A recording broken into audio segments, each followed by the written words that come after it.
Okay. Wait, no, I'm supposed to do my intros. Wow. Hello. Wow. It's Llama. I didn't stream yesterday because we have a new abyss. But anyways, I didn't stream yesterday. 146 resin. Because I woke up super late, but that allowed me to not. Sometimes I can have an issue getting the videos I want to make done because of like streaming wearing my brain out. And I successfully didn't stream because I woke up too late, but that gave me much more energy to finish the Llama video. And I like how it turned out. It's not out yet because it's waiting for sponsor approval, but anyways, look forward to that probably tomorrow. I mean, I'll probably get the okay for it tonight in my time, but I'll probably wait until the morning to set it live. So it'll go live at the normal time for my videos, but tomorrow morning should be. Anyways, Aqua subscribed for 2 months. Thank you.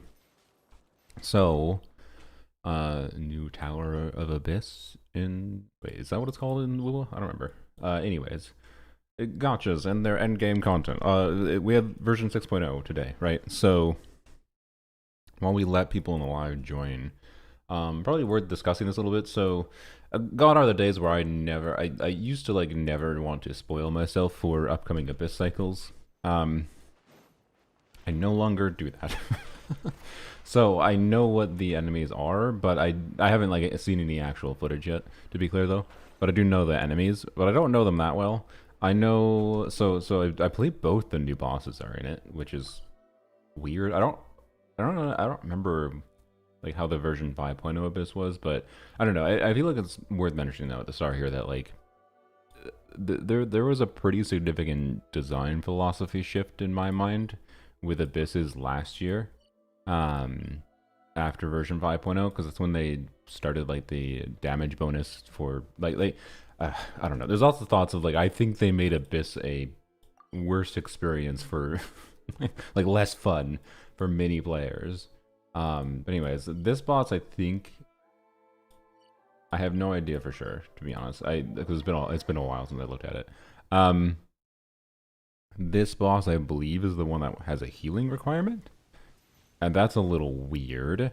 I don't know. A lot of these bosses, right? They just design bosses with specific things that you need to clear them.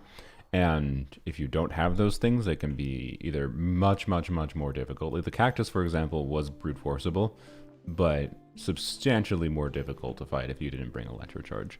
Not just like difficult and like the damage it deals, which it did. It was harder to live actually against it. But, you know, was tricksy. And like I liked the cactus, I'd say overall. I called him a butthole because he was a butthole. But at the same time, you know, I was able in Abyss, you know, not Stygian. It was easier than I expected in Stygian 2. I thought the cactus was enjoyable. Okay, it was good balance. This thing, I don't know if there's any way around its electro charge requirement in Abyss unless you... I don't know, there's a very good chance. So normally, like if you fight it in Overworld, let's fight it real quick. Hello. So, normally this thing, like in Overworld, for example, doesn't really require using Electro Charge because it can very much be brute force. You can do enough damage to it to kill it before it goes into its shielded, like, Electro Charge wanting phase. And you're kind of fine. I believe in the in-game text it also says that you can kill it elsewise, or you can brute force the little things it spawns. I don't know. I think there's going to be fun value to this Abyss and the fact that it spawns a bunch of like, it spawns like 4 little ducks or whatever, and that is an AoE situation at minimum because it pops a million numbers on the screen, which I think was very intentional design. This is a million numbers pop on the screen boss, and that's meant to be satisfying. You can dodge the needed healing. You can use healing card. Okay, so this was the healing boss. I don't know if it has any other requirements other than this. Other than the healing. We'll see. I know the second side though is, let's go spend a resin. I know the second side is the Tulpa, and then I don't remember what chamber 2 is, but then it's triple Kenki, which is interesting. I tend to always like when Tulpa is in Abyss, especially when it's in first chamber, because I think it's in first chamber. because there's lots of avenues you can have to abuse an enemy that has permanent Hydro Aura. And I am going to assume that the permanent... Yeah, we'll use this time. I am going to assume that the permanent Hydro Aura is going to be something that makes Chevr's teams very good in the second half. That usually is what it means, for one, at minimum. I've yet to see them make, especially a Tulpa Abyss. I've yet to see them make an Abyss in general that is anti-Chevr's, but particularly the Tulpa, I think, is something I have yet to see.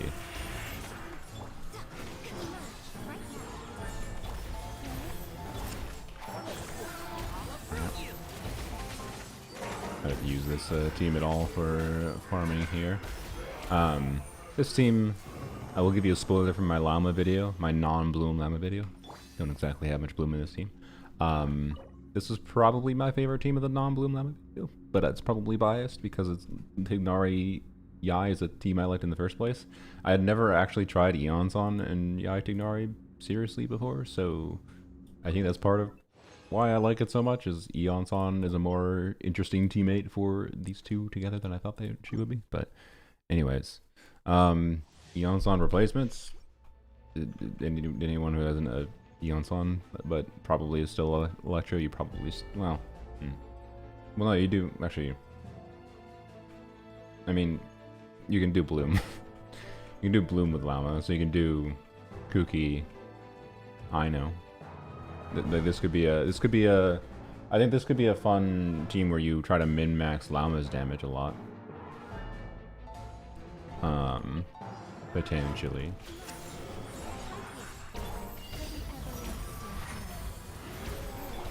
But otherwise, I don't know, just Fischl.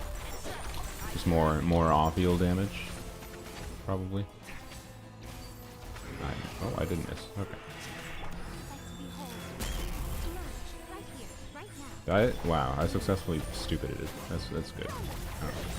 I also not want to refresh Eons on there.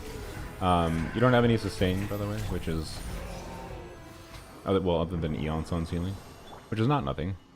But say for Overworld, it's like enough that, and C1 Llama doesn't do shy here because C1 Llama requires Bloom. Oops, I almost used fractals. So you'd want to potentially consider, at least for generic Overworld utility, potentially consider putting Llama on Proto Ember. So, anyways, we'll finish my farming here and then get on to Abyss. Don't have that much to do. Crap. Oh, I went and explored over the last couple days, mostly on what's my brain? Crap. Damn. I went and explored a little bit in the upper region,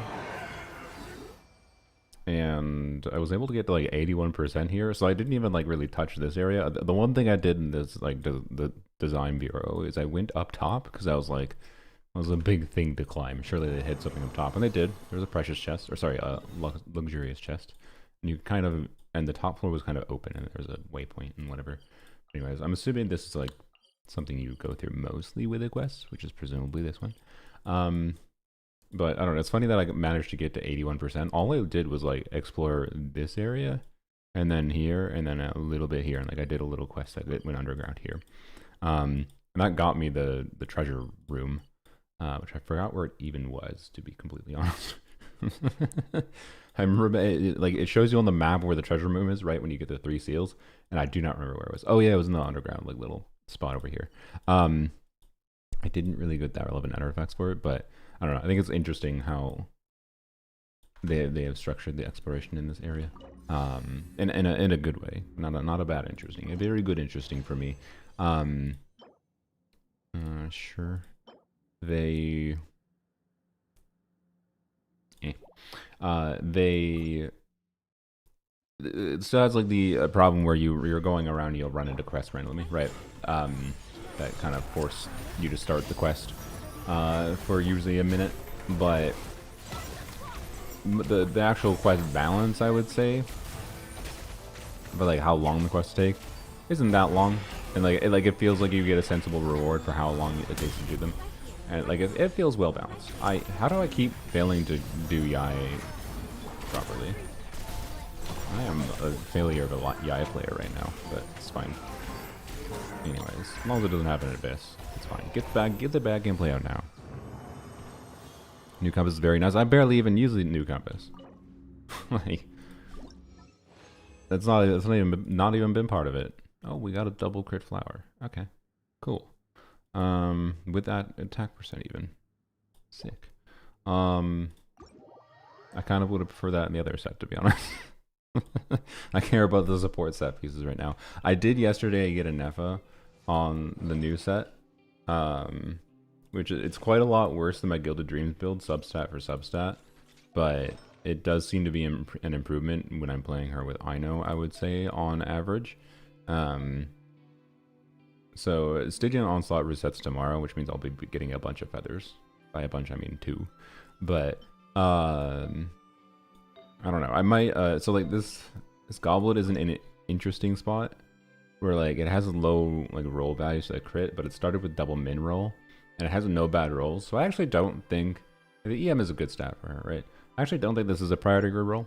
And I think what I'm considering, because I'm a filthy, terrible person who is very close to getting the decree reshape with the 4 guaranteed stats.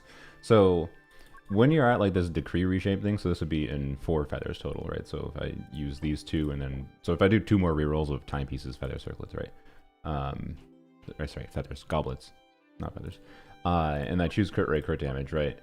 It will guarantee 4 crit rolls. The only weird thing with this one is another freaking min roll piece.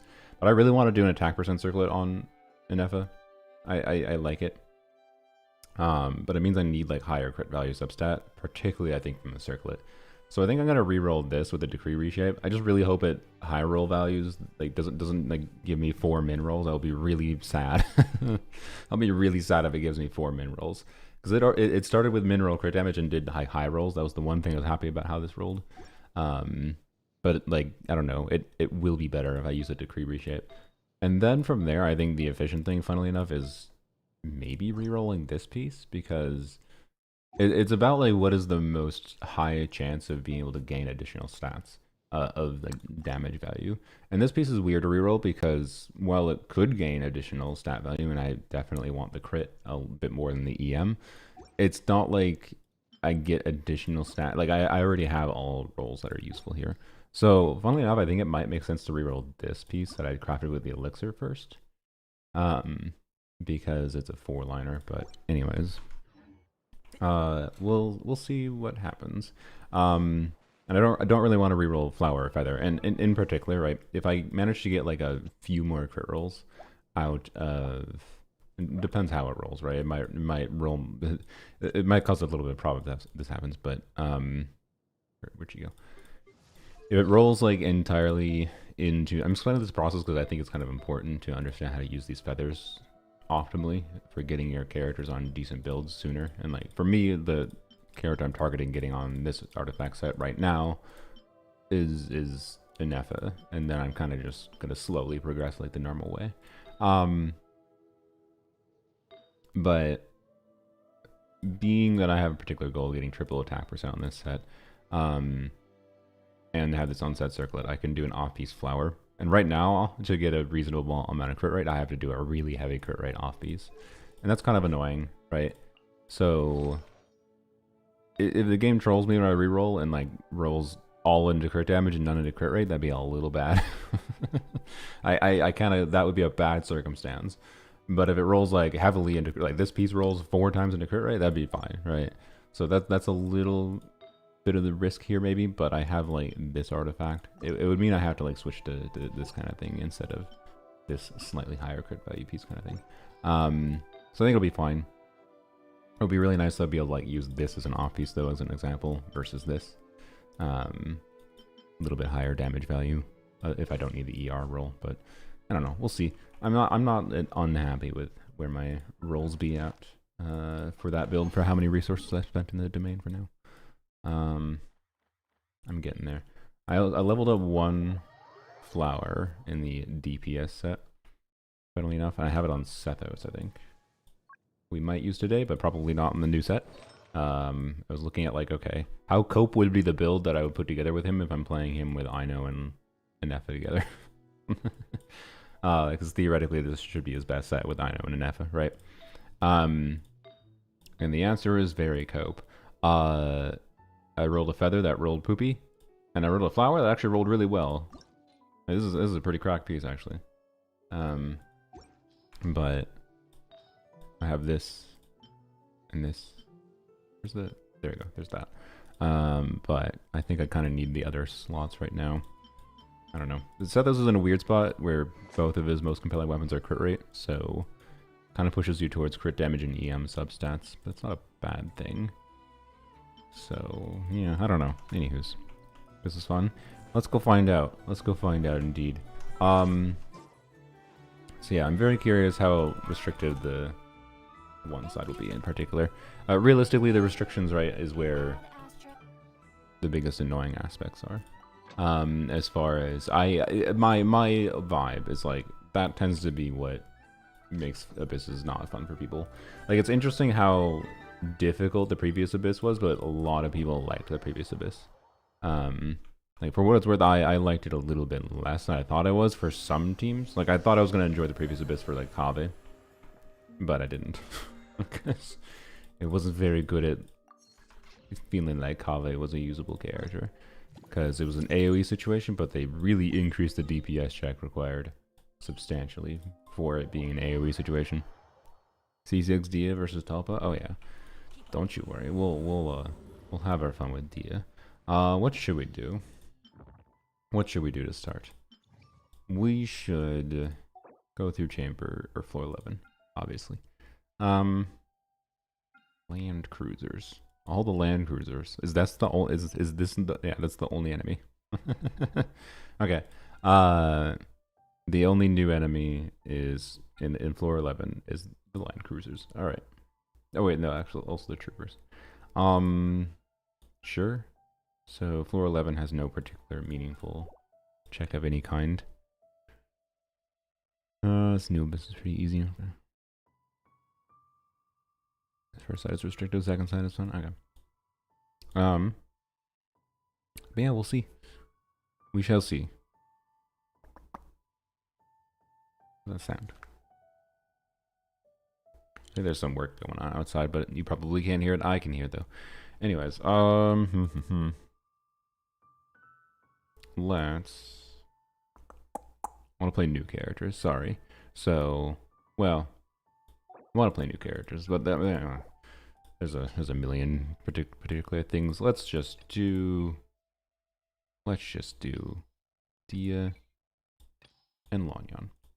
I was just yapping about my new Nefa build, so I may as well show the new Nefa build. And by the way, one of the big things with the Nefa on the new build is that Ino can then use instructors. I did find that Fab was still better. I did try to use Makaira Aquamarine, and like with the full EM build on Makaira, I can get Ino to like give like 150 attack to Dia and Nefa, and it's like I noticed the damage as far as the damage numbers I was getting, but I also really noticed the lack of Fab. Not for Dia, but I actually was having more an issue with triggering even getting Chevreus's burst, which was unexpected. Getting Chevreus's burst back consistently, and I like having Chevreus's burst back consistently in this team because Chevreuse can really easily trigger Fab of her own with her burst, and that can like funnel those Fab particles to a Nefa. So like it kind of felt like removing two Fabs from the team in some rotations by not having Fab on Ino. And I was like, okay, back to Fab it is, especially from a Stygian context. If I'm noticing it in Abyss, then Stygian's just going to be like, you want Fab. So that's a little annoying, because I was kind of hoping to be able to min-max the team a little bit more with buffing, but it would basically require, in particular, I could get away with no Fab on Chevreuse if I had quite a bit more ER on a Nefa, but right now I don't have the build that allows, I would say, for no Fab Ino to make sense. So yeah, anywho's, we'll just use this team for now. I wonder if we can. Do you think we can get away with this team, with the new Abyss? I feel like the answer is no. This might be a very anti DPS Chevreuse Abyss, or DPS Chevreuse. Sorry, that is not true. Because help with this. This might be a very anti DPS long on Abyss.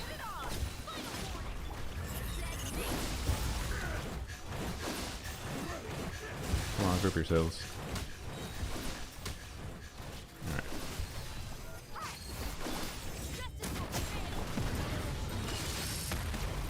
Fab weapons being 6 stars in Genshin? Yeah, pretty much. And Brad. What? Okay, there we go. I did a whole bunch of testing, by the way, also, to see whether or not EM timepiece versus attack timepiece was better on Dia in that team, now that I have Anefa and Ino both on EM buffing sets. Like, there's a lot of EM buffing going on in the team. The total EM buffing from Anefa and the 2 artifact sets is like 500. So, or close to it, with different uptimes for each buff. In particular, Instructors falls off, right? And I found that if all the reactions are lining up well for Dia, what? How did I not get this?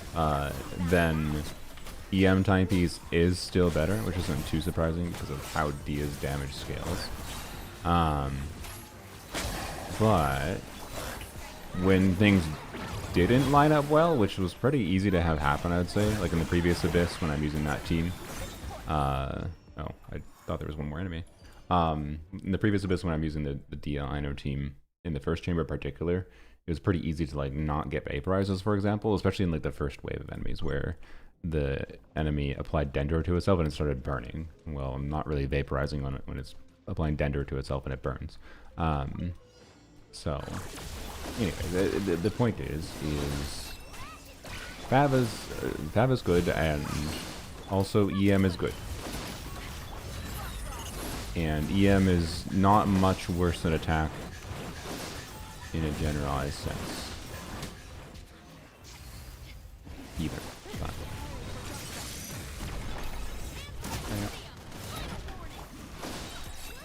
Alright. Maybe shouldn't burst here because yeah, well, it needs 11.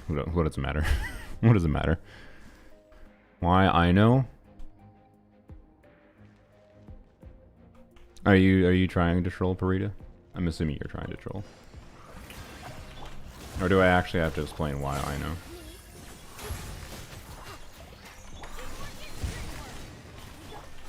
Also, Xingqiu is, with my investment level into Dia at minimum, Xingqiu is not better. If Xingqiu actually did work in the team, Xingqiu would be worse. Sorry, Zajef. Oh, you're asking someone else in chat. I see. Chat having conversation with themselves. Just an FYI.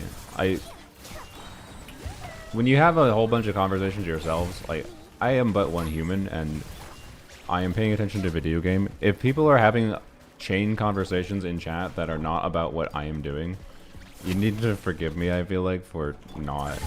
Oh wait, there's more... Oh, I thought this was one enemy left. You need to forgive me for not knowing that you were talking amongst yourselves when it's, like, my chat room. The default assumption when you are in a chat room for a streamer is you are talking about what's happening on stream, not amongst themselves. But I understand why you are. I'm just saying, if it is an in-depth conversation you want to have, maybe you can join my Discord server or some other person's Discord server and chat there. Anyways, so I apologize for not realizing that, but also I don't know if it was even really possible for me to recognize that you weren't talking to me. Anywho's.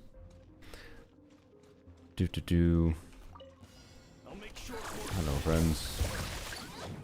These shield mechanics, by the way. Okay, it just ended it, which is a good thing. I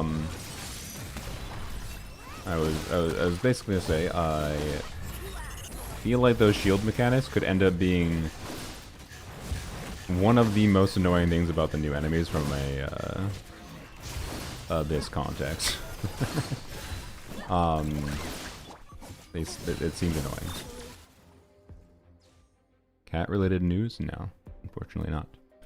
I need to buy a couch still. I haven't gotten to the point of figuring out what I want to do for a couch properly. So as you might imagine, a cat has not happened yet either.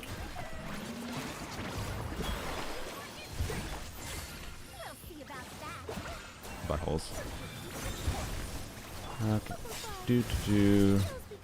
I wasted that first. Good job.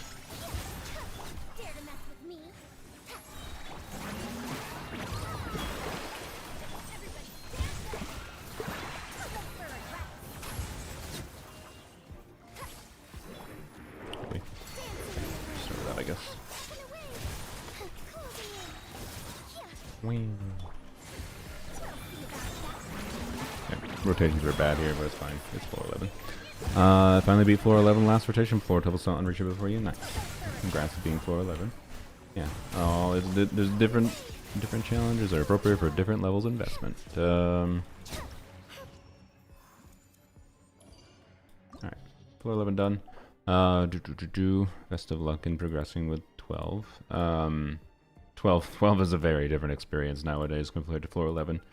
Used to be if you cleared floor 11, you might not be that far enough from clearing floor 12. Nowadays, it's just like, okay, you might be 10 miles away from clearing floor 12 if you can clear floor 11. It's a total crapshoot. So, yeah, as mentioned, I have no idea this enemy. I fought it in Overworld, like this Fatui guard lady. I don't think she has any special mechanics I need to be worried about. Yeah, the Lecture Charge mechanic is the concern here. And then this is the healing mechanic. And I think it wants you to be healed to full. So it's a little bit of a weird, like, anti-Bennett mechanic. It's kind of a weird thing for them to design, too, for a new boss, because we have no healers they've released, either. Like, it kind of gives vibe of, like, did they intend for Llama to be a healer originally? But no. This thing's also Dendro resistant, I think, because it's green. That's my assumption, at least. Every single boss that has, like, a Dendro motif is Dendro resistant. Should we double check? Let me double check. What's called Radiant Moonfly. I had the Knuckle open because I needed it for the thumbnail. What is this thing's resistance actually? Duck's present. It's 150% resistant. 80% res when shield and shielded in Spiral Abyss is 150. Okay, so it just has universal 150% res when it's shielded in Spiral Abyss, and I'm also gonna guess it goes into shield mode immediately in Abyss. Anyways, Radiant Moonfly Genshin.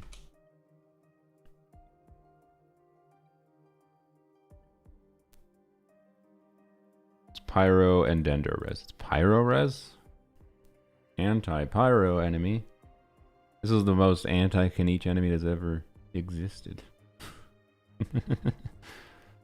Okay. Huh.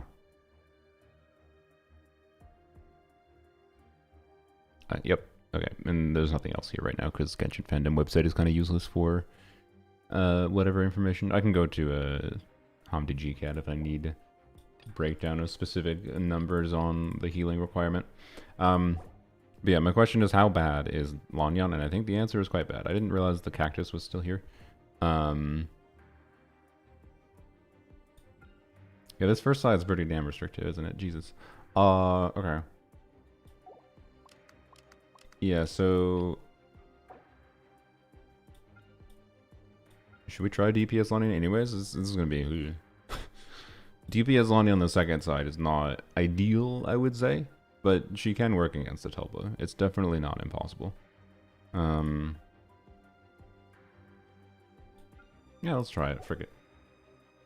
Try it like this, and we'll test different teams. We don't have a healer. Well, we have Shivers. That should be fine.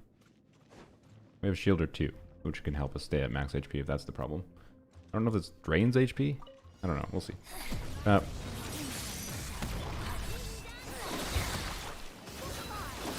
don't. No. Bruh, I purposely shot you from this. I purposely shot you from the side so you didn't get knocked back like that. Freaking god game. Okay.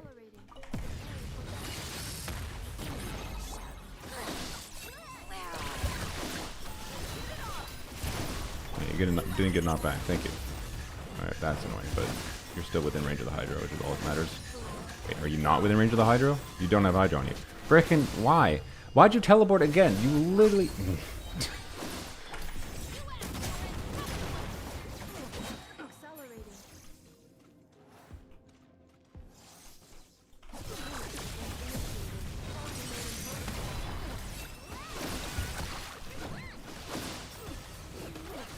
Stun it, please. Hello, thank you. All right.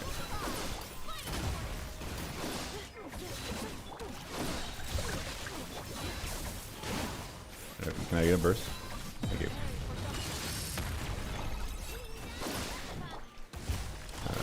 Oh, we can just do Dia. Well, I'm sorry. I thought I had to set up buffs that I didn't actually need to set up, so I ended up wasting buffs unfortunately. All right. That could have been done a lot cleaner, but it's fine. We're just gonna go with this.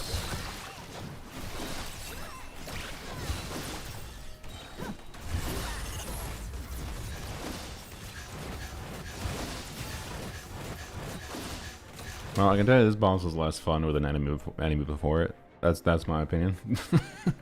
That boss was already kind of annoying in many ways, and quite restrictive for most people, and including more restrictive, fairly restrictive for my account. Like, there's not that many options for brute forcing it, and I don't know. Frick you, bring electro charge is kind of what this abyss is probably what I would say. But even if you do bring it, it can be still annoying, is my vibe there. I'm sure I'll get better at clearing that first chamber, but that took me longer to, that took me substantially, for what it's worth, that took me substantially longer to clear that enemy with that exact team in chamber 1 with a much less tanky cactus, because it's way lower level. It's like 10 levels lower. Actually, let's go double check quick. What's the HP on that thing? Because maybe it is actually different. It has 3.4 million HP, but the Mirror Maiden before it has 1 million HP. Compared to the previous one was 4.1 million HP, right? So like the total HP with the cactus situation is the same, but split across 2 enemies. But the cactus still has its stall phases. So like the cactus, I'd say, despite being like 25% less tanky, probably takes still the same-ish amount of time to kill. But then now with a new really tanky and annoying enemy with its movement mechanics. So that's like a substantially more annoying cactus compared to the previous time, even though it was more tanky the previous time. Not a super big fan of them putting in an enemy like that before the cactus. The cactus is a bit more cringe with another enemy beforehand. Anywho's, I do have a Nepa, which quite somewhat trivializes it, right? Alright. Alright, that's fine.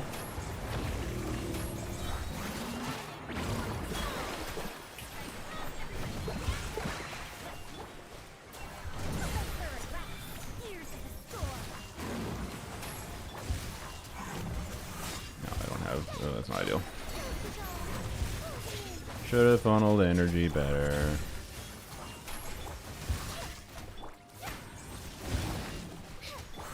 Okay.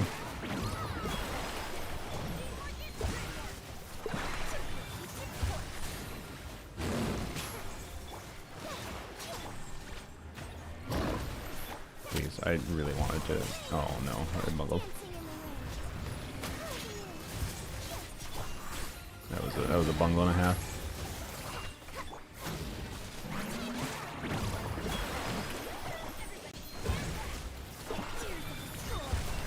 To redo here. What? Your skill missed when you're teleporting. I definitely have to redo it there. Okay. Oh boy. Oh boy. Hello, camera? Why the frick did you angle that way? Lady!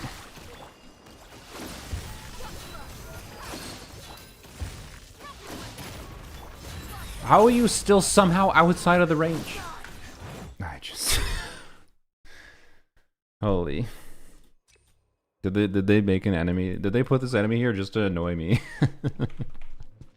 with my Dia team that I'm enjoying a lot? Oh, lordy. Hello. Stop getting knocked in the air. How? Like, are you actually serious? Like, what's happening here is...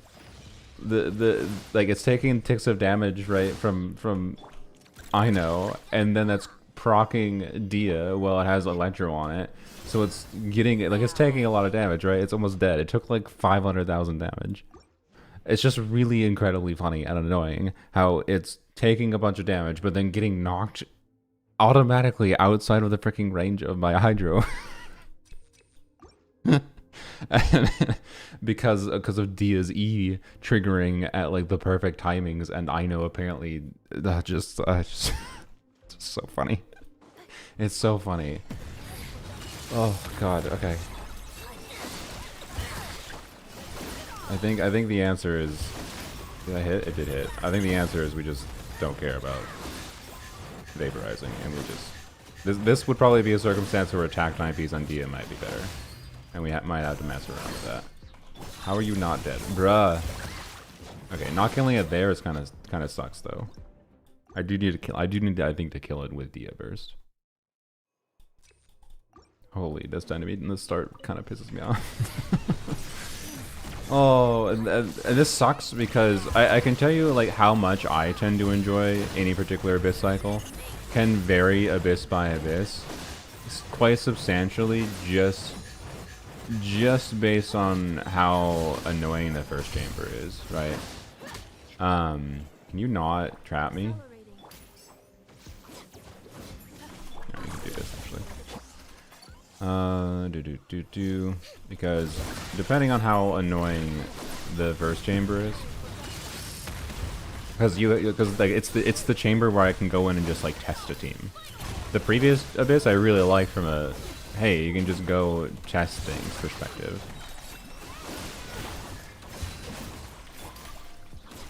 I really would like to be able to get your burst. Okay, so a little bit long to get up, but oh well. What, Dia, you have 90% crit rate and you missed your first 2 crits. Also, we don't have Hydra going. Oh my god, I have scuffed everything. That's really not what I needed on top of it. Oh, Jesus Christ. Right now, it's doing stall tactics.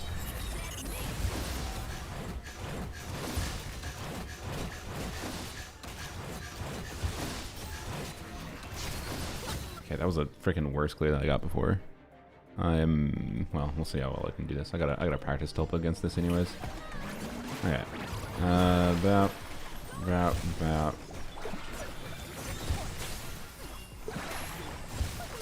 I got Hydro! That's my fault, I should have waited a little bit. I know how to avoid that problem.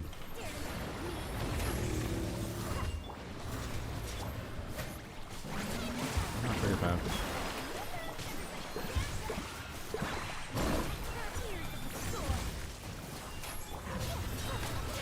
Bruh, that was baloney. I should not have gone Hydra there.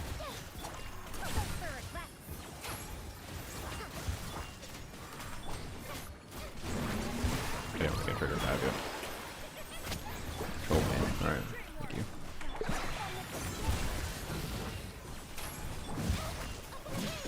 What? Frickin' Bennett, apply Pyro. It's because I got hit, by the way. Because it applied Hydro. It applied Hydro to me, which erased the Pyro from Bennett, and then I didn't, and I got Hydro Infusion instead of Pyro.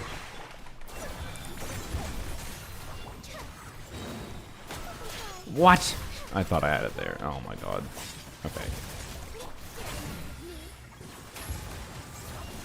Okay, well it's very doable, considering how many Pyro skills I have missed. Uh-oh, frick. Ah, frick. That was my bad. Yeah, if we... Yeah, we just have to do that a little bit better. It's no problem. Did I do polearms only? Oh, no. No. We'll do polearms only probably after we test a couple teams on my main account. Alright.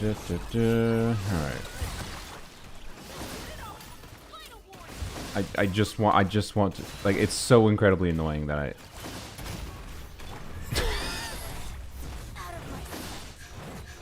I really should just test an attack 9Ps. It might just be better in this Abyss.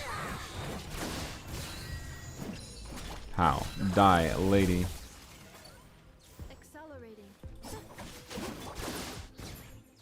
Should have done an E on there, I think, before it did that. Okay.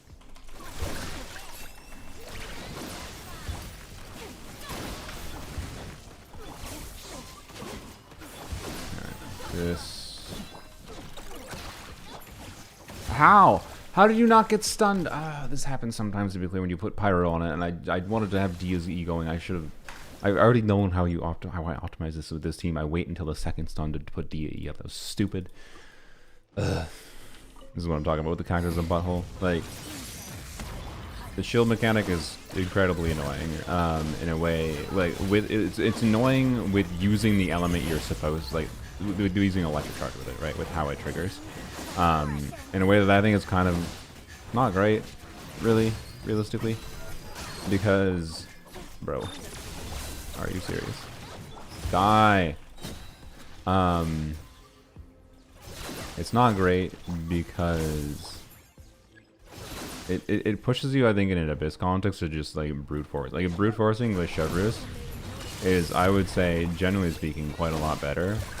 Chevrus Veresa, specifically, I should say, than like forcing yourself to use electric charge necessarily, because of how the like stunning mechanic works here. All right, do that. This. We should start Sugar's buff up anyways.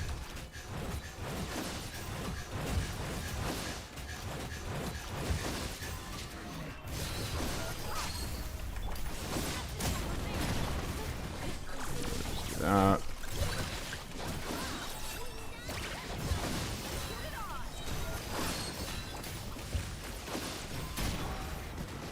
I feel like it's not even worth it.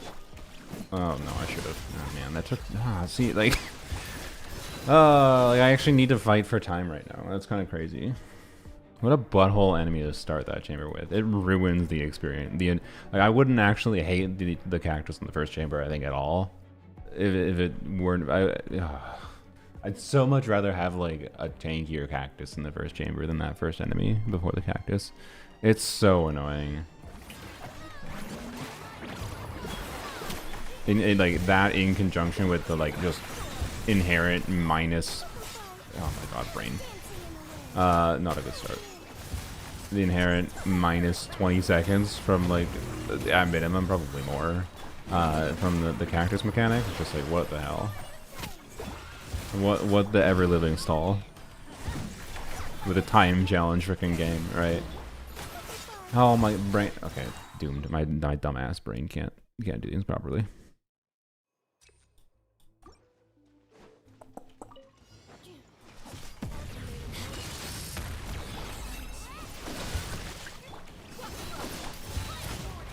Hey, I got the particles there. And it's outside of range. Yeah, I should go test an attack timepiece. I'm gonna go test an attack timepiece, because I don't think we can realistically reach a grouping situation where we're going to be able to get vaporizes on the Mirror Maiden. Why does Kachina have that equipped? I have no idea how that happened. Alright, so basically the same build, but attack versus EM main step.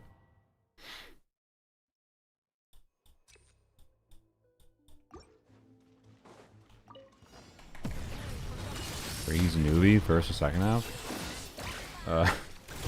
You don't.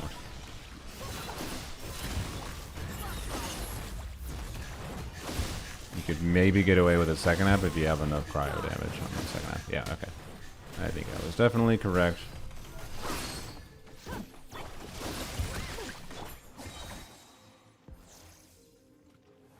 Okay.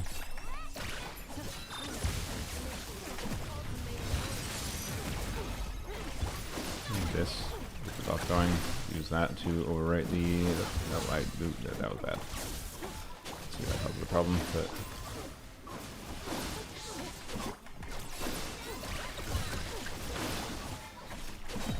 Okay.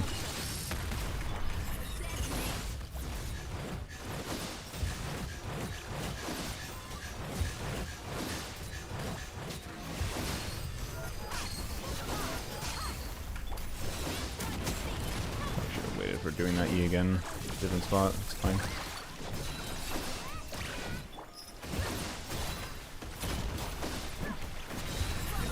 Do this faster. Alright, that was good. Yeah, attack timepiece is a lot better here for that chamber. Not necessarily the next two, but it's fine. Alright. Alright, try to play Lanya properly here. Bap, bap, bap. Okay, good. I don't think it matters actually much for this. But here, it's gonna matter more.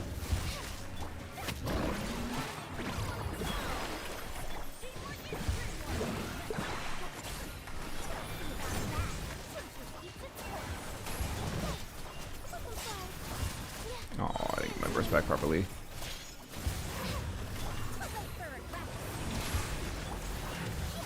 Yeah, crap. Okay, that's really bad. You gonna move? No? Okay, good. We have a little mini Tulpa. I don't. Oh, no! Oh, boy. I mean, on a level of. Hey, to be clear, I actually enjoy being challenged. I want to be clear. I really enjoy a challenge, particularly with a right balanced challenge with the teams I want to use, and that's kind of what I'm experiencing right now. But the fact that I'm struggling as much as I am with the teams I am using, is definitely a sign that I think the average player is going to struggle a lot with most teams they would probably want to consider using, and I think the team options you have to compellingly clear this abyss might be very, very limited. I've been able to 36 star the past few abysses on my casual account, which is insanely lower investment compared to this account. And I ain't gonna bother. I just ain't gonna touch it. I don't give a shit. I don't give a shit. Like, it's an interesting challenge, but I don't know how. On a level of, can this abyss be fun to try different kinds of teams with? Probably not very fun.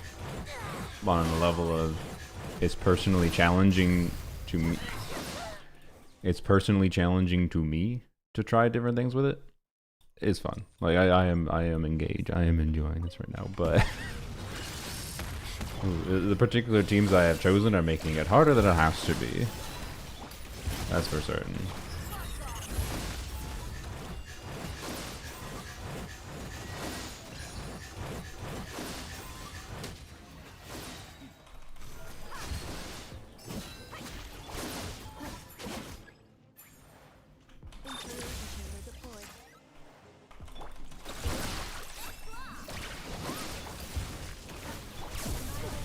Bad particles.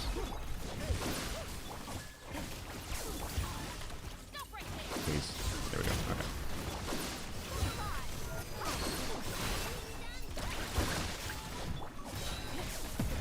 Okay. Okay.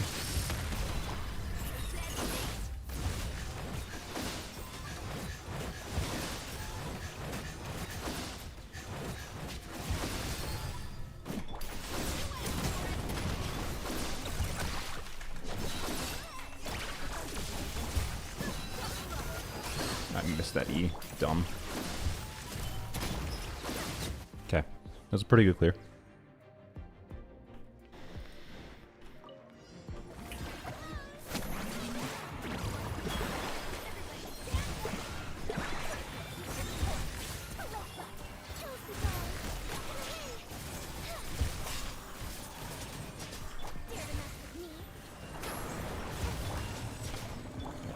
Burst back, not a problem.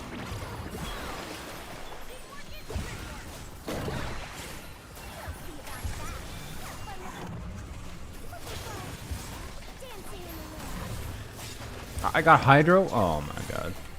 You need to die. Funnel some particles. Okay, that should be fine.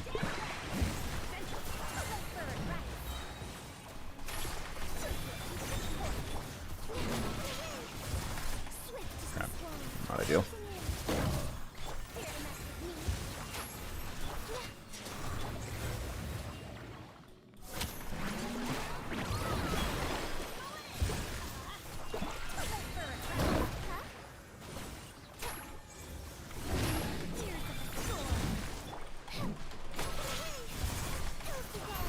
Oh, the double non-crit. No. That is freaking, he just intercepted it. the big Tulpa teleported and intercepted the shot I had aimed. Brutal. Alright, we're fine though. You're very, very dead, sir. Alright, with time to spare. There you go. There you go. Well, that was a fun challenge with a combination of teams I had. I can tell you though, like if we go back to last week, and the RNG went differently, and I didn't have C6 Dia now, could I use those same teams in clear with Dia? Yes, but yes, like with a C3 Dia, I think that's a yes. I know that sounds insane, but that team is still like quite good with a C3 Dia, and I cleared with over 10 seconds to spare, and it wasn't a perfectly optimal clear with Lanyan, and I don't think it was a perfectly optimal clear with Dia, so I think it could be clearable, but it would have taken a lot more optimization. A lot more. So what does Dia C6 do? It makes her do more damage, Nico.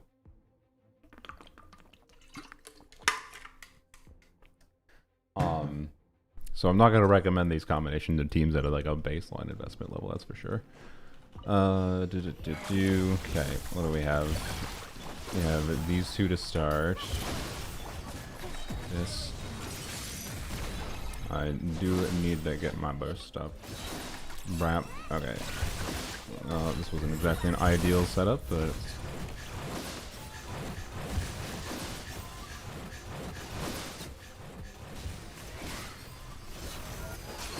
on pretty much every level. Okay, what the frick do you do?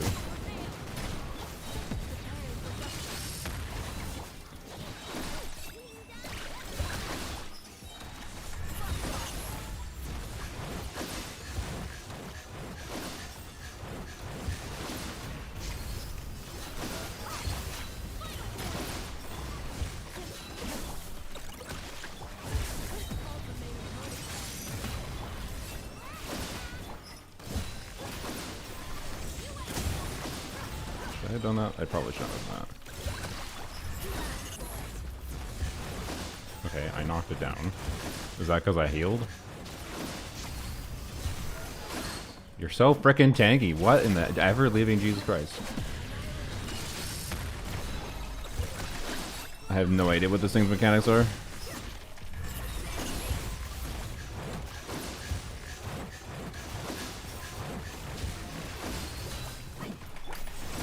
It has pyro resistance, by the way.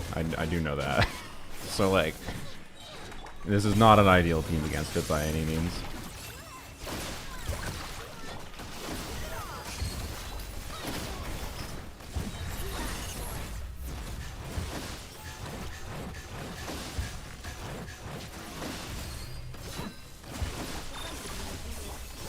Bro, can enemies stop, like, jumping in the air as mechanics? It's, like, actually driving me insane. The amount of hits I think we have missed from it just jumping in the air arbitrarily. Bruh. Like, just negative 30 seconds. You can't crit until fully healed? Is that what's happening? On top of the pyro res? Christ almighty, what an enemy mechanic. You have to fully heal the whole ass team? Is that literally what it is? I'm gonna look it up. So check Hom DG Cat, let's see. Hom DG Cat notes. Characters lose HP based on max HP. Damage dealt minus 50%, incoming heal minus 40%, crit rate minus 100%. What?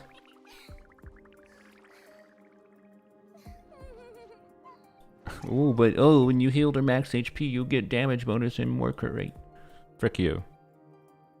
This is trash shit garbage of a buff in exchange for how punishing this is, in my opinion. The damage bonus is cool, but this is trash shit garbage of a buff because of how often with invested builds nowadays we get really close to 100% crit rate anyways. So like if you're running like an 85 crit rate build, you know, be like, oh, that's ideal against this boss. Except for one, that's not ideal against the other two bosses, and then two, the Abyss gives you two, you know, or just one crit rate card, and then suddenly this is doing half the value. Like this is garbage. This is garbage from how they're designing most characters nowadays, and with the new artifacts that's a good crit rate and whatever. This is technically a lower HP total floor 12 than previously, by the way. Which is interesting. This next one, that's the 6.1 Abyss.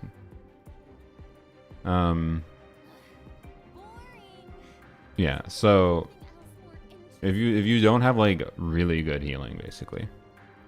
That's such a weird thing to shill though in this Abyss. Like why? Why did they design this enemy like this? They haven't released any healers. And the main units they've released recently for defensive utility is like a Nefa. It's just a Nefa who is not a healer. She doesn't heal. You can at least avoid the debuff. How do you avoid the debuff? C1 Llama stonks. C1 Llama is shit garbage for healing. She's worse than Shivers for healing. It's not shit garbage for healing. She's good healing. But it says it causes all characters. All is everyone. 4. And Llama's C1 is freaking like if you think this is Llama C1 healing, it's not. Llama C1 is healing your on-fielder. And if you dare not constantly trigger a bloom with Llama, it doesn't do anything for you either. Like, I don't think this was made to shill Llama C1. Especially because it's Dendro resistant. Like, it's Dendro resistant. It's 70% Dendro res. I'm saying you can't brute force it with Llama.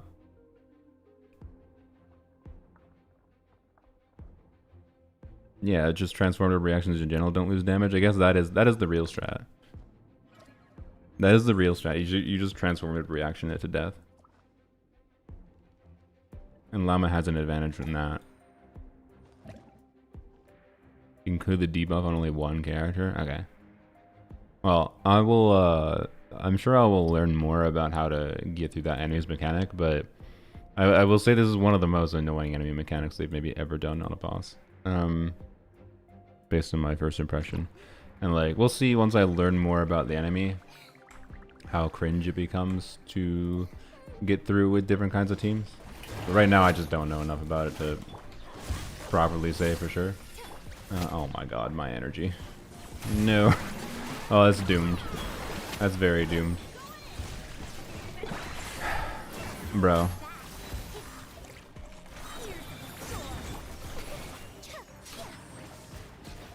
What? Frick your garbage. Oh, yeah. The enemy was right nearby and Lonnie Unskilled didn't target.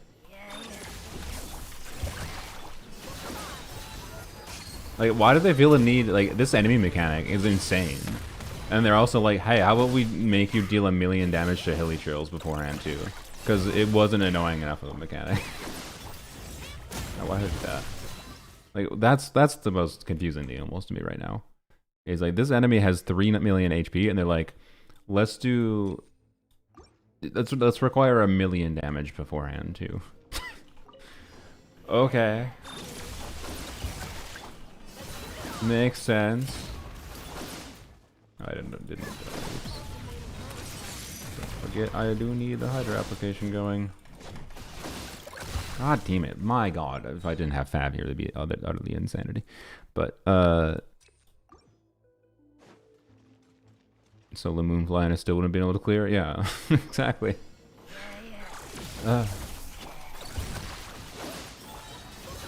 Right now, my vibe is this is not an enemy that has a mechanic that works in, I'd say, an engaging way.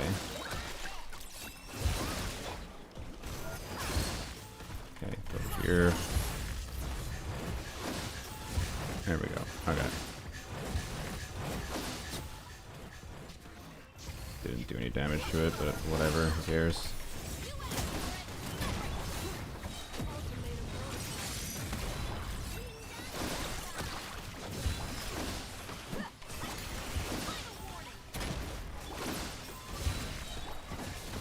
My Dia is never going to be able to be full health. It's just not how this character works. This is the most anti-Dia boss.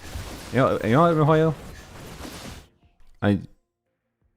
Here you go, Mihoyo.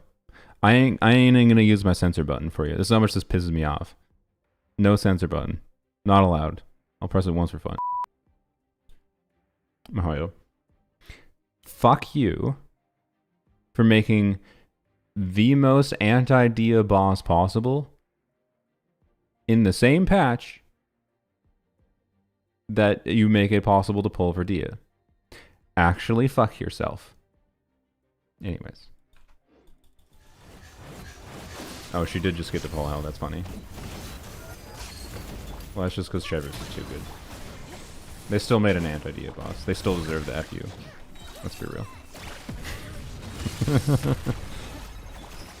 Oops, I need to get energy because I wasn't paying. Oh my frick, how? Oh my, how did I? Jesus Christ, that was a skill issue, but. Okay, what is the indicator for the debuff being up, by the way? Like, actually, what is the indicator supposed to be?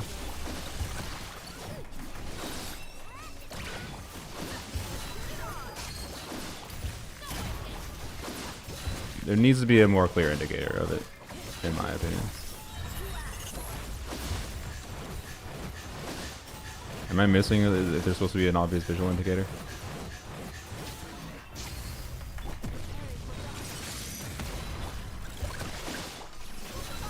Oh, it's the brilliant UI decision of it's on the bar at the bottom. Oh, brilliant. That's miHoYo UI design 101. I forgot.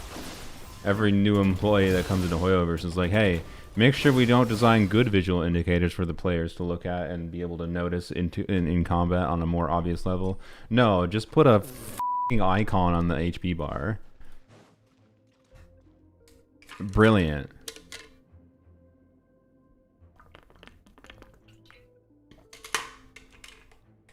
God.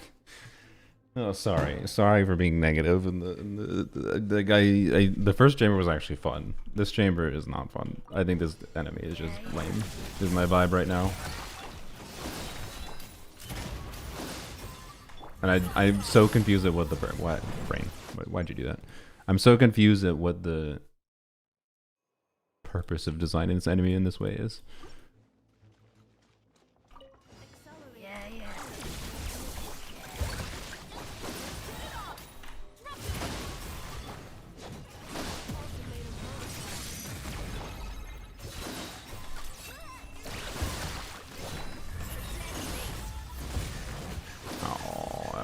I should have repositioned before I did that.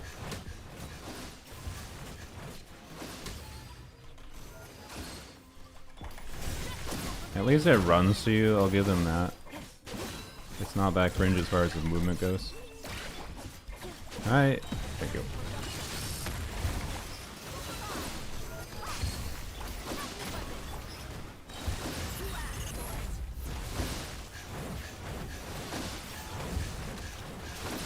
I am not healing. I am taking damage. I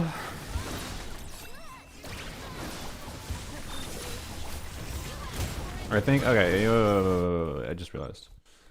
This is a moment of we should just shield on a Nepha consistently, because shielding on a Nepha is probably enough to keep our HP higher on Dia, right?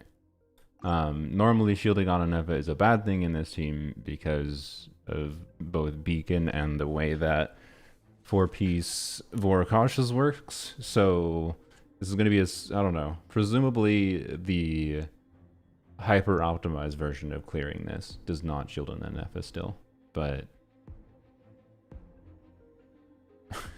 I don't have a feasible path. I don't know. Let's just see what happens if we shield on Nepha consistently.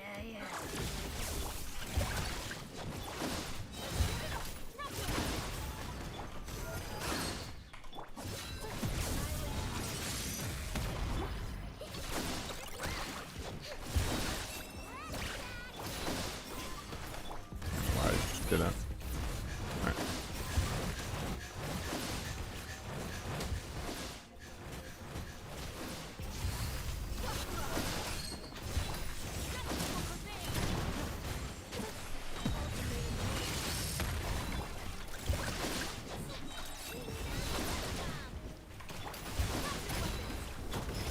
Oh, I forgot. Ooh.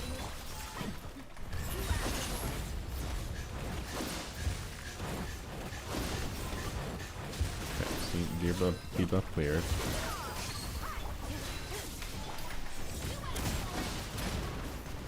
How did it not trigger Fab? Yo.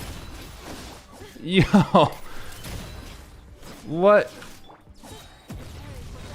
How did Fab not trigger? I just realized this is an anti-Fab mechanic. Is that why Fab didn't trigger, or did I just get that unlucky? I don't know what my. I don't know if I did. I don't know if it can apply the debuff when it's in its down phase, because I don't stare at the HP bar constantly, Mahoyo. I glance at the HP bar. But it's a freaking anti-Fab passive. My god. Is this thing in Stygian Onslaught? I'm going to actually end reality if this thing is in Stygian in the future. Let me check. I know it's not in the next upcoming one, I don't think.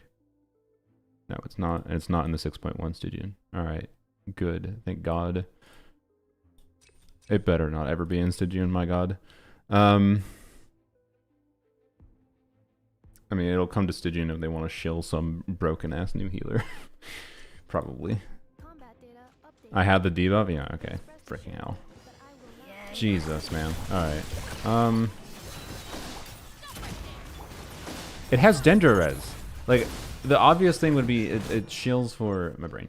The obvious thing would be it shills for Bloom. But, like... It has Dendro Res.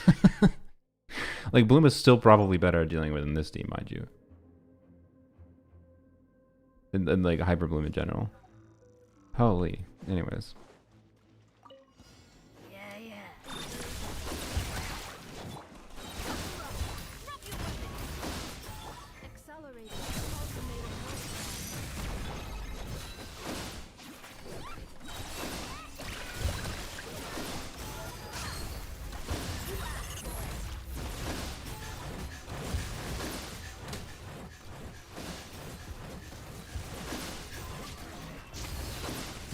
This is unfortunate. Bruh.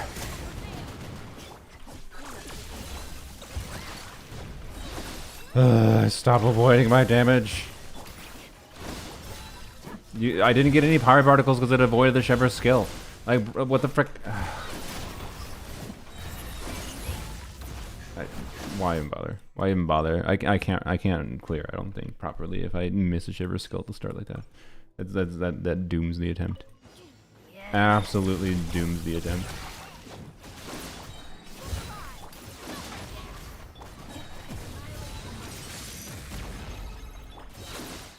Bruh, don't freaking... Okay.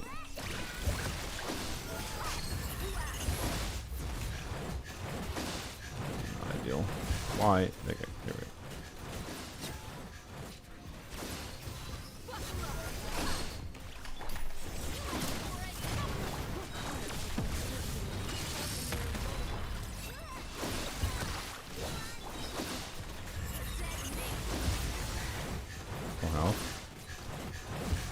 Still do like 0 damage at full health because you know, Shepherds do not trigger Fav because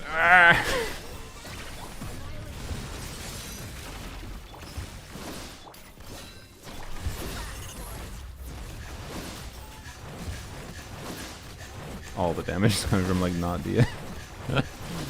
Oh boy, what an anti-Dia boss this is. This boss is just anti-me. And I like healers. What am I doing? I have all... Oh boy.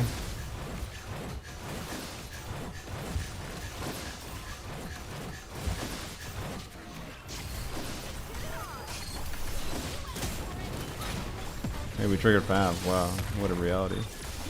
Didn't know that was possible.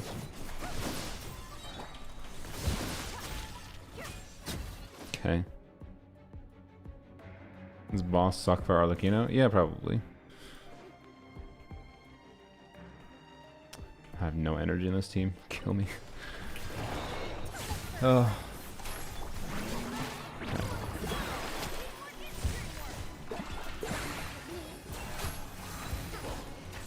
Please, there we go. Okay.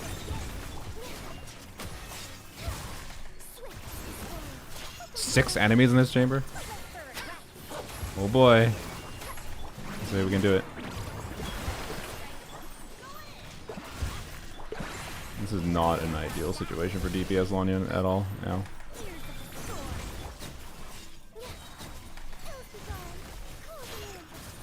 Okay, this is better.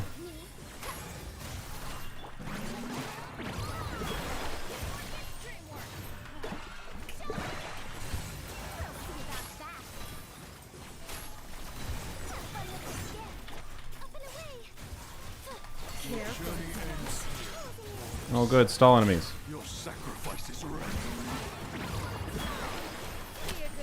I like stall enemies. They make things easier. Really easy. Yeah, okay.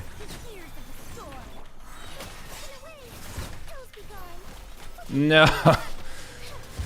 Oh well, we're in for the long run, everyone. Hey Sylveon, do you want to do a poll in Twitch chat with channel points of how long it's gonna take me to do this chamber? Because we doing it. I ain't leaving it. I am doing this. I am clearing this with Dia and Lanyan. I refuse not to. I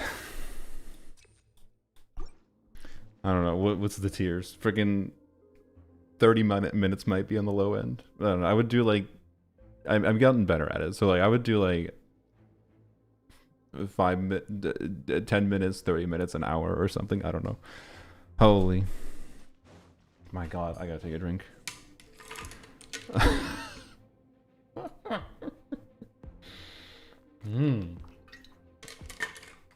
Honestly, the personal challenge for me is making this kind of fun.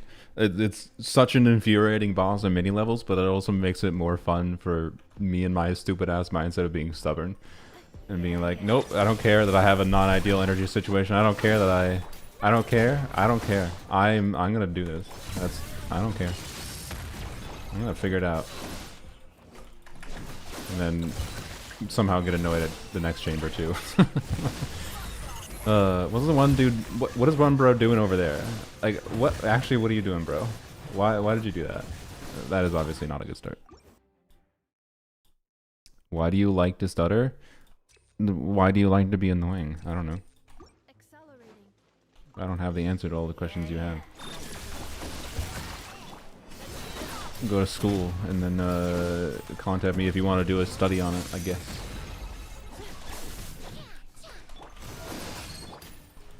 What am I doing? I didn't burst an ion.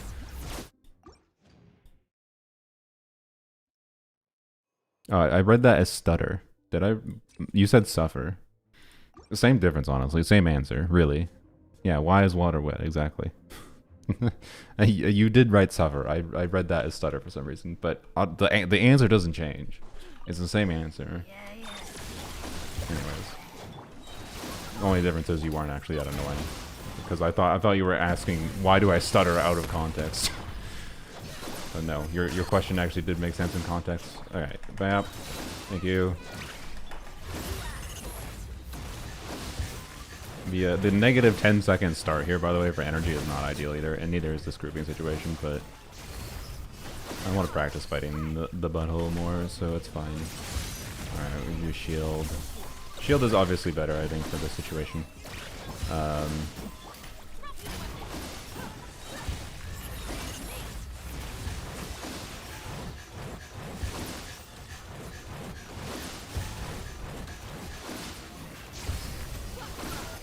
By the way, you know what's freaking annoying? You know how attack timepiece is better in the first chamber? EM timepiece would be meaningfully better. Like full EM Dia is so much better here, I think, than than what we have going. because the reaction damage bypasses the stupid non-crit mechanic, right? Oh.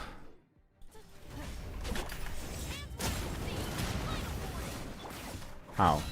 Oh, it was Fab. I didn't trigger Fab. Because of the debuff. Yep.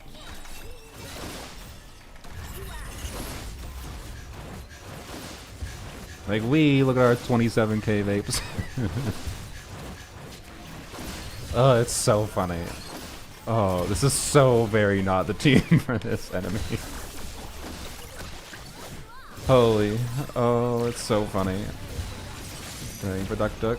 Alright, I don't know. I see I was doing Fab by habit, but I don't even know if I can trigger Fab because I can't pay that close attention to those things.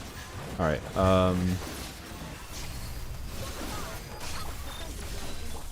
okay, that was a better clean than I got before. Ugh. Sylveon, you haven't done the thing yet, and I might clear right now.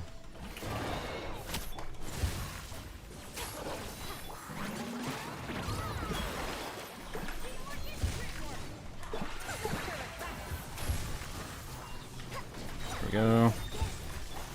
Another grouped, good. Okay, that was really good.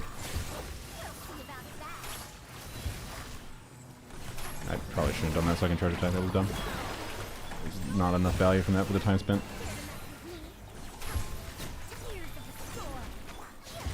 Whoa, that was a wasted burst.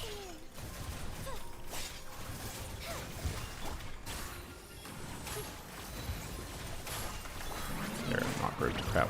Crap. Okay, that's better. Okay. We do this. Yeah.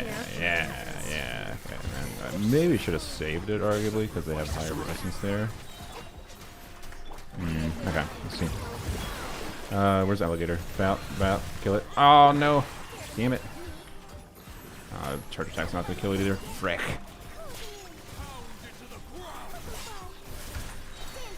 Yeah, alligator timing. Alligator timing. If I can transition a rotation into like as the alligators are spawning, you know, getting done with Frina burst, and then like right as it can take HP, I Farazan burst on it, or Bennett burst on it even, because Bennett burst can stun it with poise. All right. What'd you put the tears at? Oh, it went away. Where'd it go? Well, I can't see it. Never mind. Wait, you can't gamble because you created it? Sad. The gambling I'm talking about, by the way, is in Twitch chat with the channel point feature. It's a silly little thing.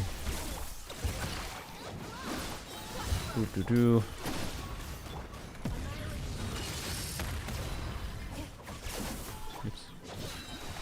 Okay. That. Okay, they're not grouped very well. That's probably fine.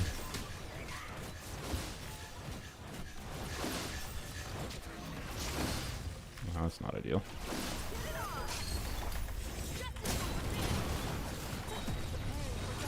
Okay, productive.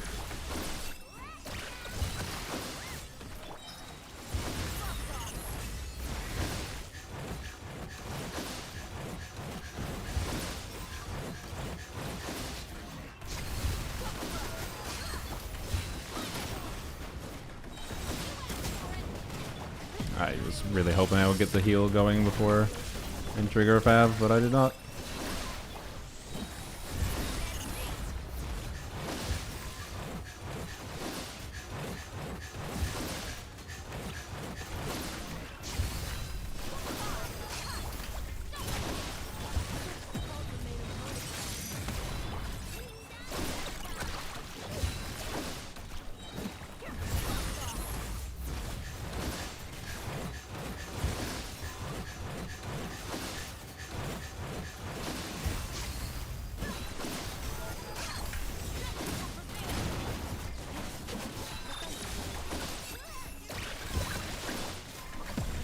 Kill. Not quite. Okay.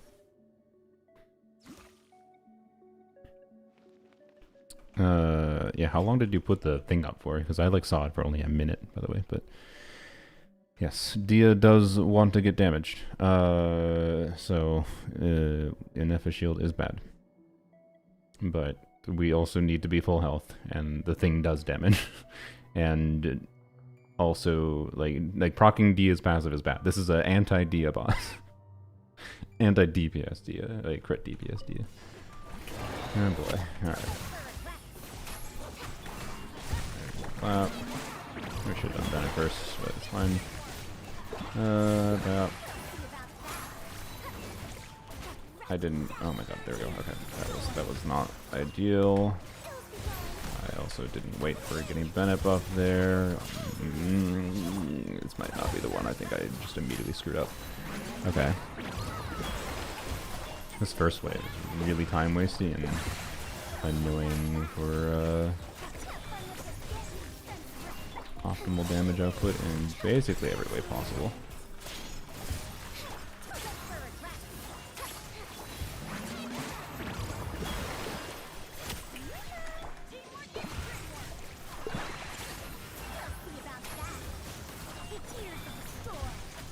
Oh, that was a double non-crit. Not what I need. There's no way. There's no way. Not with the stall here. Alright, this. Alright. Bap. Bap. What am I doing? Bap. See how this goes though with like between that. Like how close do we get? Very close. Okay.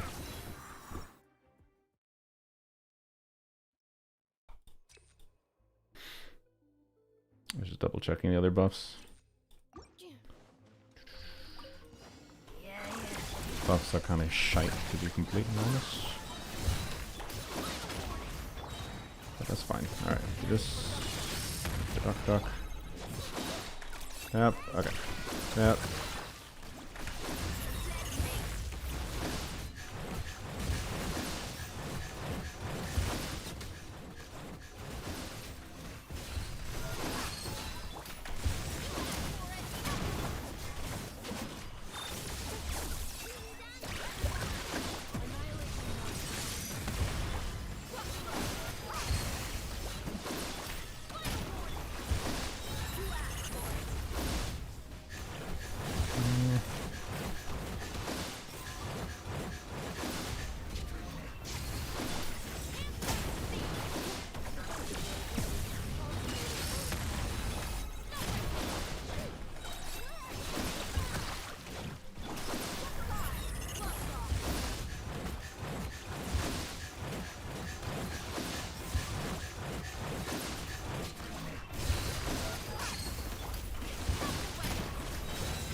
Can I get buff? Okay, let's get first.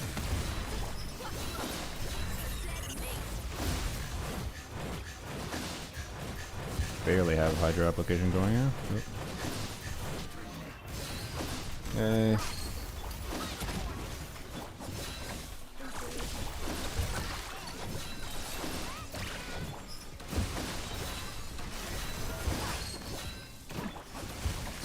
Okay. We're getting pretty consistent with these clears at least.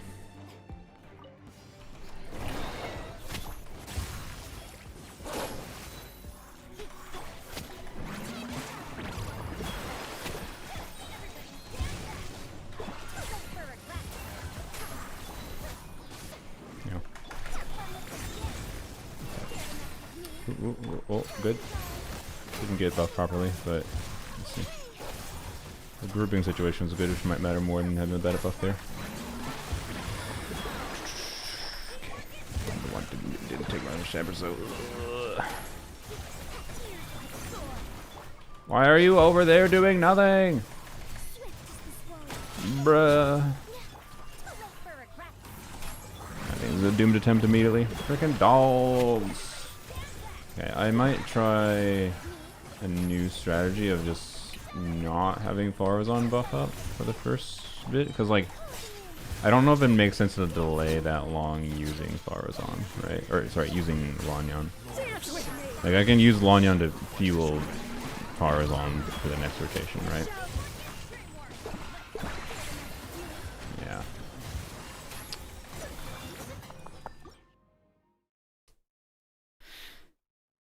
Llama raises the floor of Hyperbloom. She makes 4-star Hyperbloom Sphere feel very good in Abyss. But 4-star only Hyperbloom teams feeling really shitty in Abyss is only because they've power creeped the game to hell and back. Like, if they didn't raise the DPS ceiling so fucking much, they wouldn't have to release Hyperbloom power creep unit to make Hyperbloom feel usable again in Abyss. Hyperbloom felt more than usable for many Abyss cycles in the past with not having a new 5-star. Like, Nahida used to be a meaningful difference maker before, but now it's not Nahida, it's Llama. So, but like, also, I think Llama is a more significant jump than Nahida ever was, but, you know, anyways.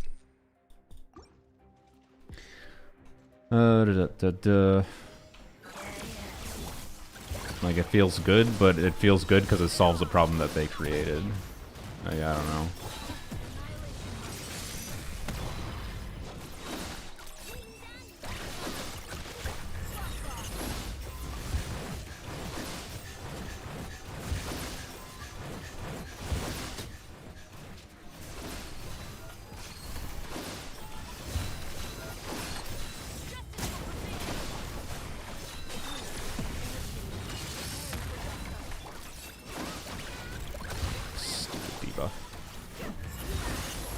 Oh my god, my HP. We are so far away from pulling it. There we go, finally. That took so long. Our full burst was done before we...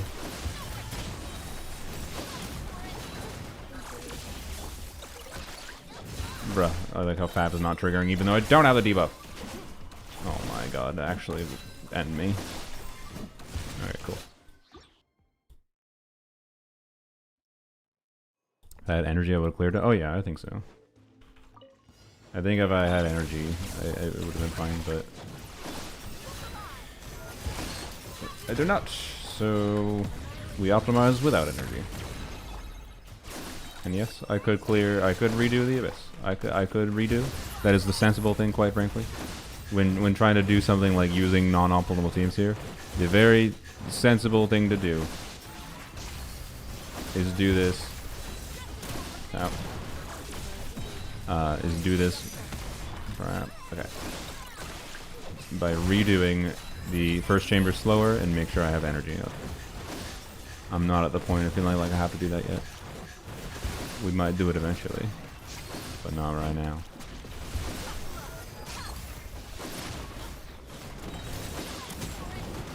I wanted to trigger Fab so bad, but I somehow was at the perfect awkward HP that just didn't get full healed. Ah!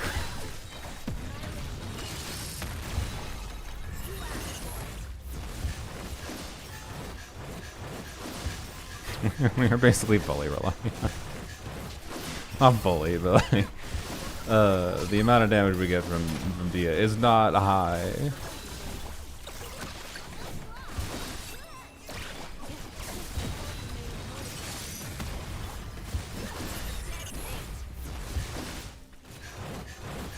It is a damage increase, I believe, to burst on her.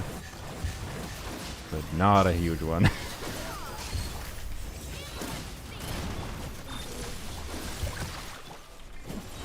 Okay, that was a good clear. You can just dodge the debuff, essentially negating its entire mechanic. I guess if you can just... What does it apply? What attack does it apply on? I don't know. I guess I can mess around with that. Because if I could mess around with that, if it's not that much of a time loss to dodge the mechanic, then I do gain some damage by not having a shield. I just don't think it matters that much in this instance, because our Dia is not doing it's 70% pyro res is making us do so much less damage from Dia anyways that like losing damage on Dia doesn't really matter is my vibe. Like I don't think it would matter when it puts the wings out, but I think you have to outrange it. Yeah, because that's what my assumption was. Like people say, oh, you can dodge the mechanic, and like with Arlecchino that is like a necessity. Well, actually Arlecchino it's pyro resistance again, so like whatever. But yeah, I don't know. I don't think we're doing enough damage from Dia for it to matter that much. But maybe it's still worthwhile in the slight awkwardness from when we don't have... when we aren't full health with like a Nefa or whatever, right? Hybrid Rodden is probably pretty good on it, honestly. Alright, should we... We're gonna do it. We're gonna Lanyan without Faro's zoning.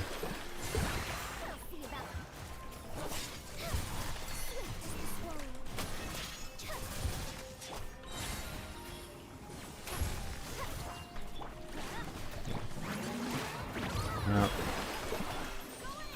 Yep.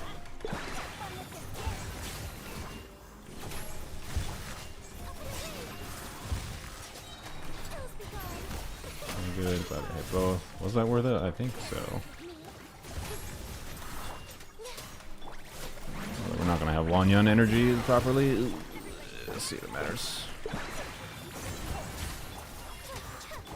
Nice. Oh, did we get it before we... I think we did. Okay. Interesting. Yeah,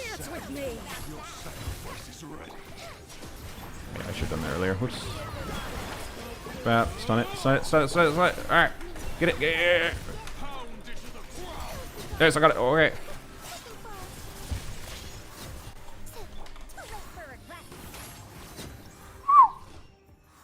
Okay. There we go. Just had to be a little bit smarter. So, yeah, I think I don't know how long that was. I have no idea how long that was. Someone else would have to time it. I'm assuming Sylvian was timing it. Rip non-believers, yeah. I don't. What did you put the things at? I didn't see. It was 15 minutes. All right.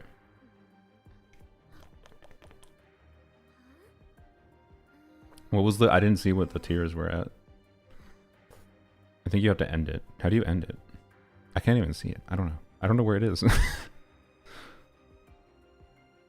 Okay. Well, whatever. Congrats to anyone who got channel points. All right. And congrats to me for showing that as terrible as a situation that was, I can still clear with my investment, which is good. Also, my abyss boss are garbage. Okay.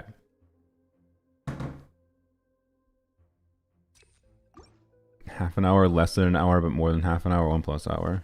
Okay. I told you to do like 10, 15. I told you to do like 10, 30 minutes. And you did it half an hour, less than an hour? Okay. Well, you didn't have very much confidence in me, did you, Sylvian?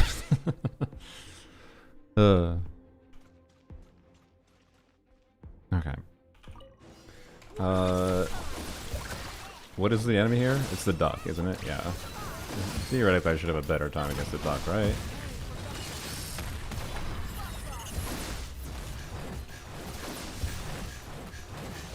Alright, this enemy's no problem. Oh yeah, you immediately start with shield figures.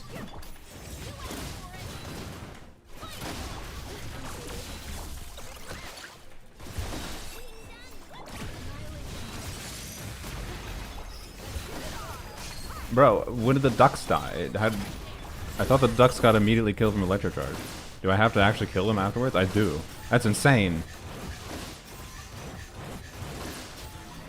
Or is it just I deal damage to this shield? How does this thing work? Also, it moves so much. What the ever-living hell? I should not have pressed E before, but it's fine.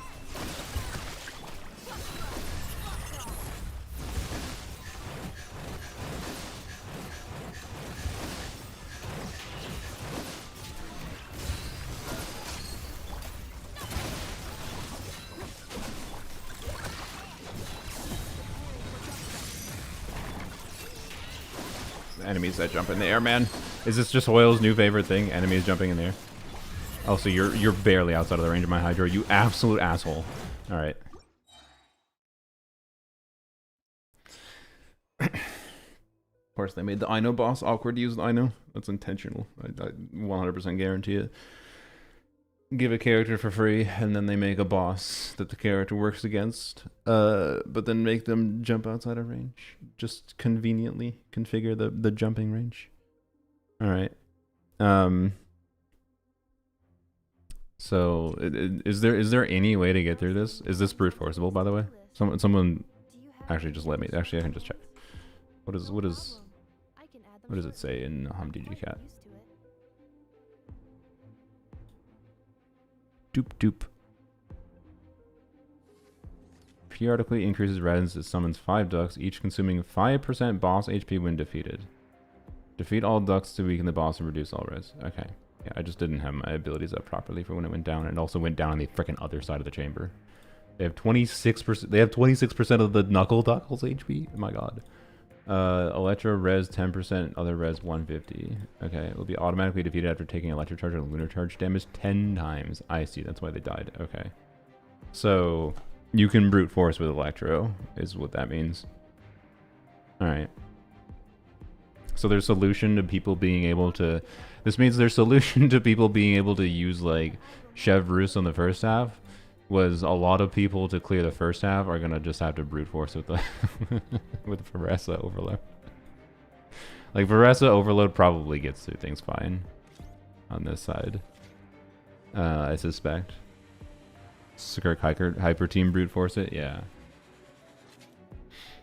That probably would be the best team I have. The best combination of teams I have to clear this abyss. We'll see after. Is I think might be Veresa Hyper. Not Veresa Hyper. Veresa, well, it is kind of Veresa Hyper. She's doing like all the damage. But Veresa Overload and then Skirk on the second side for me. By the way, triple Kenki with Lanyan is going to be... Also, I just realized shield enemies. Oh no, the anti-shielders. Oh no. Oh no, not the anti-shield enemies with Lanyan. Oh no. That's an issue. It's a little bit of an issue. Ah, frick. I might have to give up on the Lanyan clear. Like, I can do a Lanyan clear on the first side if I used the Nefa, but Veressa EC worked in the Duckle. Yeah, I mean, oh yeah, I forgot Veressa has her Electro Charge team options too, duh, with Farina Shanyun. Okay, just kill them faster. I mean, we'll try it. We'll see what happens. We'll see how close we get. Boy, oh boy, though. This is a restrictive abyss. That is for dang sure.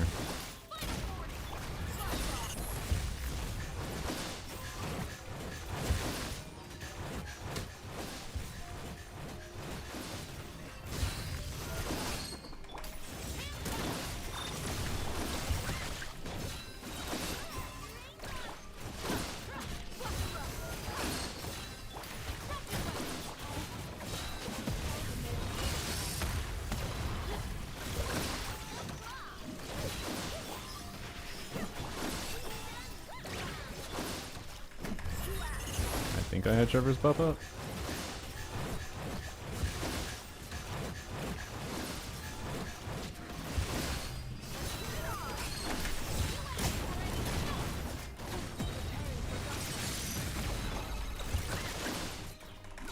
Don't go outside of range this time, sir.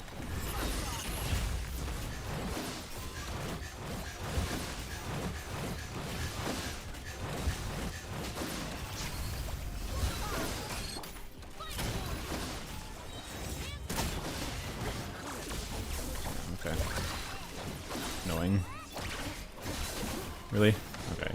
Well, that's not a deal. Okay, then the scuffed energy situation, though. Oh, you just got your shield. Other than scuffed energy situation, that was fine. That was fine. I stood unified the abyss. It kind of feels like that, yeah. Alright. Oh, let's see what happens here. Oh, frick. Okay, hit you all at once. With lever, I think group you. And then... Oh, the fall damage, though. Oh, the fall damage, though. Oh, this is so doable. Oh, it's so very doable. Alright. We in it. We're also just stunning them permanently. Because, that's how we go. Please, sir, die. Okay. Oh, there we go. Alright, that was good.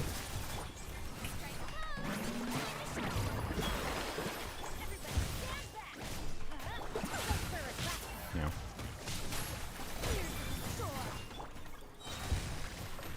Alright, I hit all three. Good. You know, I forget how decent Lanyan is in AoE sometimes. Alright. Well.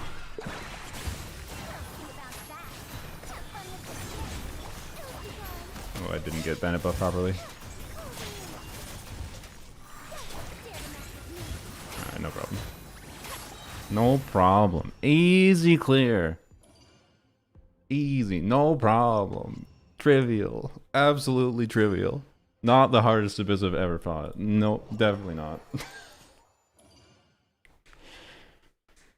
Oh boy. Alright, well there you go. That was yeah, I proved I could did it. I could did it.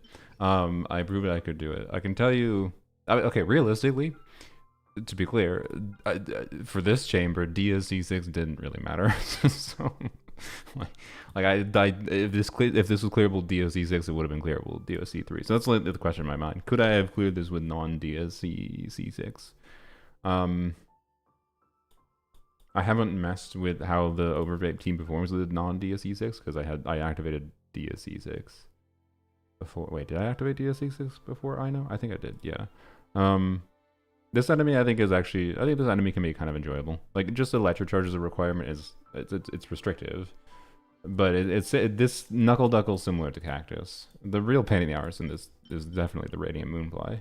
Like the Radiant Moonfly in conjunction with the other things is like kind of crazy. I hope they do not keep doing mechanics like that, but in the right balance, an enemy that incentivizes. I really feel like this thing shouldn't have pyro and dendro res. Like, if you're gonna make an enemy that's like anti-crit, or if you don't fulfill a mechanic, that's fine.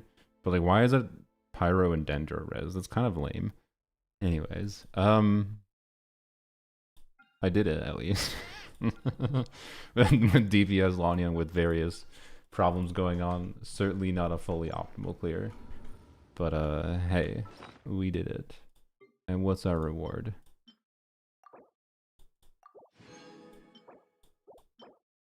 Alright. More importantly.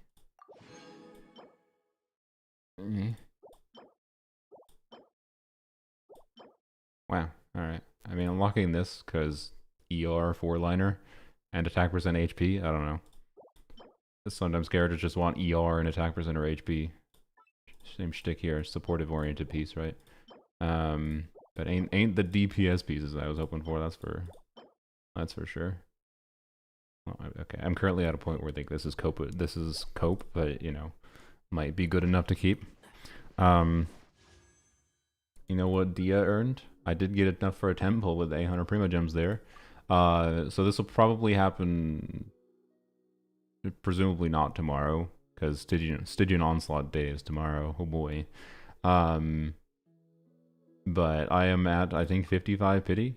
I've gotten to. Against, like, it's not been smart. Like, I already have C6 Dia. The only reason I'm wishing on this is because I would like to get level 100 Dia sooner, and getting one more copy of Dia, or getting a Nilou C2 here, basically saves me having to wait for either a mix of waiting for C2 Dia, or sorry, waiting for level 100 Dia, or it functionally can give me an extra Masterless Star Glitter if I happen to like lose to Nilou. Like, it's objectively stupid to continue wishing this banner. Objectively. But I have been. Yeah, we're at 55 pity. That's mostly just from like Nod Krai exploration and whatever. A little bit from like the battle pass or whatever, but most of it's just been from exploration I've been doing. And I should really be saving for future characters. Should really do that, but anyways. She earned it. Alright. Pity it is. Hello, Dory. That's a wish refund. How exciting. So, that means need to grind, well, after I do the event and whatever. It won't be that hard. We'll grind it. There'll be a stream. There'll be a stream where I grind a pity. Which won't take that long. It'll probably be actually only a few hour stream realistically, because I've been able to get more Primo Gems from not or from just Nod Krai than I expected. And again, those are Primo Gems I really should be saving for future banners. I really should. But I've got it. Look, I haven't done like the summer event in this account meaningfully. I mean, I've done like part of it, but I got more there. I've got the desert exploration to still continue. I've got exploration due. I can get these poles back, probably. Okay, anyways, pity it is. Pity it is. It's fine. We haven't lost a single 50-50 to Dia. Surely we don't lose another one. But no, sorry, we've lost 50-50s to Dia. We haven't lost a 50-50 win going for Dia. Does that make sense? I don't know. You're pulling for a standard banner character. It's weird. All right, let's test my theory. Sorry. So yes, I did. This, because of the lecture charge requirement, and especially because I have C2 Shunyun, this will absolutely be better. Absolutely. And maybe Anefa is better than Neon Sun here even. I don't even know. I don't know how much it cares about Lunar Charge versus EC.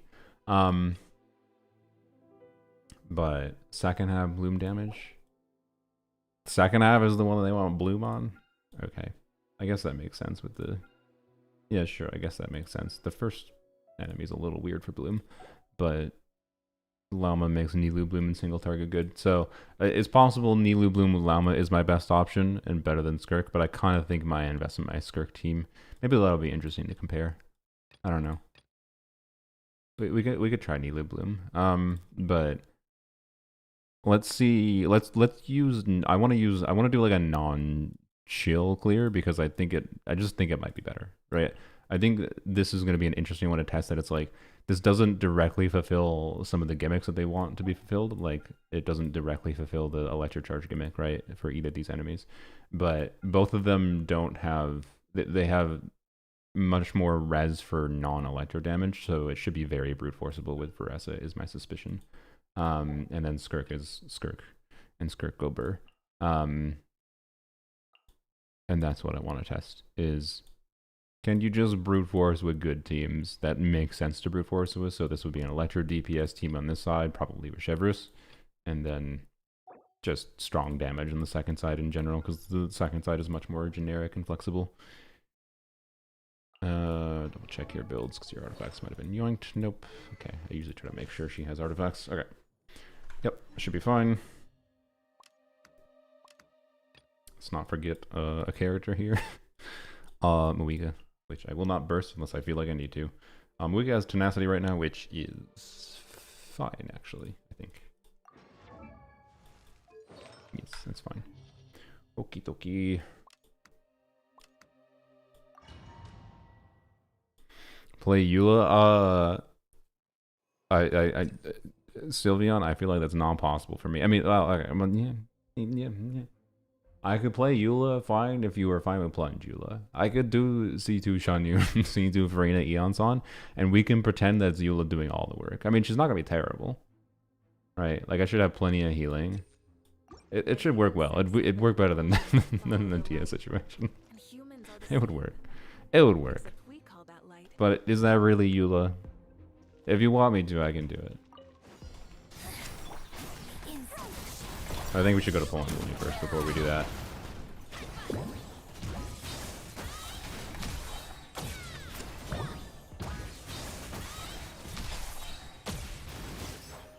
Oh, I still had a skill. Okay.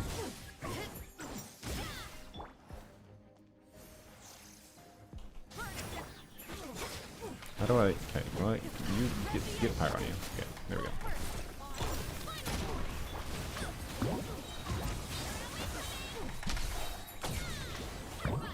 What? Freaking god dang it. Okay, wait, where are you? Are you here? Oh, you are here, okay. You almost got insta-killed. Alright, that's funny. Knuckle Duggle's worse than Overseer Device? That's an interesting take. Wait, it was Overseer Device is the Cryo one, right?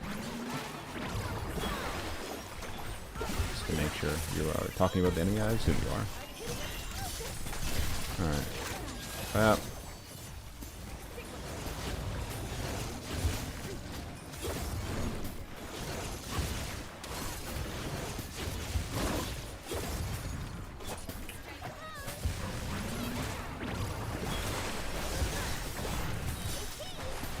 Oh, that damage. Can you... No. Wait, why did I... It doesn't matter. Sorry, my brain was like in DPS Anya mode. It does not matter, that was her.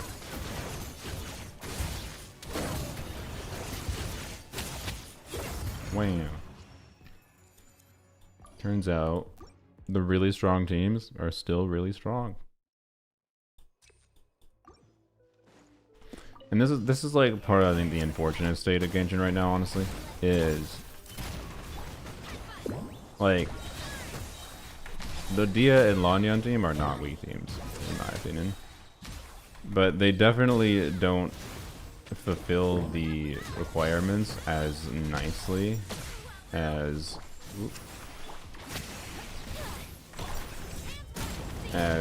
others do. Oh, freaking god dang it. That's going to take me a long time to...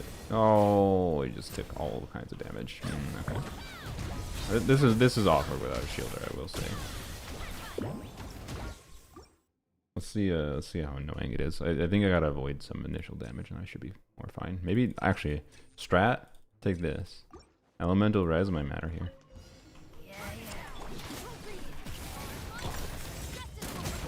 Also, wait, what was the healing card? Did I have the healing on burst card? Because that would be better. I don't think I did, though. I think it was HP. Oh, great. No damage. Frick you.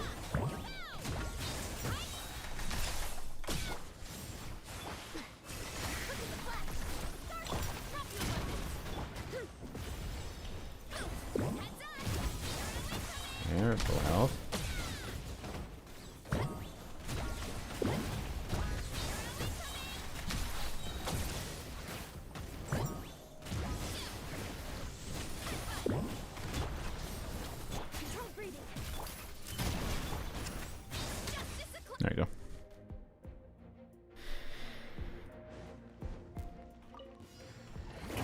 We will burst and Skirk just to get some extra healing, or burst on the Scofield, get some extra healing here. Certainly won't hurt.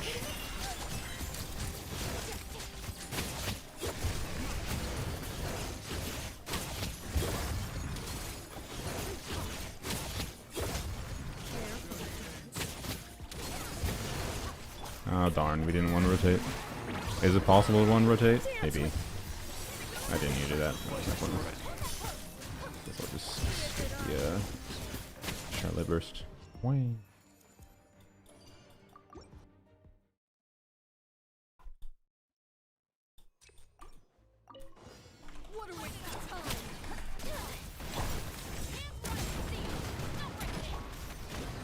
Yeah, I feel like if you think that Knuckle Duckle is worse than the Automaton, you probably just don't have a good Electro DPS. Like, I think at this point in the game,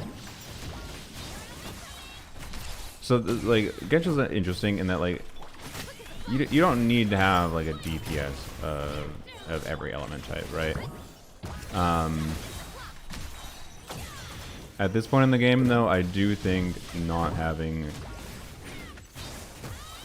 Okay, there we go. I do think not having a DPS in Electro and Pyro, at minimum, like a better one, will limit your team options a lot more. Is my vibe on what most people would probably find. Yeah.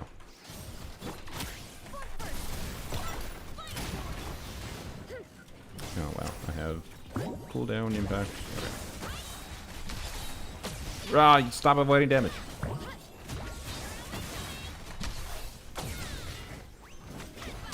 Alright. Drink water again? Alright, we'll do. Yeah, good old Raiden still clearing content? Yeah. Yeah, so like Chlorine unironically, I think because of how common just having a decent Electro DPS is a more valuable unit for fulfilling like mechanical conditions of enemies. That's actually an interesting video concept. I don't know. I don't think I've seen anyone talk about it in a while. It would take a lot of reviewing, like for properly answering that question. The question is, what elements do you actually need a main DPS in? And it would take looking at like how, and like ultimately part of this is gonna be like, well, ultimately like if your goal is dire mode of Stygian onslaught, probably whatever units are most recently on banner, right? But from a more nuanced perspective than just being obsessed about dire mode or something, I think there's an interesting look we could have at like different boss mechanics and what combinations of elements most commonly fulfill boss mechanics or can brute force, like the Chevreuse Veressa situation. Like Chevreuse Veressa is just better at dealing with it than many other things, right? So yeah, it might just be a food for thought video, but I think it's maybe worth doing a looky-loo into that of what main DPSs are, what main DPS element types have the best coverage for different kinds of mechanics. That's how I would answer that question of which ones are most valuable. But I feel like Electro DPSs, I kind of feel that Electro DPSs are up there with Pyro DPSs is my vibe. But I say that as someone a little bit biased towards Electro. But I think Electro DPSs are about as valuable as Pyro DPSs, but they are harder to have high investment teams in, I would say. Like, there's more obvious broken ways to make Pyro DPSs really strong compared to Electro DPSs, right?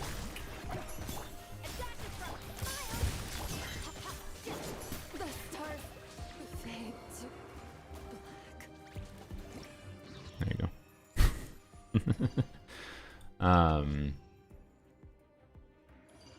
Like Skirk is not strong from like cryo being relevant for element coverage very often. Like if we go through like the number of bosses or enemies that have element conditions and or like what their res is, Skirk is not always that compelling from an element coverage standpoint, I'd say, on particularly on how you want to build her teams. Like it's not that hard for them to make very anti-Skirk bosses theoretically. It's just Skirk is so strong that she can just kind of force her way through most content anyways, and probably will maintain that for a while. So I don't know.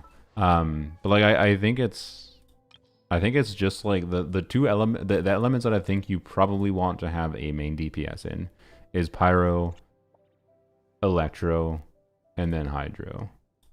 I think having main DPSs in those three elements is compelling. Like, and that's part of why I think Nivellette has had so much staying power is like him and Mualani are like the only like high tier Hydro DPSs. And Mualani's kind of weird in that she's not actually doing Hydro damage. Or she's not applying that much Hydro. She's doing Hydro damage.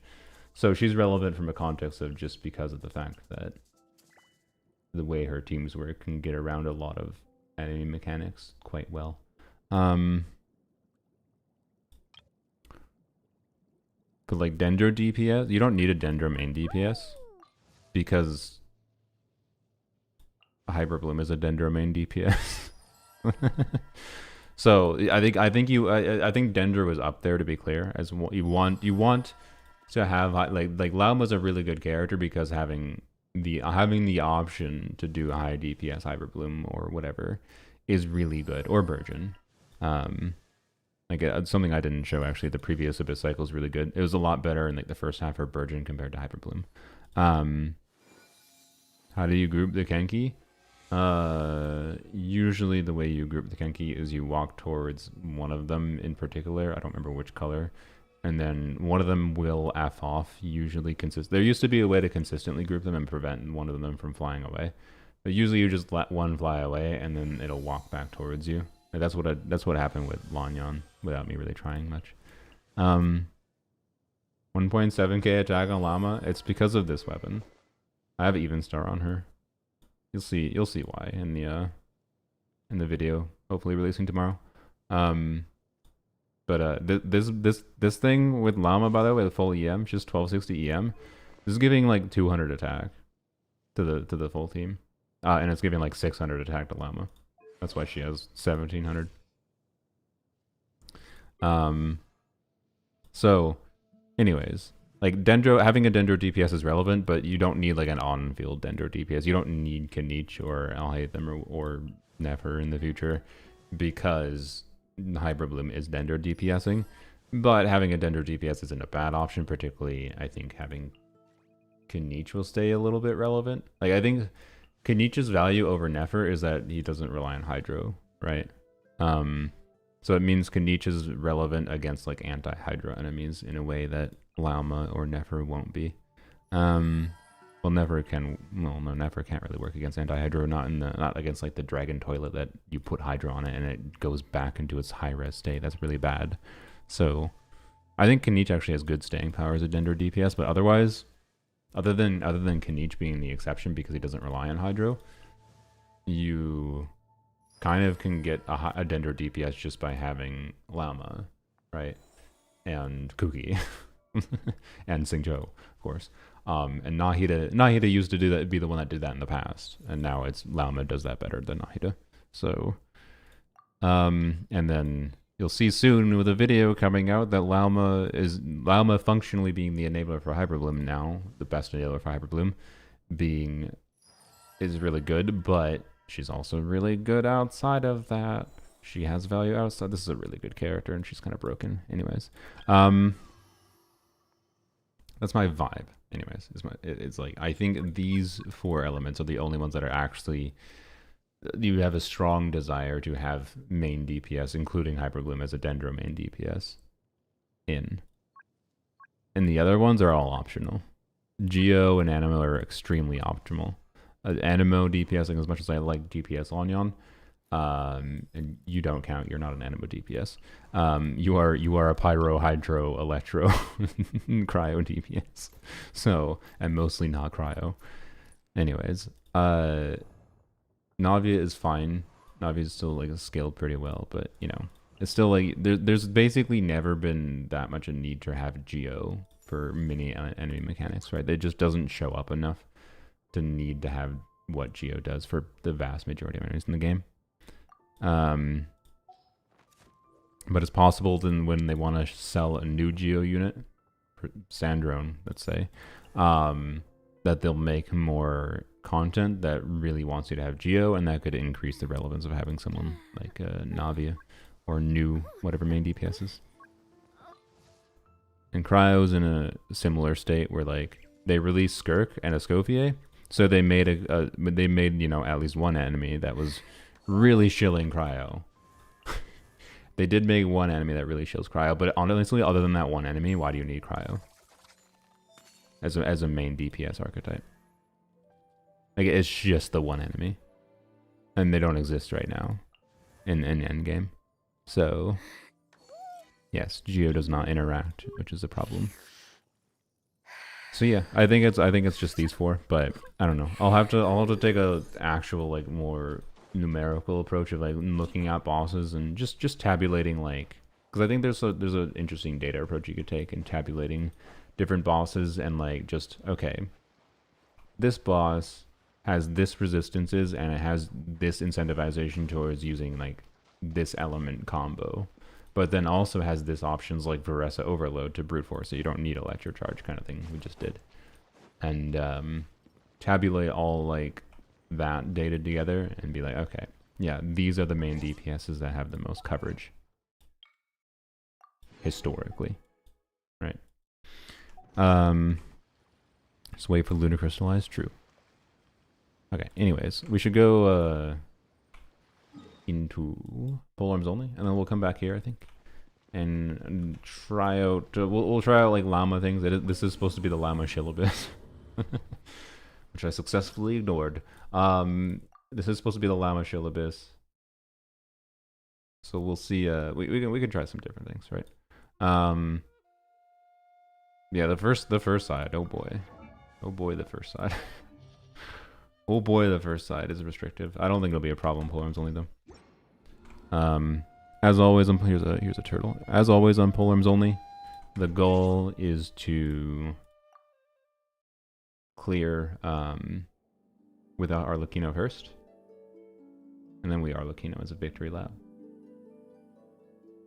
And I think that should not be hard.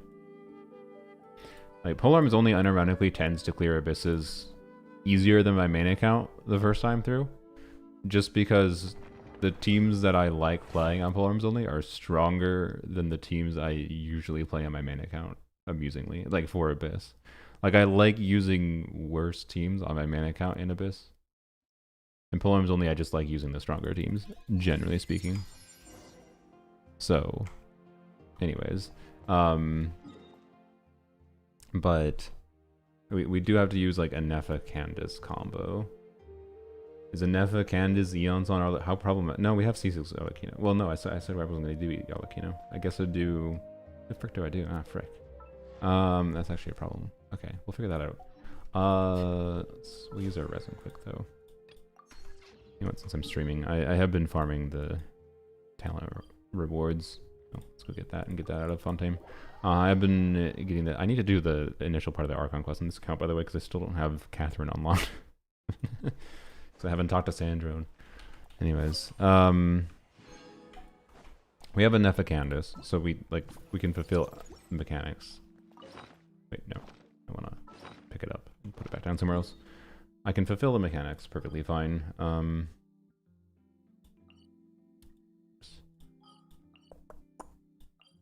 So should be fine.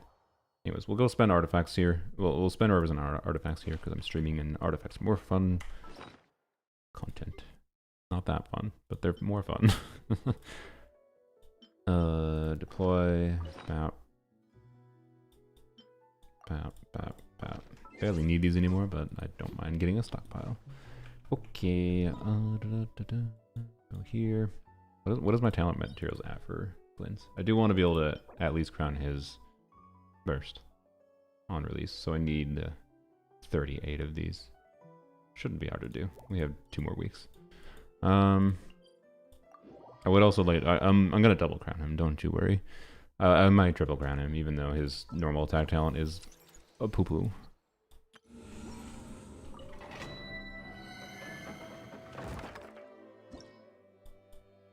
Stygian is today or tomorrow? I believe it's tomorrow. If it's not tomorrow, there'll be a... We get to pity on Dia banner tomorrow.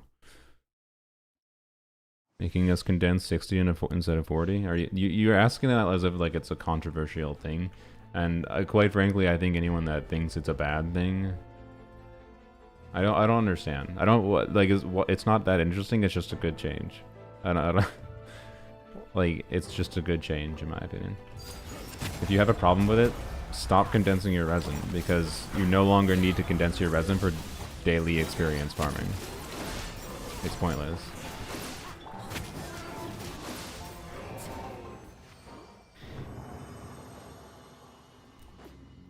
Like I don't condense my resin anymore, unless I need to store resin for tomorrow. Then I do. Ooh, okay. I don't know what. No, I have a better feather. All right.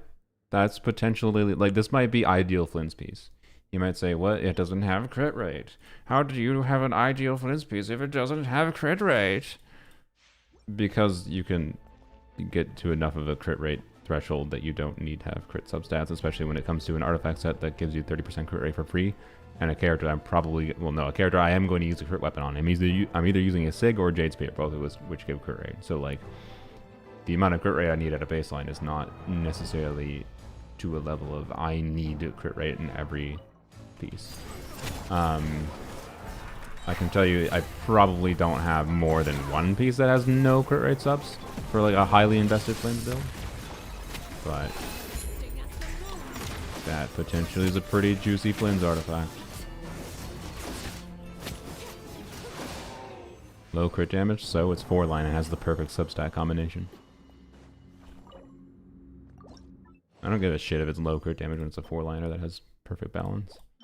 Lock is why I don't know, support piece. Wait, no, never mind. Never mind.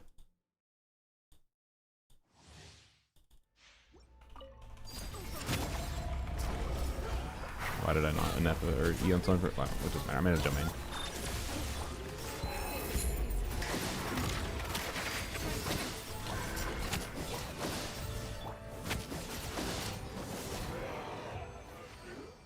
So, what team do I use, by the way? Let's figure that out, actually. So, Anefa, Eon Son... Well, sorry, Anefa, Candace, Eon Son at a baseline. The healing requirement, though.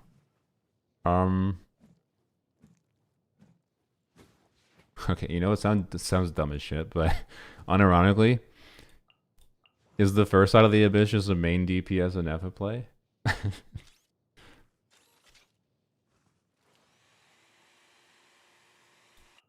Because I can just Chevreuse. Or Yao Yao. I guess that's true. I can Yao Yao. I forgot about our goat Yao Yao.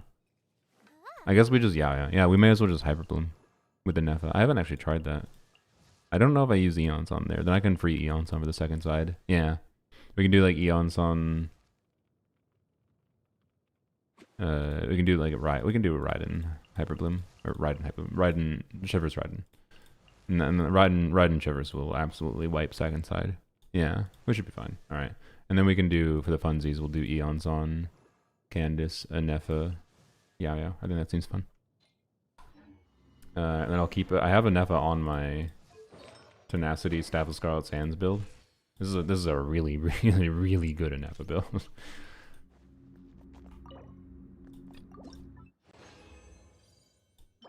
Wow. Wow. You have enough for Flynn's? Yeah. Unless, well. So, I have enough for Flynn's for a C0 Flynn's on this account. The intent is to go a little bit further than C0. Not C6. I'm not going crazy. We'd have to get insane lucky. But I should have... I'm basically at like 5 pity. And I should have a Capturing Radiance guarantee because I triggered Capturing Radiance on Escoffier. And Capturing Radiance, from what we currently understand, should reset the count, your 50-50 loss like streak counter to 1 when you trigger it, not to 0. And I got Radiance on the Scofie AC1, and then I lost 2 50-50s. So my Radiance counter should be at 3, which means my next character should be guaranteed. So C0 Flynn should be guaranteed with the resources I have. But I'll just give you a preview of I didn't do top-ups for the current stuff, but last year I didn't do any crazy top-ups in the account. We still had the $100 and the $50 top-up available. The only top-ups that were purchased last year in the account were I think maybe the $30 account was given by someone at some point or something. I don't remember, or maybe I did buy it, but it was a $30 top-up. And then I know one of the top-ups, or like one of the cheaper top-ups we bought because we bought the Llama skin. So like I didn't do anything crazy last year with top-ups, and I was like, you know what, let's use the top-up bonus, let's have Paimon's Bargain. So I didn't spend the money. Oops, let's not do that. I didn't spend the money. Paimon's Bargain spent the money, but it's going to be a, hey, thanks for Paimon's Bargains partnering with me for trying to get more all-in on Flynn's. And the account it's a polearm only account. I don't know. I would have been able to not have top-ups done and be able to have a high investment Flynn's if I had made better decisions in the previous year. But lesson learned for the future, right? So, and I want to be able to have a really good Flynn's, and my logic is, you know, we don't have a Sucrose, we don't have Flynn's best team available, right? It's possible Columbina might be in a polearm unit, and that might help things a lot, but we do have a Neffa, we have Candace, and it's pretty good, but we don't have Sucrose, which is a pretty significant loss. We also don't have the ability to get Ino C6, which is pretty significant too from a higher investment level. But that might be mitigated by getting future Hydra units, but we'll see. We only have Candace available, yada yada, yappity yap. Point is, Flynn should be pretty good on this account, but I want to mitigate the aspect of not having... I probably will never have his best team available, right? Even if we get lucky and Columbine is a polearm unit, I probably will never have his best team, and that is fine. So that's why we do higher investment things. We go for some constellations and whatever, so we uplift them in other ways. Why did I click on that? I didn't mean to do that. I wanted to go to... Oh, I can't because... Yep. Sorry, we'll go to Abyss very shortly. Not purposeful stalling, just yapping and trying to finish whatever. Zhao VV build? Yep, we are going to do VV Xiao. But Xiao, I don't know if you knew this, does not actually have... that he will be compelling because VV. But Xiao is not that good from a context of actually buffing for anything other than VV. Like, I think the VV buff is better than... I don't actually know that Xiao is going to be better than Eon Son, for example. But Xiao is going to be better from Eon Son from a context of freeing Eon Son to be used for another team. But on a... Is it actually going to be Flynn's best team? I don't know if Xiao will actually... Like, I don't know if the VV shred alone is enough. It might be, it might not be. We'll see. It'll be interesting to mess around with. But okay, yeah, it does say 9/17 tomorrow. Cool. Okay.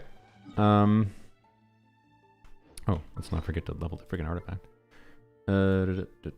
So my hope is to get C2R1 Flynn's, by the way. But also, we are definitely going to reroll this. What do I have for... Okay, I have a Copass attack timepiece. Do I have a crit damage circlet? I don't have a crit damage circlet yet. Okay.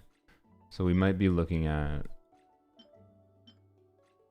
crafting a piece. I wonder, I have a really good attack percent goblet to use as offset. So I wonder, we'll see how this rolls. But I wonder, like, it won't be hard to get. I can do some exploration and whatever. We can get more elixirs. Did I get this? Yeah, I did. So we could craft a timepiece if needed, but I feel like it's either going to be a circlet. It's going to be a circlet or timepiece route, but probably a circlet. So maybe getting one more elixir. How far am I away in the Tablet of Toma? From level 30 or level 10 level, whatever. But yeah, I'm hoping for C2R1, but it's gonna...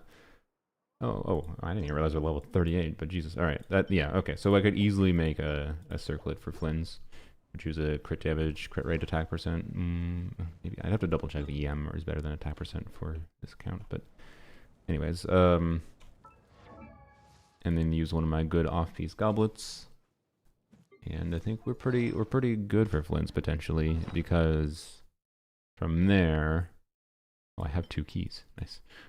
From there, I have now this good flower, which could be a reroll target, even if I don't want to have to reroll it. I have this, which is kind of cope. So I hope this roll, this actually, well, I'm not gonna throw this away. I'm gonna keep this in case I need the crit rate, right? But I have this, which is like your perfect. This is a perfect Flints piece, basically. I mean, he can use some ER substats though, so that's maybe a thing I'll have to consider. Is what do I need for ER on him? I don't know how a C1 R1 Flins is looking for ER. Like, presumably he doesn't need any, like, almost, he probably needs almost none with C1 R1, right? Because weapon refunds energy and C1 gives energy. But if I want to do like bursts, big burst DPS playstyle, which I think could be fun to target, I would want ER. Either way, this is a 4-liner with perfect stats. Started with low crit damage roll, but whoop-de-doo.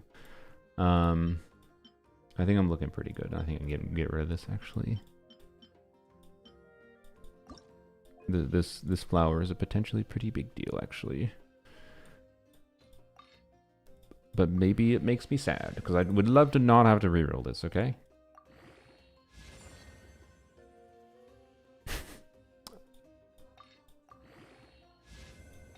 I guess we're rerolling it. Okay. Maybe we aren't rerolling it. We're rerolling it. Okay. Sick. -1 feather. I mean, that's fine. I take crit damage. It makes me happy, at least temporarily. Well, yay for reroll targets. Okay. Would I prefer a 4-line with double crit? Sure. Yes. But this is like the second, like, yes, I would prefer double crit instead of flat attack there. If that was crit rate, we'd have basically a perfect artifact. But it's not, and that's fine. Oh well. We're not going to immediately reroll it, mind you. It's going to depend on what our other artifacts are. But I'll have to check what my stat distribution looks like. Well, you know what? I should, while we're at it, we should check. I have the cope timepiece, right? Cope timepiece might be not that cope if it rolls well. Where is it? Am I blind? Wait, let's not bother yet. Oh, there it is. Let's not bother yet, because maybe we'll get lucky with whatever. Let's go. Use saving for Nod Krai on polearms only. Polearm characters. On my main account, I want Nefer. Please, Mahoyo, put Lawnet on the banner, because I don't want to have to commit sins for either of them. I don't want to have to commit sins for either of them. For characters I like, I feel much more satisfied getting them without sins. Alright, so we said we're going to do this, and then we're going to do something kind of funky. With Yao Yao. And Egon-san, and then we on-field a Nefa. Am I blind? Yes, I am. Oh, I see. We have to do Raiden Shivers without Egon-san. That's a little unfortunate, actually. I mean, I kind of want to do big number on Raiden, though, right? Maybe we forgo Egon-san. Egon-san is really fun, though. With Egon-san could be. I kind of want. I want to do main DPS and Nefa, but also blooming. I'm gonna do that. It's more fun, and I think Raiden, like, we have a freaking C5, but functionally C3 Raiden. So like this is 411. So functionally it'll be fine though. I'm just thinking for the next floor. So I think we just Telma, I guess, which is lame. Actually, no, we can do the dual DPS team. I like the dual DPS Shivers team. I think it's fun. I'll try that instead. I think it's more fun for the second side. We could also do the second side is pretty flexible, right? We could do Shenhe, Disco VA, Mika, full mono cryo would probably work fine. We'll do this, I think. 200 pulls is enough for 5 characters. 200 pulls is enough for 3 characters on average. Sorry, not 3 characters. 3 5 stars. It is like, if you're planning around But if you're planning around bad luck, is it enough for 5 characters? Definitely not. On average, what will 5 characters take you? Probably like, what is it? What is the average? The average acquisition is 60 with 50/50. So the average is 90. Yeah, the average is 90 for 5 stars over time. So if there's 5 characters you want with Natlan, or sorry, with Natlan in Nod Krai, like you wanted, you know, whatever. I want Duerin. Duerin I like on a design level. We'll see what his kit looks like. Varka I'm interested in. I'm also interested in Alice, by the way, and then Columbia. So I'm interested in at least half the cast. Just on design alone, visual design. But anyways, so 5 characters times 90. Expect to need like 450 pulls on average, but that's average over time. Capturing Radiance can muck with things like lower that amount. Getting just getting lucky once with like you do a 10 pull and you get a 5 pity Llama changes things a lot, right? But if you're planning on averages, you definitely want more than 200 pulls for 5 characters. And you're gonna get more if you play the content in each patch. You're gonna get more than 200 pulls across like the full year. Like my casual account that logged in at best 6 months out of the year and skipped most dailies. Even when there's days I logged in and I skipped a lot of pulls, or I skipped doing dailies, but I logged in to claim Fremo gems or whatever. That account did like 500 pulls in the last year for reference. So like if my casual account logging in for that long did 500 pulls, and that's with grinding for a few of those times in the 6 months, mind you, with expiration, whatever, but definitely not all the content. So you have exactly 400 pulls right now. You plan to get as much as you can. And C6 Columbina, right? Nice. Good luck. And you at least want C0 during but IDK. Yeah, if you want to C6 a character, like there's a chance you could C6 Columbina by the time she comes if you don't spend a bunch of those pulls on Durin, but yeah, it depends on your Durin luck goes. That's for sure, Yield. Best of luck. Best of luck. Thanks for the $20 though. Appreciate it. I forgot to check if Yao Yao had Deepwood, by the way.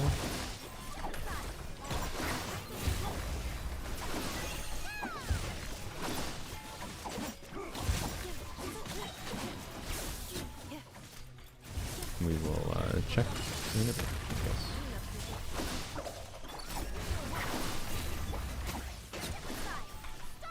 No. Why do you want Nefer? I think her gameplay seems kind of interesting. They've not made like a unit that's a charge attack DPS that actually like not like Chaska's a charge attack DPS where you hold one button and it counts as a charge attack damage type. I'm talking like you're actually using the charge attack input method. Like you're holding your left click, and I don't know. I think there's going to be some interesting nuance to Nefer as a main DPS that I think I will enjoy, and I also like the idea of trying to make her work as a a weird version of Alhaitham. Like I think at a baseline I will like just if I follow Alhaitham format, don't do 2 Nod Krais with her, don't make her a hyper carry. Like if you don't do 2 Nod Krais with her, she's not a hyper carry. If you do 2 Nod Krais with her, you can build her as a hyper carry.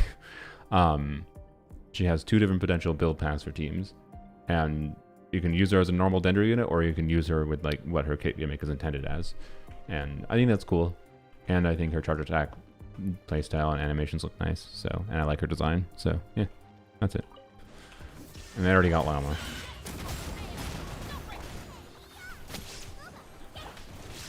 Now.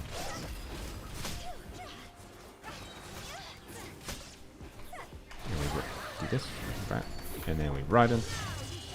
Bam. Oh, we don't have Shungling going. Oh wait, oh yeah. Normally I want to ride him first. I forgot, and then move it out. And it's fine. Die, please, sir. I like Never, but her burst animation not what I expected, so not gonna get her. I think. To be fair, you definitely don't need to use her burst as far as how she's balanced right now. Her burst, I do declare, I think people being like, oh, the people that are like gotcha brains. I'm sorry, this is you. This is just your personal preference. I'm just being silly because of the fact that there's so many of these people that act like their opinion is universal, in that it's apparently a sin that if a 5-star main DPS doesn't just spend 5 years in their burst animation for eternity. I personally vastly prefer 5-star main DPSs that don't have to burst constantly.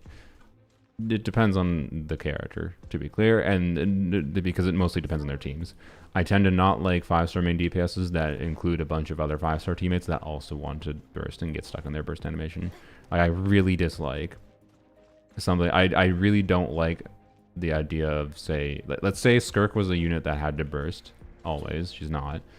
And then you play Farina, Escoffier, Shenhe, and you always burst on. Like, that's just 4 units. That would be like, if Skirk always had to burst, that'd be 4 units that always are doing the burst animation. Literally, like 12 seconds of your 20-second rotation is just animations. Ugh.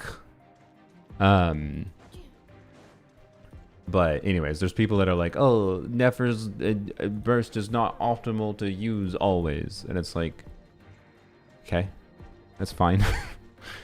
You can still use it and it's still going to be able to give you value. And like, we can maybe mess with shenanigans and purposely building her for like quick swap DPS damage.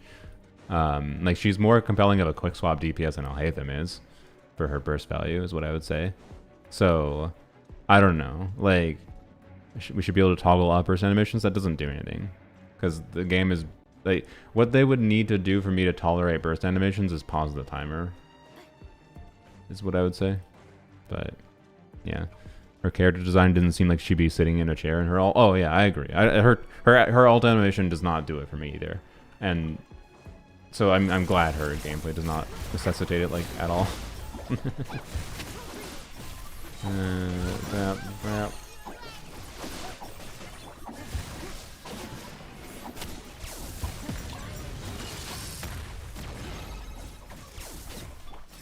Oops. I wonder if we even bother Yao-Yaoing much, or we just I think we just have Yao-Yao do blooms off field and then we just completely on field. I don't think we bother getting extra tender application from her. Well, I will check if I have deep wood on her. Whose ult sits in a chair? Nefer's. It's a very whatever ult animation to me, that's for sure.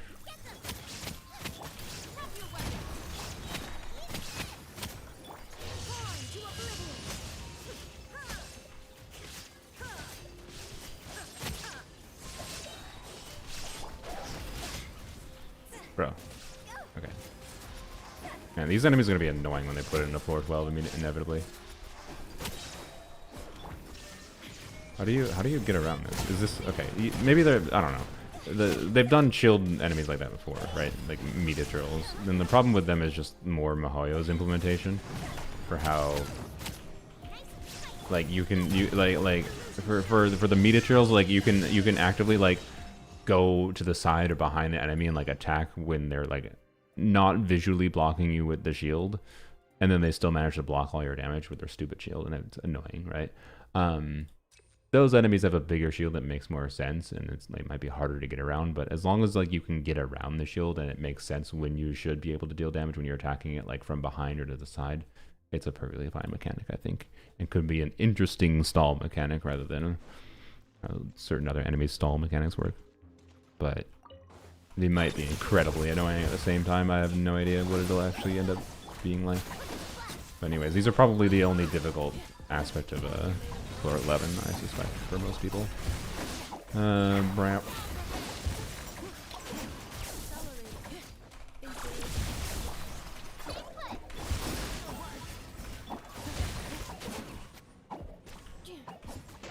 Oh, I was really hoping that Neff was going to target that. I like how the enemy wasn't within targeting range, by the way, so the enemy was just sitting there being like, oh, what am I doing here?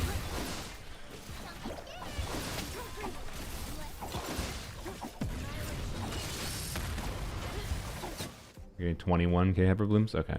I think we don't have deep wood, because I'm pretty, well, with a Neva burst up, I think we have like 800 EM, probably. Not sure exactly.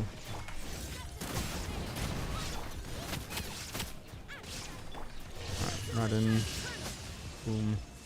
Oops, they're all dead. Oh, not you. You managed to escape certain doom. Yeah. I don't know why I did that. That was dumb. Yeah. I think Hu Tao is on 4-piece Shimanels right now. I should check her too before I go to floor 12.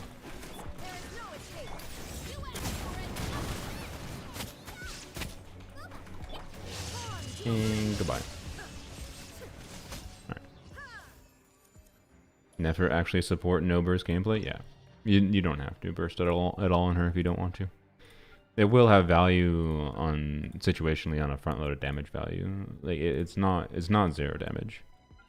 And it is the one form of damage in her kit that is something that actually scales on damage bonus too, which I think is interesting for Freenet context. Like I think is intended from an alternate playstyle perspective, but it's not going to be that good. It's definitely never going to be how most people are going to play her, right? And it's not quite as intended on the level of like doing the damage of like Skirk. Like it's not a Skirk burst DPS situation, I don't think. But I don't know. It's an interesting ability, I think, in particular that will uplift her damage potential from a non-hyper carry context, like a non-2 Nod Krai unit context, I believe. Oh yeah, I was like, we were gonna check something, were we? Yes, we were. Yao. First of all, the important one. Oops, I clicked the right buttons. You do have Deepwood. You have Fav. 40 crit rate and a whole lot of ER. That's, I think, all you need. Yep, this is a Yao build. I forgot I had this. Jesus. All right. That is a Yao build. Okay, cool. And Hu Tao, I would prefer on Shimenawas. Yup. Okie dokie. Cool. Let's run it like this.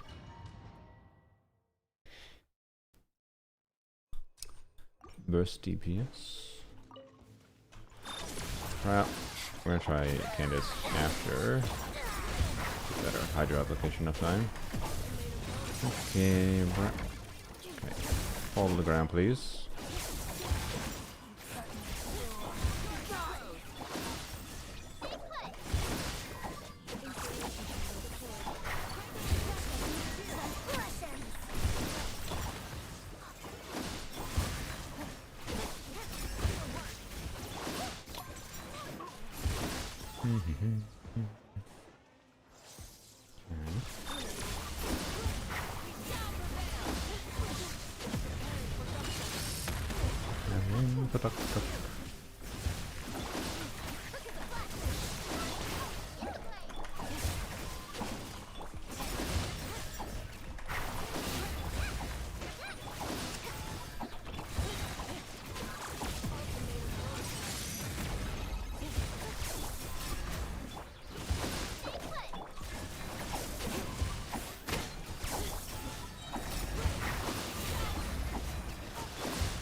Okay, I'm guessing with about 20k hyper booms, we're probably...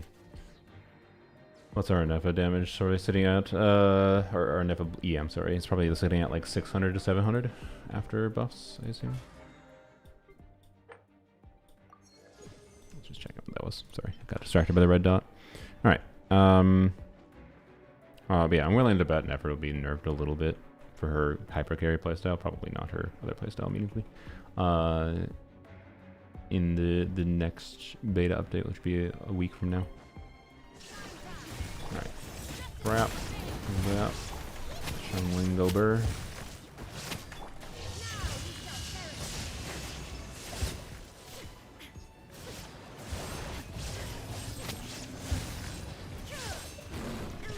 That. Hu Tao. We should have put an EM timepiece on her just for fun, but. Oops, didn't mean to do hey, no, I did that on purpose. Why? Now I'm under 50% HP. Well, I was gonna go under 50% HP anyway, so that's not really real, but... Alright. Yeah,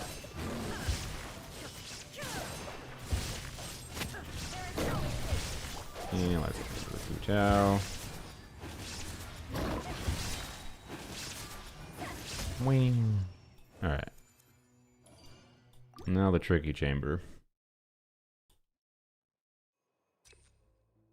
Left Lonyon on level 1-star weapon. Yeah, that's not ideal. I probably would not have cleared my main account with Lonyon if I had a 1-star weapon on her. Alright. Crap.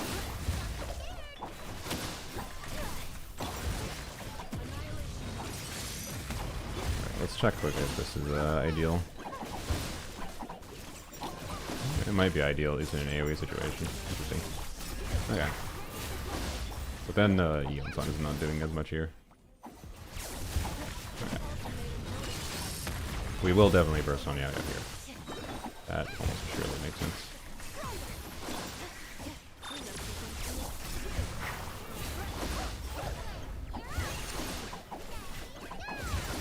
Hey, Ben.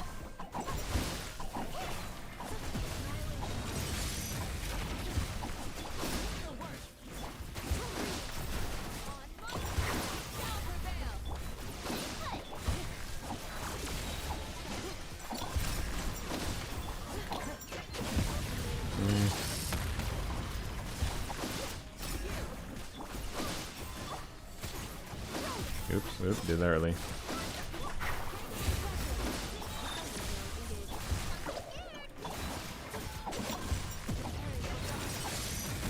Crap.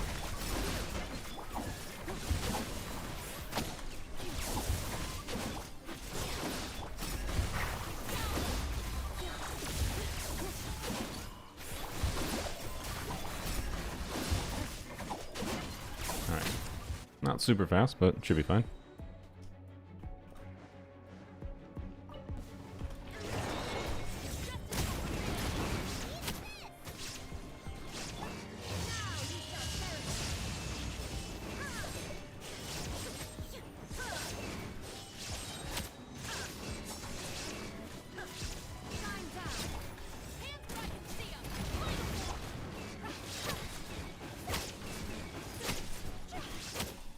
Like we're just perma-stunning them.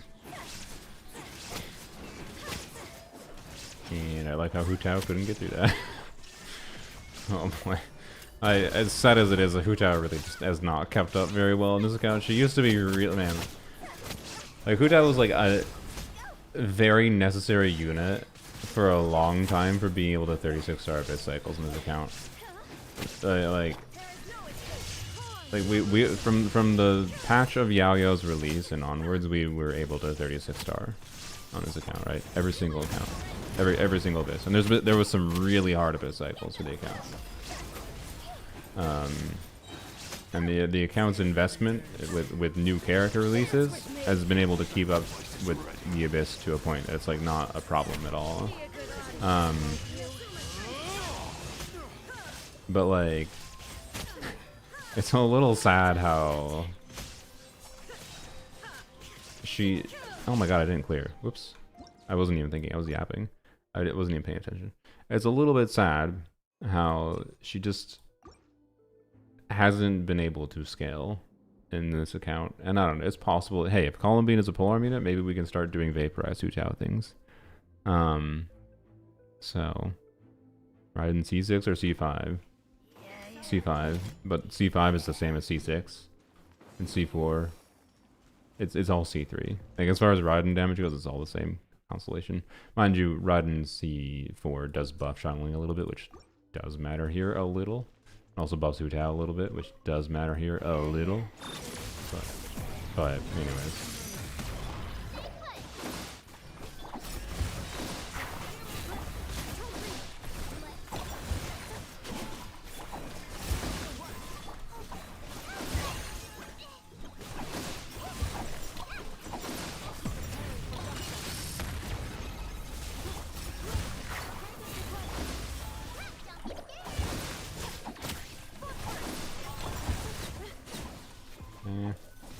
Those hyper blooms just flew off into the sun.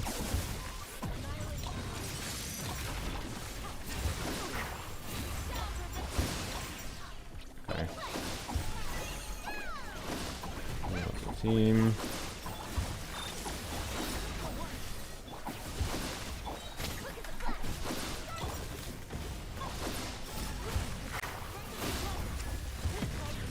So weird that they made this thing danger resistant. Like they did, I think they just made this thing danger resistant because they didn't want people to use Llama against it. I don't get it. Is Dueling gonna heal?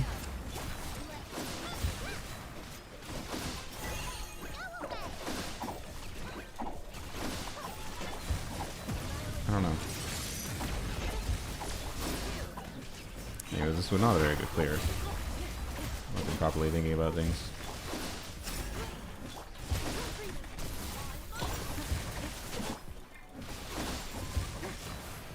Okay.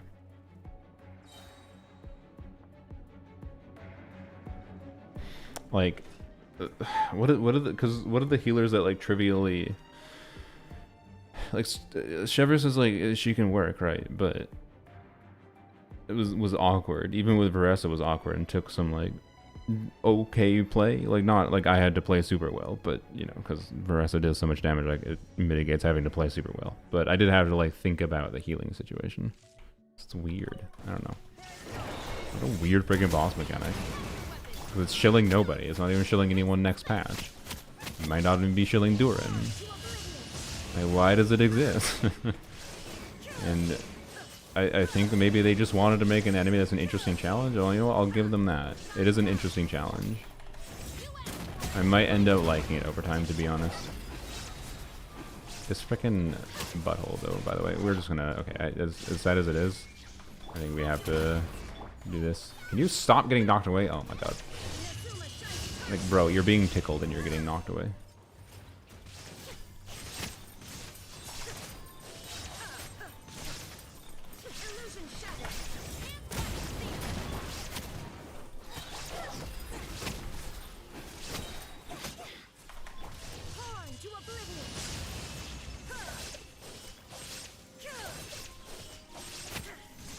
Bro, die.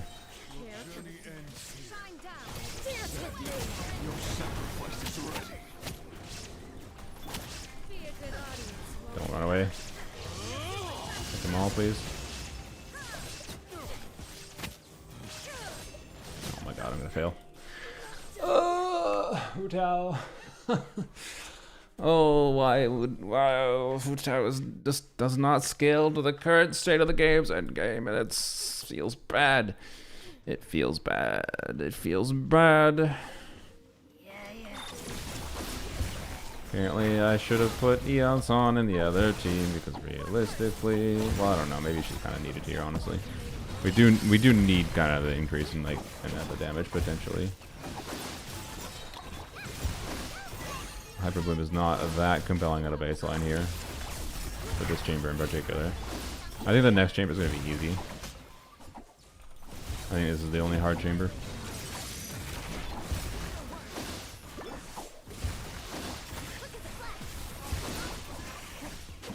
I will give that it's a more fun abyss than expected for polearms, or it's a more challenging abyss than expected for polearms only.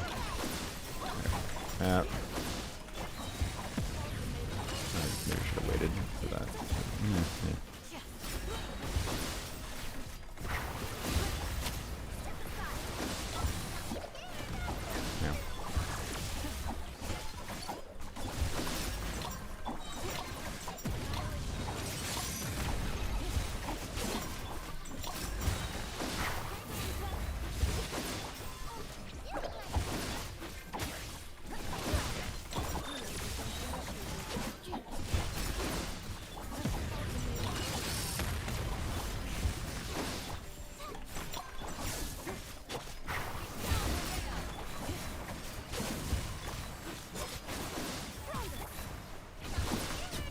Okay, that was decent, better. Okay. They want to shield Jean. Yeah, that's true. I don't know why I did that. Plus, sorry, Hu Tao. Maybe we'll be able to use you here, but that was not the time.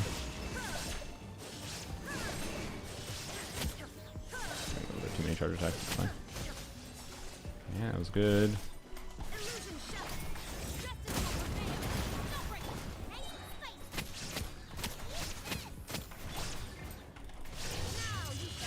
Like, sadly, we're kind of using Hu Tao here as a... Like, Hu Tao is just a lot worse than Toma here, as we are using her now. Like, I know that Toma is the better one to play if we you know, I like dual DPSing with Hu Tao. It's a fun dynamic. But like the rotation time it takes or whatever is not worth it. I just use you to kill the thing. We have so much more time now, and we also cleared the wolves so much better too. We didn't even need that good of a clear on the first side. Hey, Hu Tao's gonna contribute here. Watch. Look, Hu Tao's gonna get the goal. Oh, I forgot to dash. Easy. Hu Tao earned that. Yep. Hu Tao did all the work here.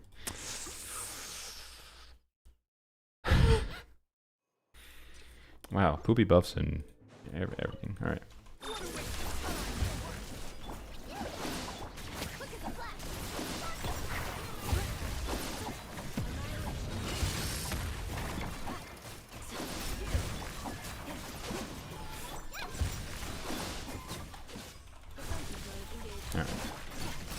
Here's how this one's gonna do, because Yao also like scales in AoE, and so does Candace.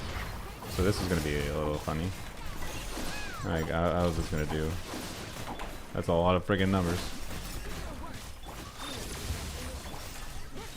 Well, they're not dead yet. Oh wait, most of them are dead. Hello. There we go. Okay.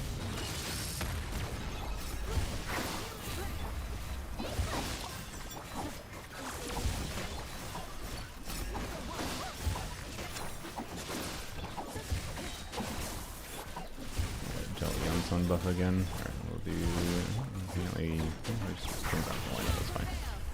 Do you.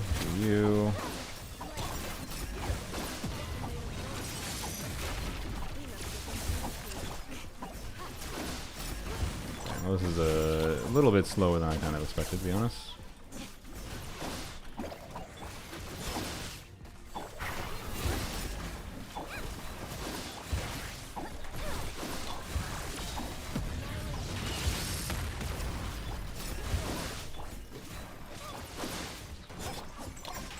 And by a little bit slower, I mean a lot of bit slower. Uh-oh. Would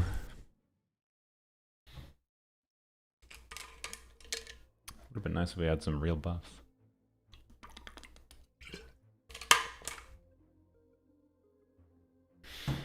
Okay.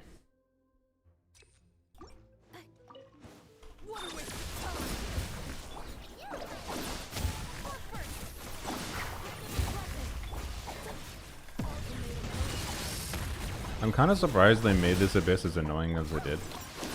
I expected they would have done a less annoying abyss for the start of 6.0, because I feel like there has to be players that, you know, stop playing the game, or they would be like, let's return to Genshin after not playing it for 6 months.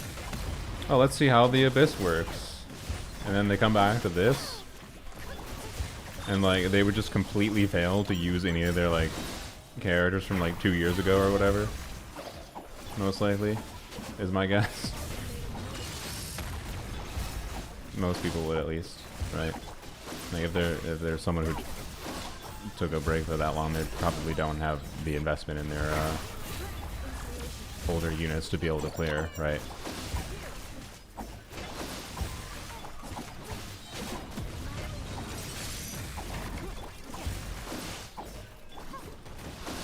Killing it, not jump away, you know?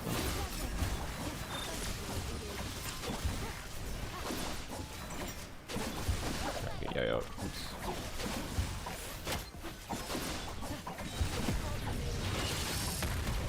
Bro, getting this thing dead before the shield is a pain in the ass.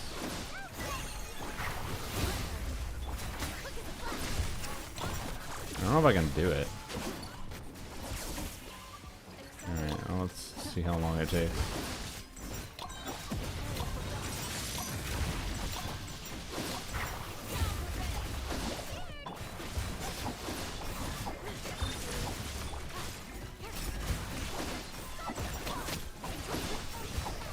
Like, it takes damage from, yeah. So, okay. It's not that bad. But it's not great. That's for certain.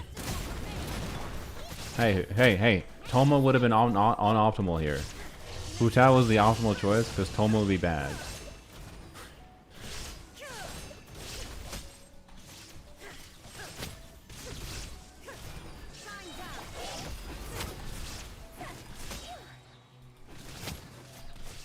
not an ideal situation there.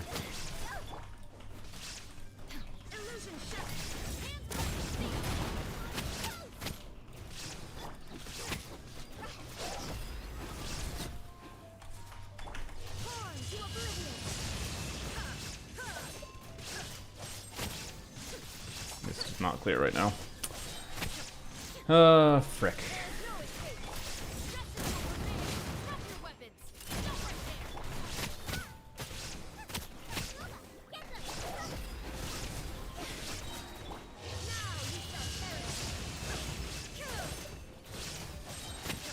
See like approximation of how much damage do I need? I need like another rotation still, probably. Maybe I wouldn't need it. I don't know. I think it's doable right now, but ugh. Ugh. Okay, we're gonna do a couple more tries before we try to redo for the third chamber. Like redo teams, because for the third chamber. I don't know. Who do you put in the last slot here? Yeah, you have bursting during weekend state. I don't think it's worthwhile versus having the buff on Inefa.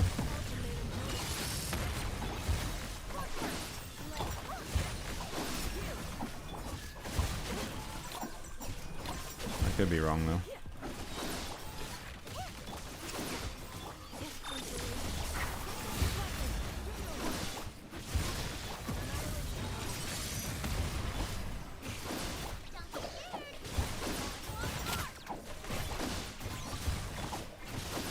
I don't even know what's worth roasting here, quite frankly. Okay. Yeah. I maybe should have waited, but so kind of just need to use our abilities when they are up, so.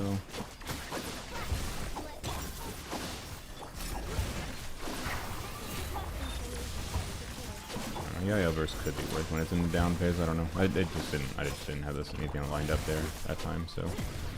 I should be really trying to do better with maintaining Eon's on buff uptime, I will say.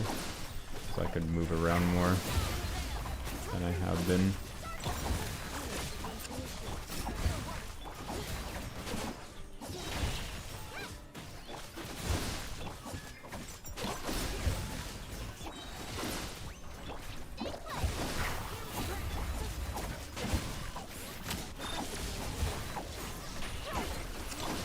I feel like it is possible actually to kill it before it goes to this phase again.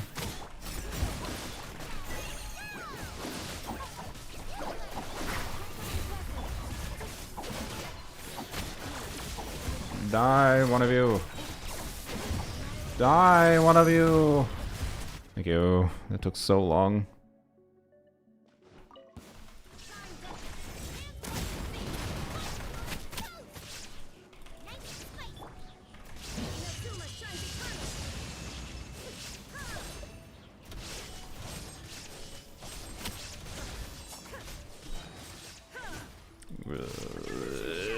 You.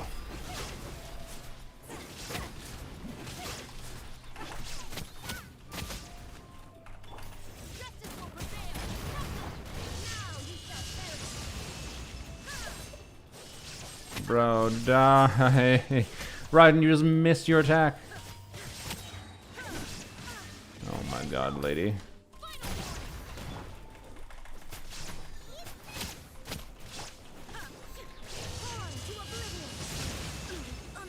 Sick.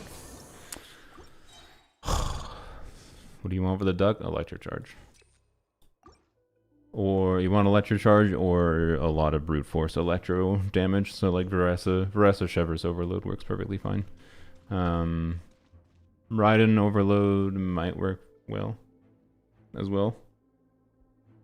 Honestly, in hindsight, maybe I should have done that instead. That might have been a better route. You do. I could have done.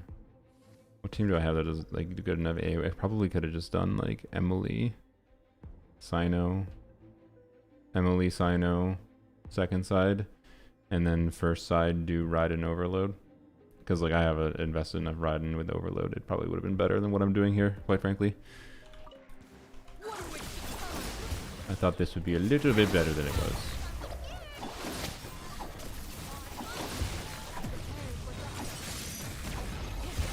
I think it is, based on what we had with that clear before, I think it is possible to get the kill on the butthole here before he goes into that.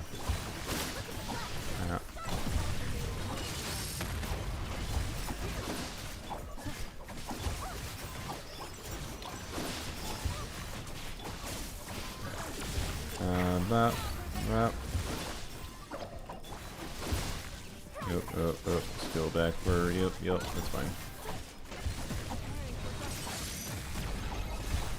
Anyways, I don't know exactly how doable it is, but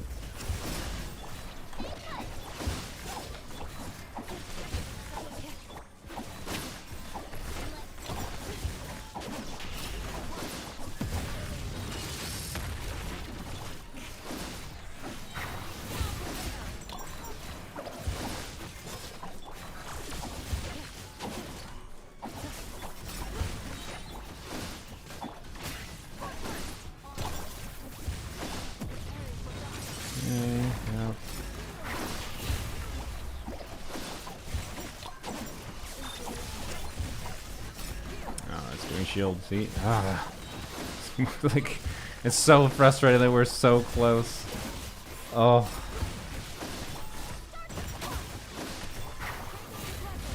I really hate when enemies have these, like, really awful breakpoint mechanics, right? Because this isn't, like, a DPS potential problem. This is the fact that it has this annoying breakpoint mechanic, but we got through that pretty quick regardless, so we might be fine. Oh, wait, no, never mind, it wasn't that quick. I thought it was something that was, because I got distracted gapping, I guess. Alright, it's L3, right? Okay, it did.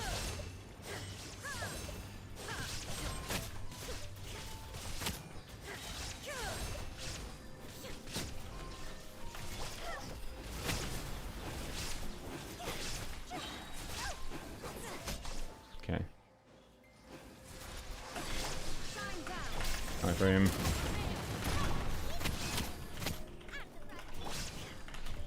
Okay, they're all together.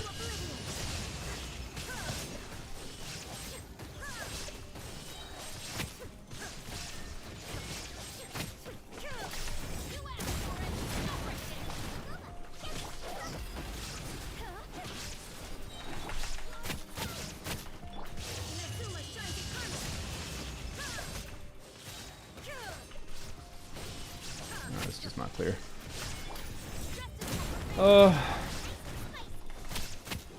I think it's doable. It's just such a pain in the ass. I'm gonna redo. I don't.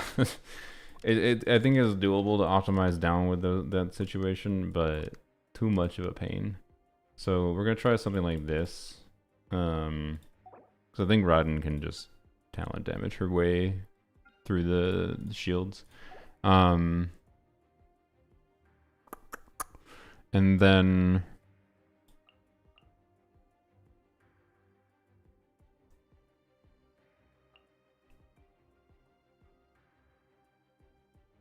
this. Now we're double shielder. And F is just here because she'll do the buffing, the buffing, and a little bit of energy for Sainu. That is all. Do you want him to give his weapon? That's not quite correct.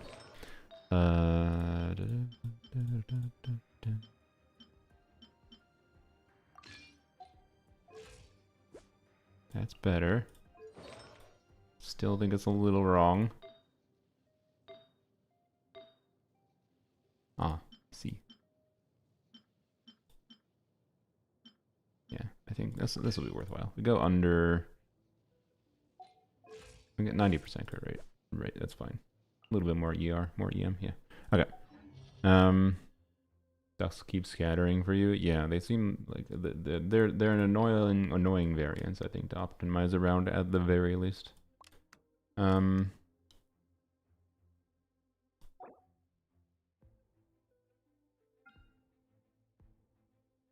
I'm trying to think if this team clears all, but this chamber in particular should be. Oh frick, we have to. It's fine. We can just not. We can just try to avoid anything. Actually, wait. Toma's gonna cause a problem. Ah, frick. Can I get away with Toma on the first side instead of Xiangling? How much problem is that gonna cause? Probably not gonna cause a problem. I think it'll be fine. Toma's omnibless, right? Yeah. Okay, let's try it like that. Alright. Nefa will do really well against the Tulpa here, by the way. I don't remember what weapon. What weapon does she have now? Did I just give her?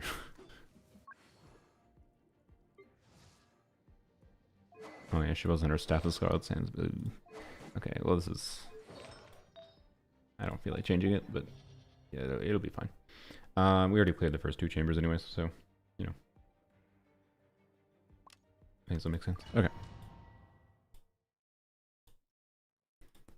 I will give that this is much trickier for poems only without Arlecchino than I expected it was going to be. What? Can I switch? It would not let me switch. Hello, lady.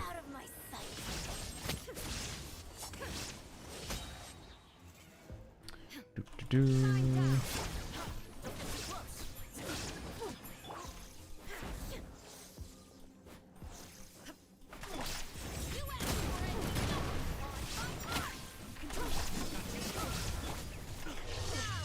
Don't teleport. Good.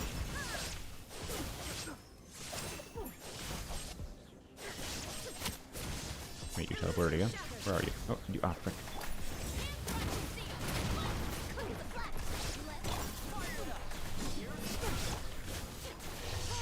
Right, bam.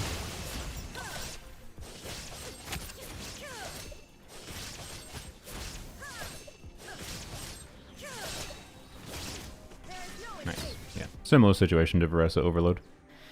Set is Shivers on. I believe she's on Song of Days Past.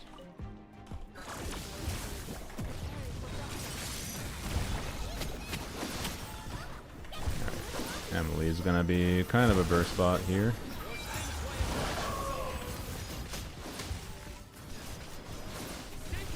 I'll also get blooms though.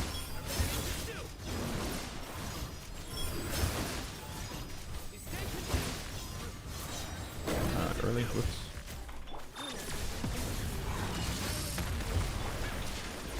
Please. Please.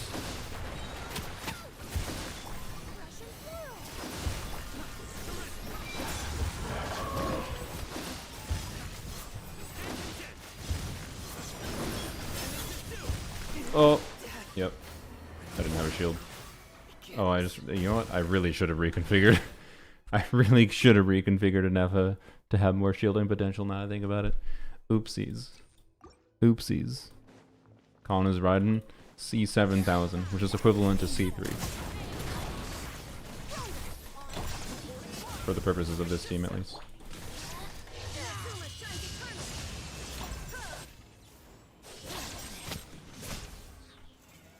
It's also equivalent to C5, which is what I actually have.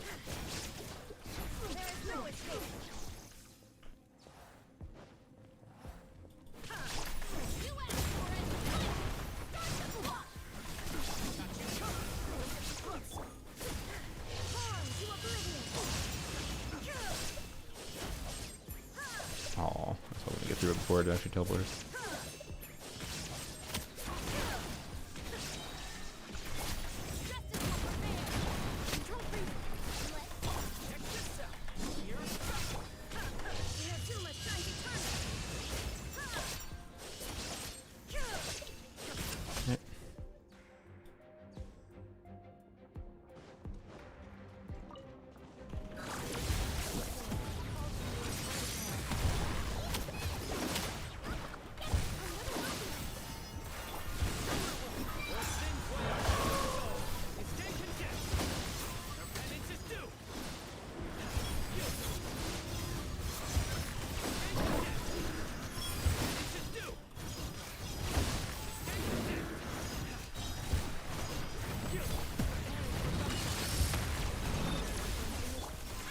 please. There we go. Okay, this.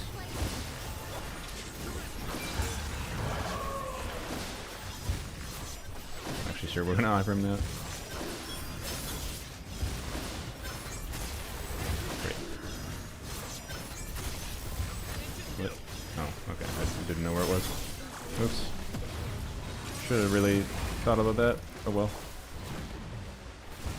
Alright. Doesn't matter.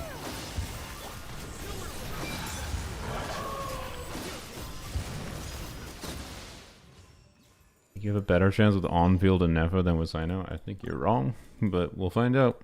Chamber 3 is the real question. Technically, we don't have to 3-star Chamber 1 and 2 at all, but I would prefer to.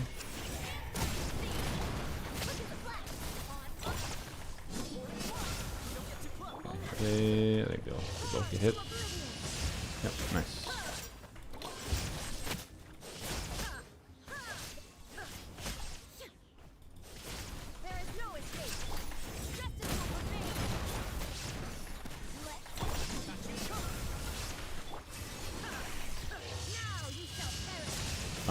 Oh, I did get it. Okay, nice.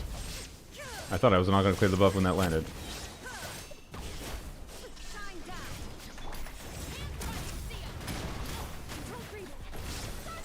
Yeah, I can at least appreciate how Raiden has been able to scale. Like, Hu Tao has been able to scale, but Raiden's damage has been able to scale with investment on this account, which is nice. I hate Tulpa. I'd hate you. Just joking. I think Tulpa is one of the best design bosses in the game. And I think if you hate them,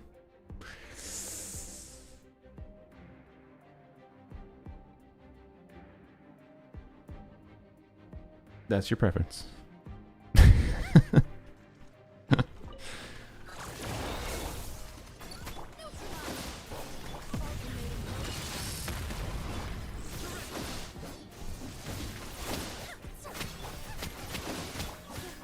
If you hate them, your Lord and Savior Cheverus is waiting for you.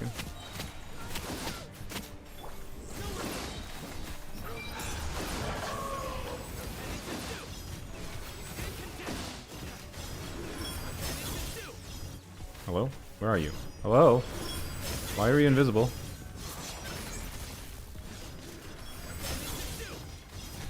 Okay.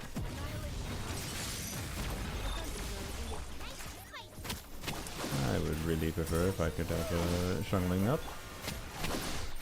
Thank you.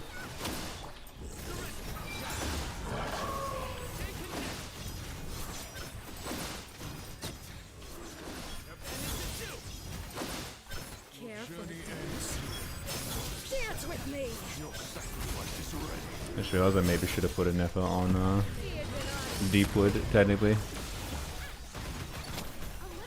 Because my Emily's on Reverie, but it's probably fine.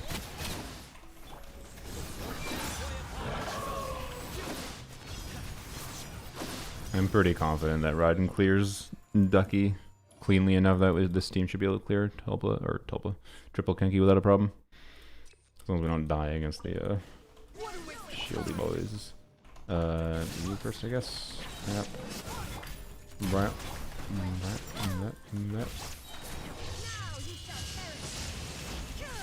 You just failed a crit. Thank you, Raiden. Exactly what I need. On the duck, please. Nope, not before I ended. Great, perfect.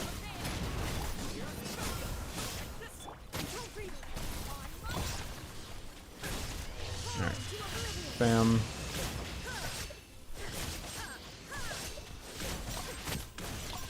Yeah, Raiden clears.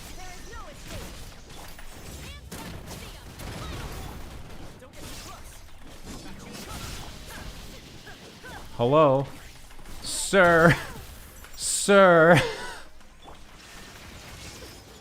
Okay. Okay. Okay. Can I do a Virgin clear after? Not on this account. No. Never. No.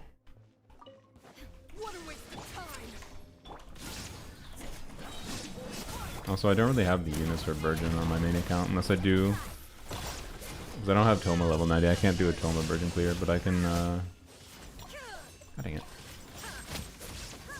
I could do a virgin. Hey, nice. We actually do have some damage to it this time. Sorry. That.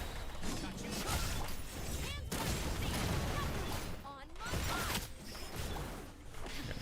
Get them all. Yep.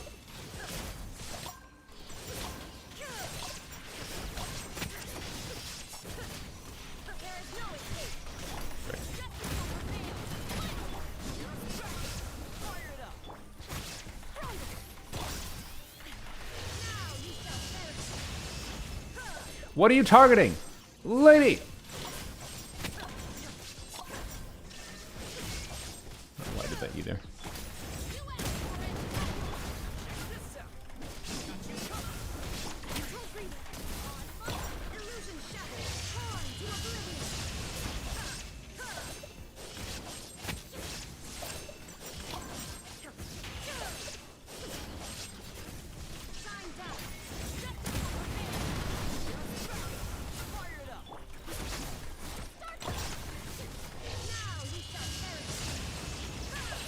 Bro, stop dodging. Okay, well, I'll admit, Raiden was worse at this than I expected.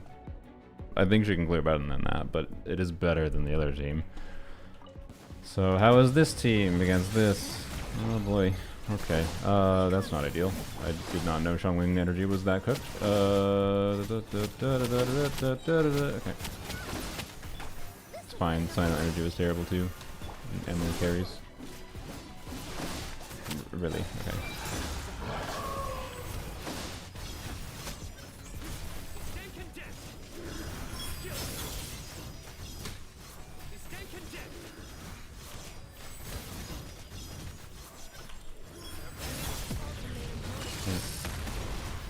And here we are allowed to shield. Okay.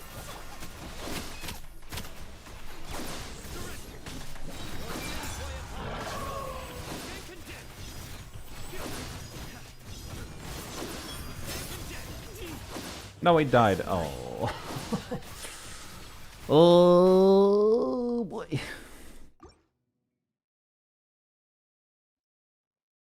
Now you canceled the second shield phase? Yeah, because we killed it. I think overload pushed the bot upward. Yeah, that probably is what happened. Okay. Do that. Bap. Bap. Why? Why does Eonson do that sometimes? The rest of it does the same shit. Just like, come on. Spawn the bots, please. Okay, that doesn't much damage on them, but I think they are not grouped together very well. That is doomed. That is doomed. I shouldn't have Shivers bursted there. I think that didn't. I think that ungrouped them. I thought Shivers Burst might have grouped them, but I think in that context it definitely ungroups. I don't actually know if I got Skull there.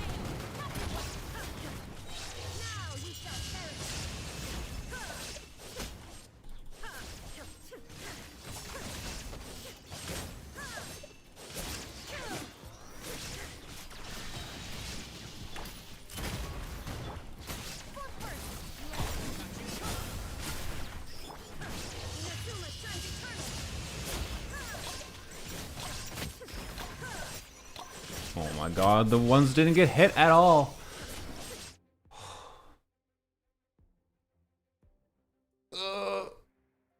Okay, it's interesting that this enemy is the pain in the ass in this account, though. I will say that.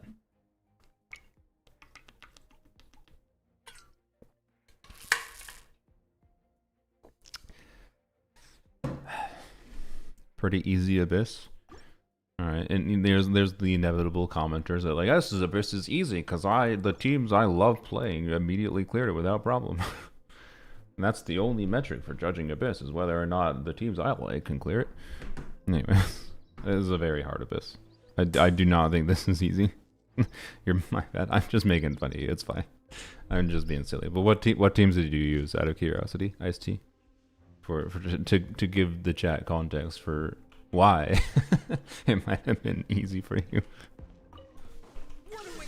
Because I can definitely tell you with some teams that I can use my mana account, it can be a very easy Abyss. with the teams I wanted to use, it was not an easy abyss. Oh my god, what was that? That was cooked. Lunar Charge and Moiga? Yep, there you go.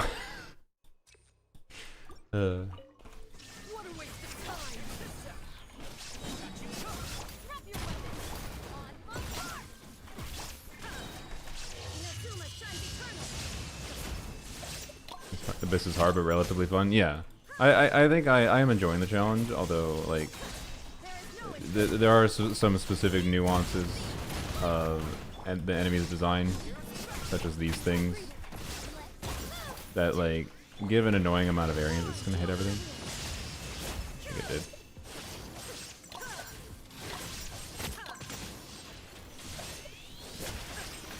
did. Man, I am so close to being able to kill this without having to do, like, another burst.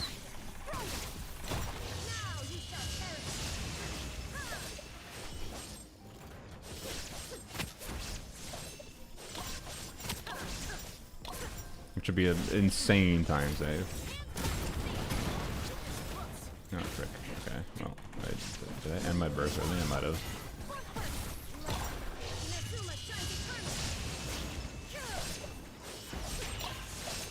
I'm just jumping up. I should just try to run around and maintain Eon Sun buff.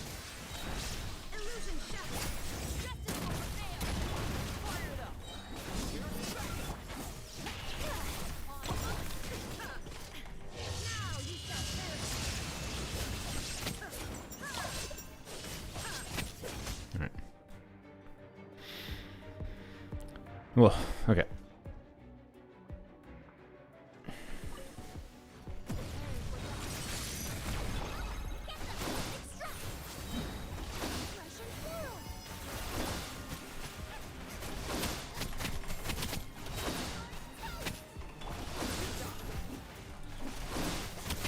I know we really need you to carry weight.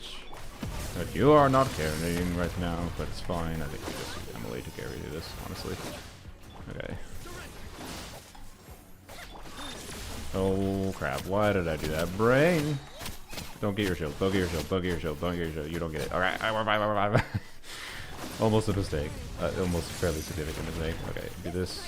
Maybe should have waited until the one dude came back, but it's fine. I think I need to start signing damage. That scared me. I'm still scared of that. Okay. Almost dead. It's fine. It's not really fine, but...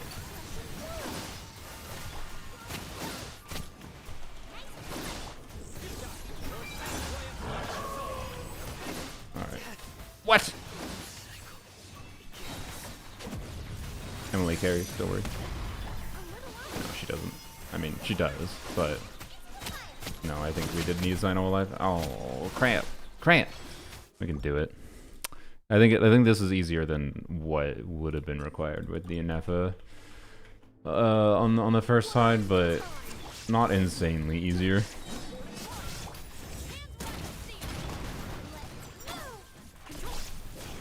I think having not to really, I think having not to optimize the first side in nearly as much is far preferable. Bruh, Fav.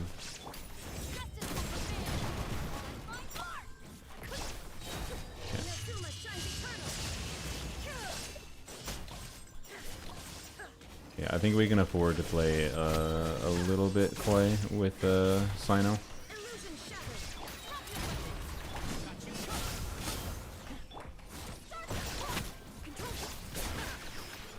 Just gonna hit them all? Probably not. I think I did. Nice.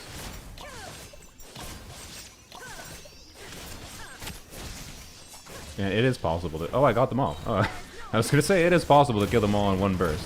I did. There you go.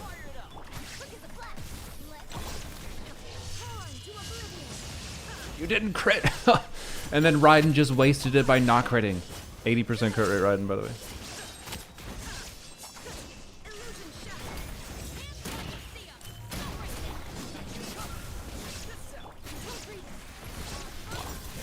Oh, Raiden.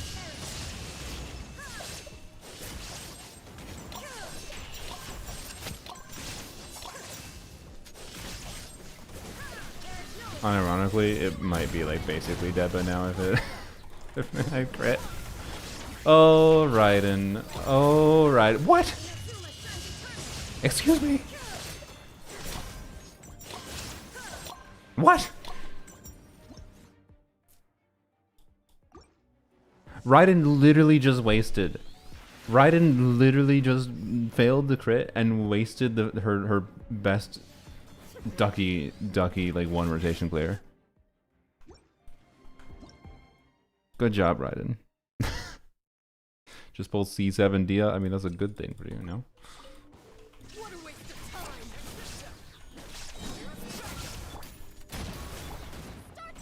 You want Masterless for your characters? Still on polearms? Yeah, because I'm trying to do the oldie non-Arlecchino clear.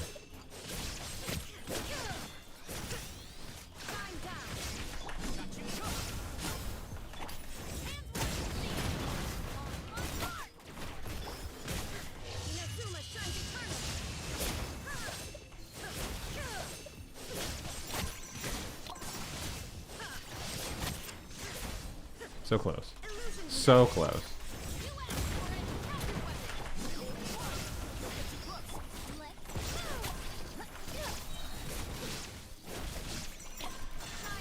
Yeah, good. Kind of simulated doing the same thing as a one rotation clear by doing that. It wasted a little bit of time, but I think it was worth it.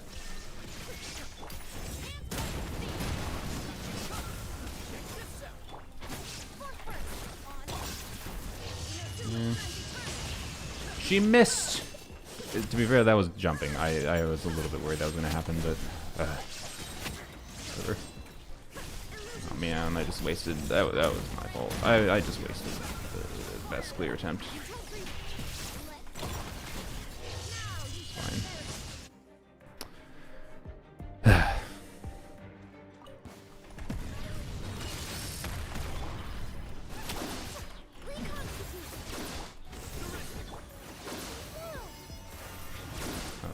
Non-ideal Griffin situation. Ugh. A lot of lost Emily value.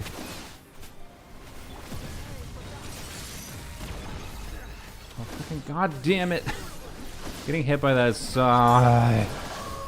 It really sucks. I need to preserve HP for the kinkies. I'm just dead. Oh my bruh. Okay, I think we just don't Sino at the first wave, quite frankly. Because he's just gonna die. He's just gonna die, and we need Sino alive.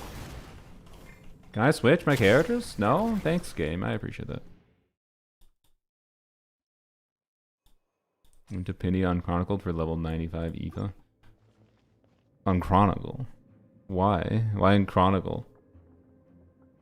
What the hell are you doing on Chronicle, Banner Silvio? Are you okay?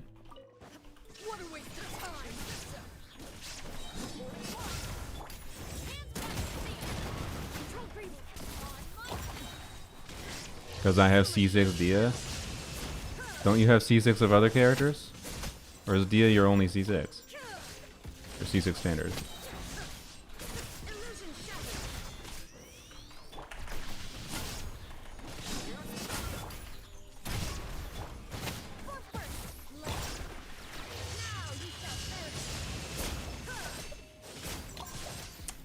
I'm not getting hit.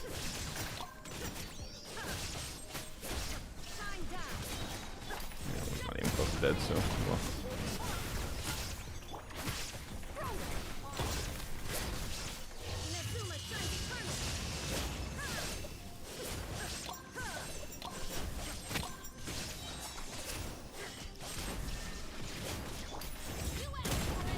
Only C6 currently guaranteeable? Okay, sure.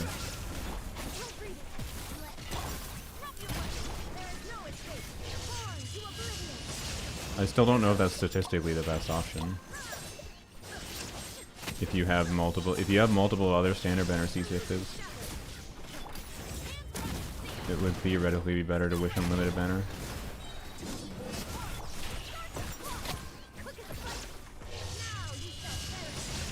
Raiden.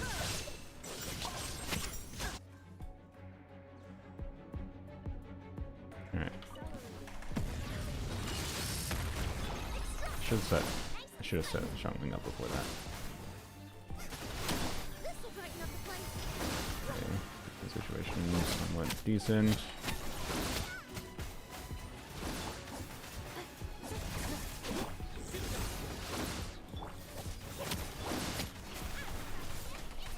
Alright, switch my character.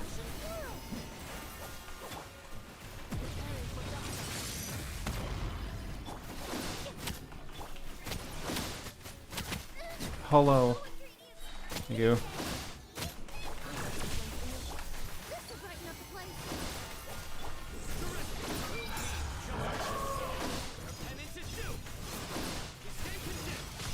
Oh, I tried to dodge it. Oh. Boy, this is hard enough that we're not gonna be spending a lot of time doing shenanigans, are we?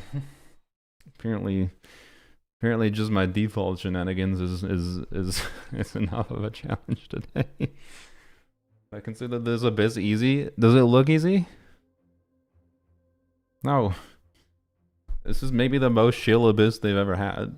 Like, if you don't have high DPS teams, this abyss is a struggle. If you don't have like the high DPS teams, and like a pretty specific conjunction of them. Why is Sino? It's polearms only.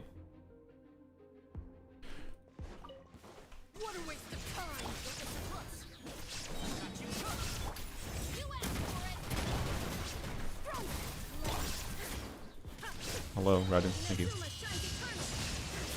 Raiden, why do you always fail to crit this lady? Like, I actually think that's a restart. I think I really want to get extra damage on the ducks.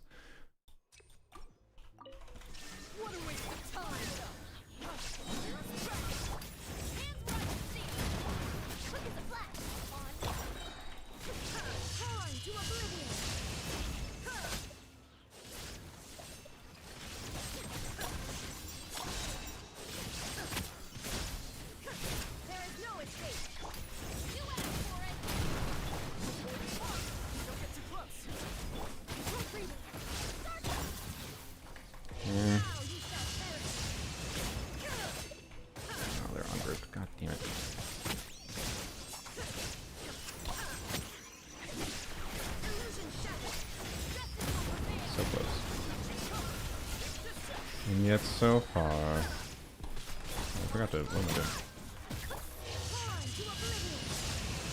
Hello? Why? Okay.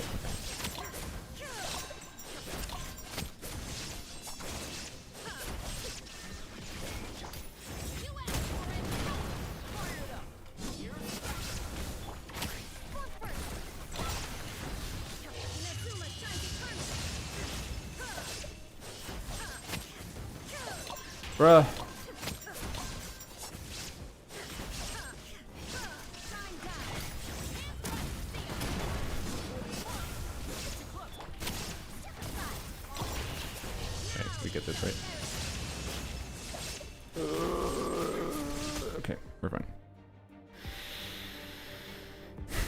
To see Yayo things, I just did Yayo things, and optimizing the duck with Yayo and Nefa Candice Eons on was way too miserable. I'm sorry. I don't want to do that. Trigger, you kind of need her engine, kind of. Depends on what context you're using Trigger in. Trigger's in a weird place. I think she's got a little bit of an undercooked kit without her engine, I will say. I would also argue that Trigger has a little bit of an undercooked kit without her M1. So, Trigger I think is worth pulling for Sanby and is fun in other situations, but I pulled Trigger because I like Trigger, not because I thought she was going to be the highest value pull. And I don't think her engine fundamentally changes that. So, but it does make her meaningfully better. Just try without Sino. It's a polearm only account. I don't have a better option than Sino here if I want to not use Arlecchino. I'm trying to clear without Arlecchino. Okay, do this first. Crap. Okay, do this.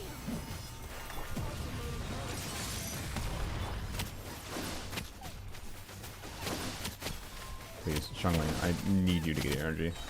Okay.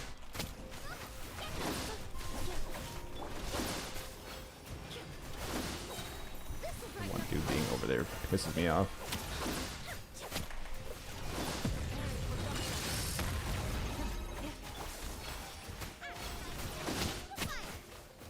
Bro, why did you just chill over here for 5 years? You actual asshole. Okay. Real life asshole. Spotted in public. Okay.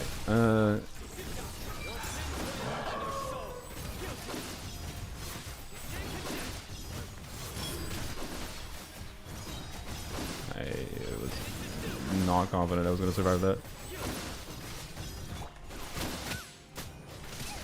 Oh. No! Xiangling's burst still lasts. It's fine, it's fine. Xiangling burst exists while she's dead.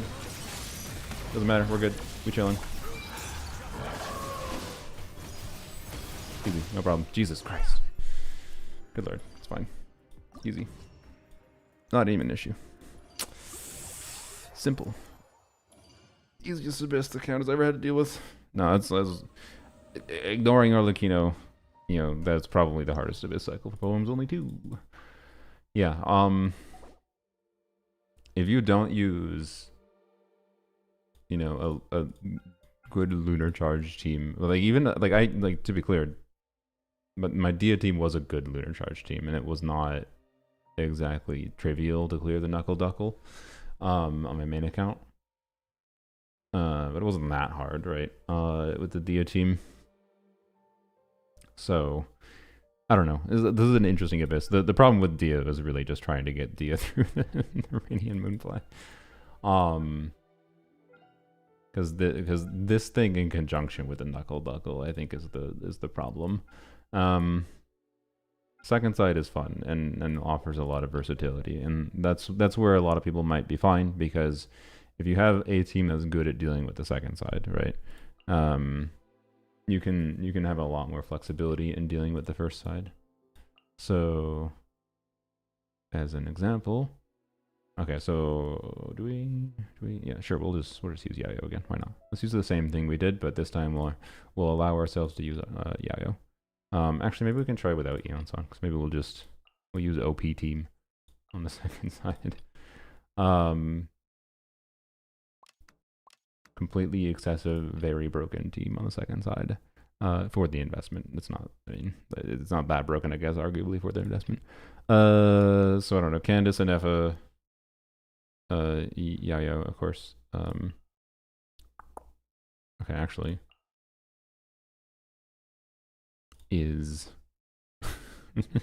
would a Escoffier be better?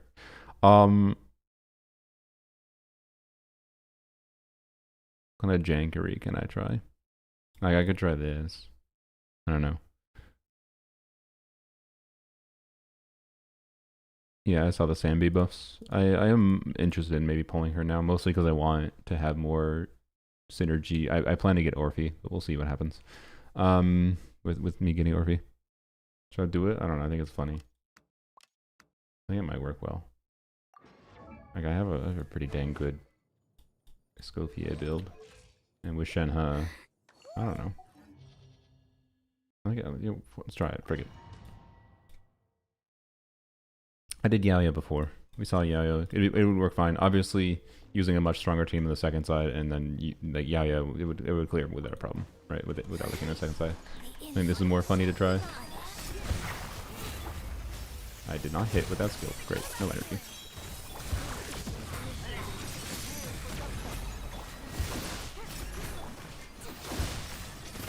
Might have bounced it.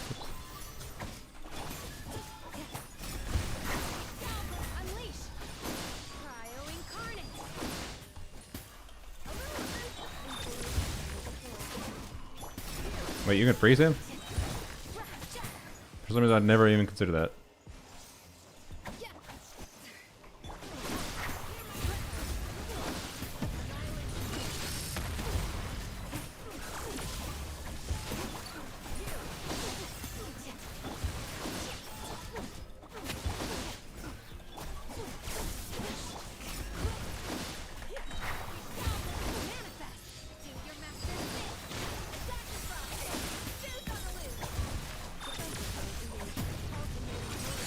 You pull for Flynn's on poems only?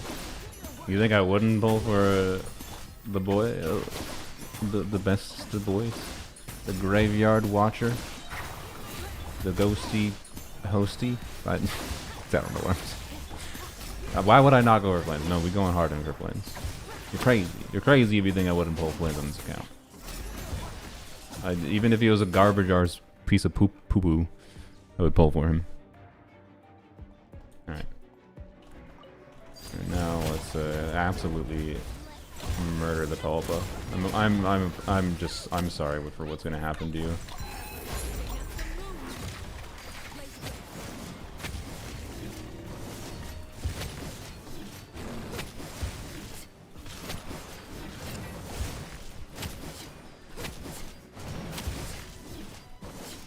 Sad. We had to use another skill. Honestly, that's a failure.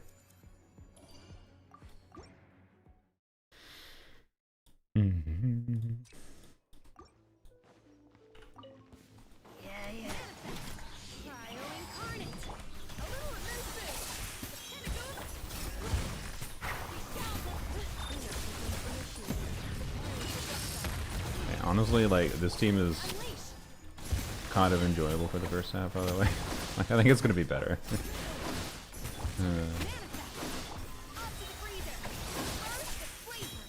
think it's gonna be better at clearing both this and the Knuckle Duckle. Which is a little sad, I must admit. Because from a normal team building context, you would think that Yao Yao should be better.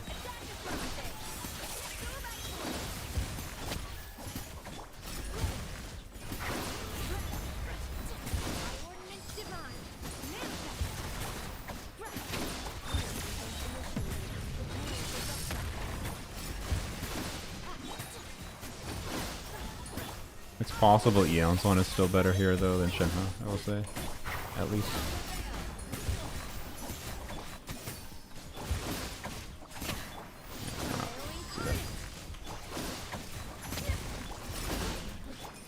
But this one is definitely better than yeah, I think.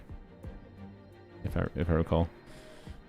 Once Prototype Amber on Nahida, even though I have Llama C1 and I haven't stopped it since it feels so much more comfortable for energy and sustain. That's funny. It's funny, especially with even having C1 Llama. Proto Amber, just the more you use it, the more you're just like, wow, I really like that.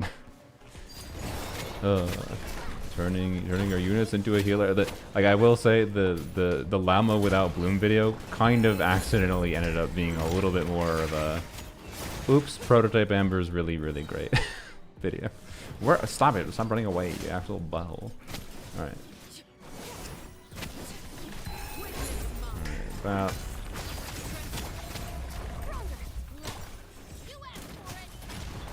by the way, yes, we don't have any off-field electro anywhere. That is why the Tulpa clear could have actually been optimized down. That's actually why this clear could be optimized down too.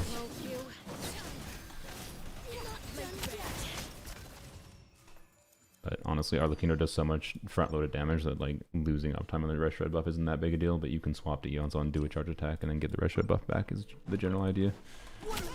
Alright, bam. Bam. Bam.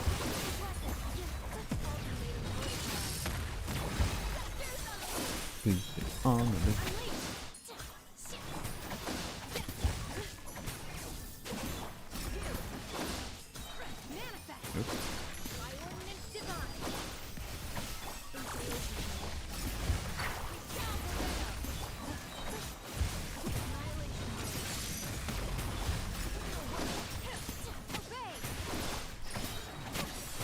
these things not be frozen? I feel like they should have made these things be able to be frozen. The boss not being able to be frozen, whatever. Genshin things, right? But like these things should be able to. Alright. Down.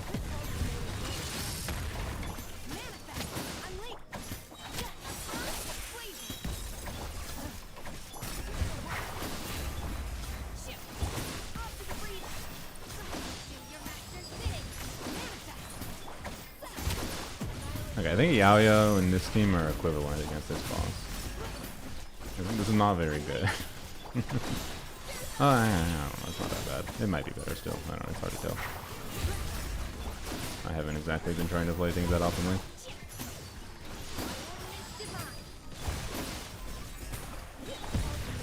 Can we avoid the second shield phase? If we can get it. That's the true test. If it avoids the second shield phase.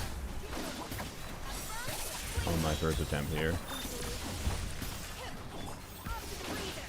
No, it almost did. Okay. I think it is a little bit better than Yayo. But not like crazily so.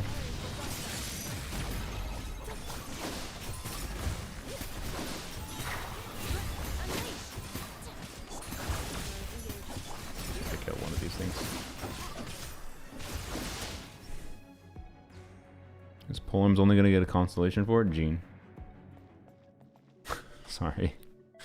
Jean is the best option. Jean is a masterless star glitter, and then I can like level 100 Arlecchino. Well, okay, to be clear, it's probably better to level 100 someone else because I already have high investment enough with Arlecchino. It makes more sense to uplift someone else. I'm gonna wait a little bit. Well, I'm gonna wait at least until I get the Jean copy to get a third masterless star glitter. So, yeah, Shao constellation useless. I already have his best constellation C2. And then Hu Tao constellation basically useless. Shenhe constellation is not useless. Like I might switch the constellation selector to Shenhe to get Shenhe C3 first. But basically we'll get Shenhe C3 and then all the other the Polar Arm constellations are useless. So it's just like choosing standard banner units to try to progress towards Masterless Star Glitter is better. And Jean I can get a Masterless, but then like we'll choose like Mona, Kaching, whatever, right? After that, whoever, but I don't think I have anyone past C2 other than Jean, so, and Jean is C6 for some reason. Alright, crap. I forgot the snapshot, who cares?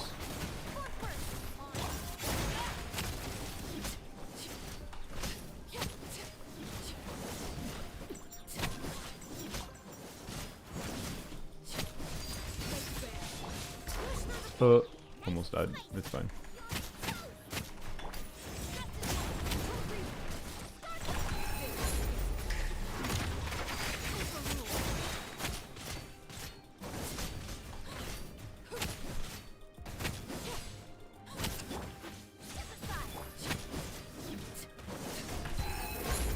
Kill it. That's fine. Wing. Yep. Didn't know if you knew this. Arlecchino C6 with basically a perfected build that has very, very, very, very little way to improve it ever. Is a pretty good and strong character. Crazy. Crazy.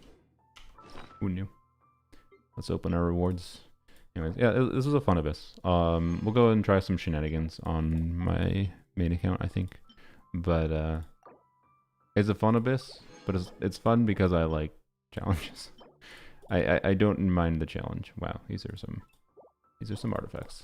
I do not mind the challenge, right? But it's definitely one of the most. This is continuing the pattern from Natlan of making hyper restrictive abysses, and like as an example I would say this makes it harder to consider doing collaborations with people for account swapping and there being good opportunities for fun things to be showcased, right? Like I could for example I could have them play C6 Dia and Lanyan and DPS Lanyan and be like, yep, I cleared it, and they would probably just have a bad time because they're not familiar with the teams, right? And so like I think this abyss is not very conducive to doing fun collaborations. And in the same level it's not. Shh, don't scare it. Who scared it?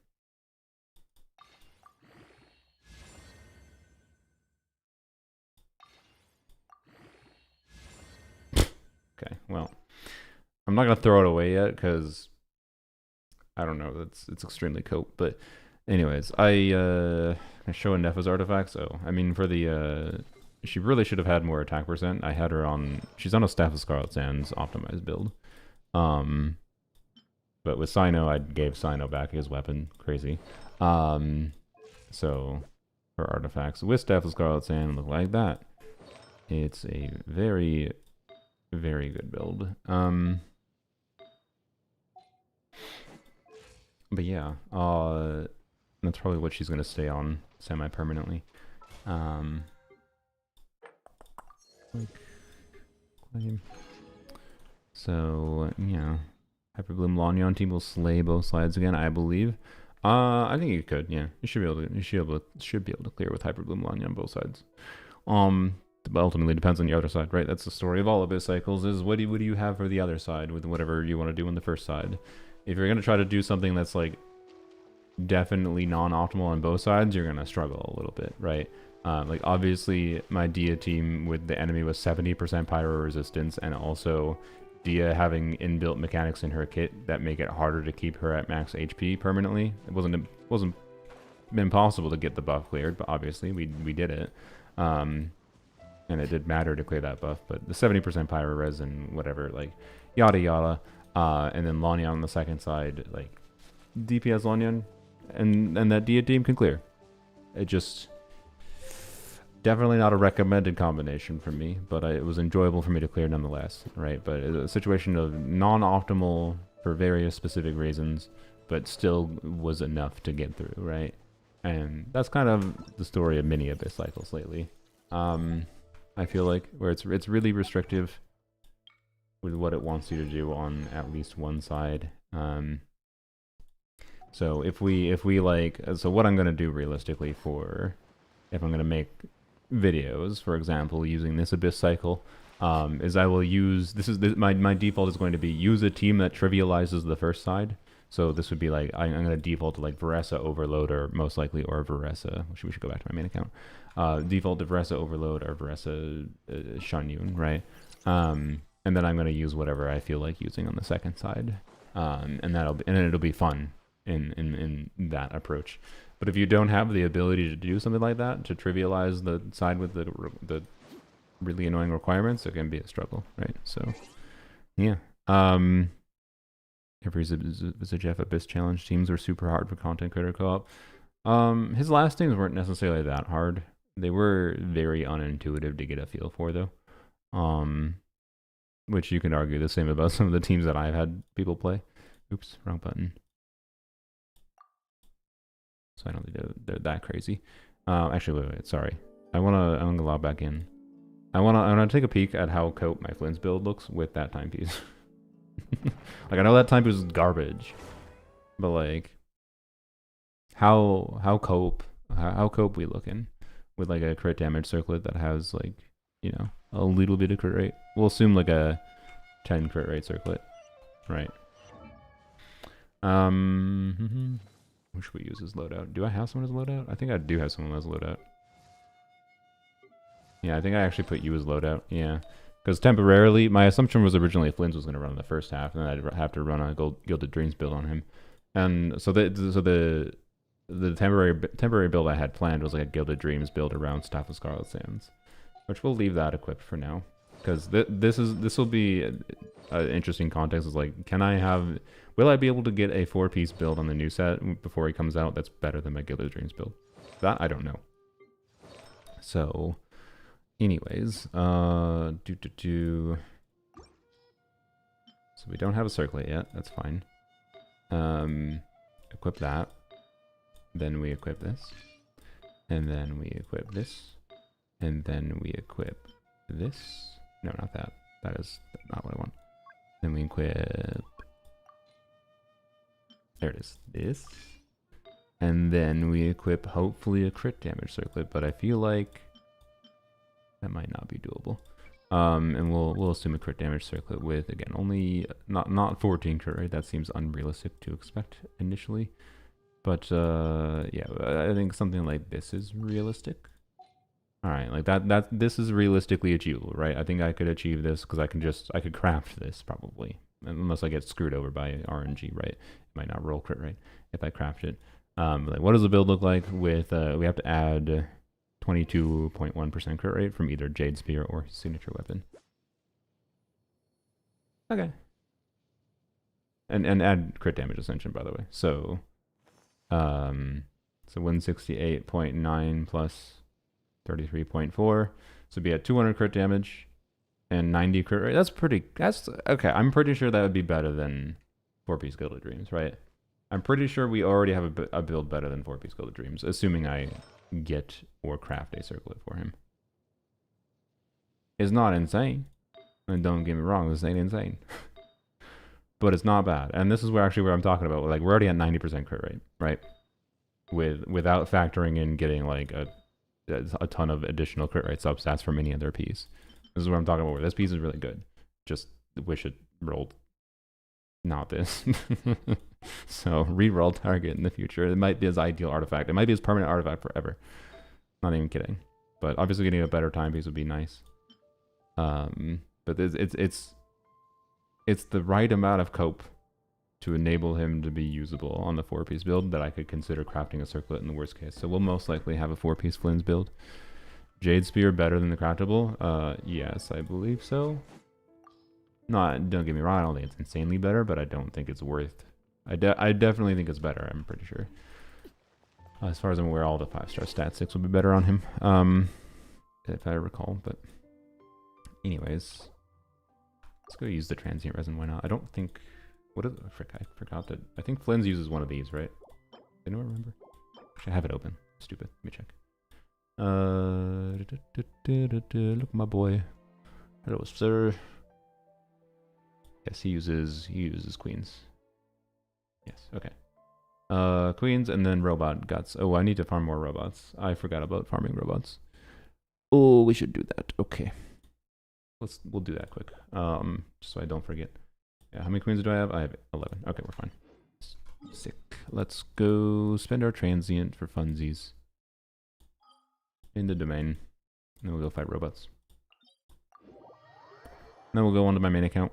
And we will go, we'll go test Llama. Oops. Test Llama. We'll test Nilu. Nilu with Llama. And whatever else I feel like testing. Yeah. Not gonna save the transient for Stygian tomorrow? Oh, that's true. Yeah, well. Good job. Good. I forgot about Stygian. Oh, frick. Okay. Oh, crap. I totally forgot about Stygian artifact things. Oh, frickies.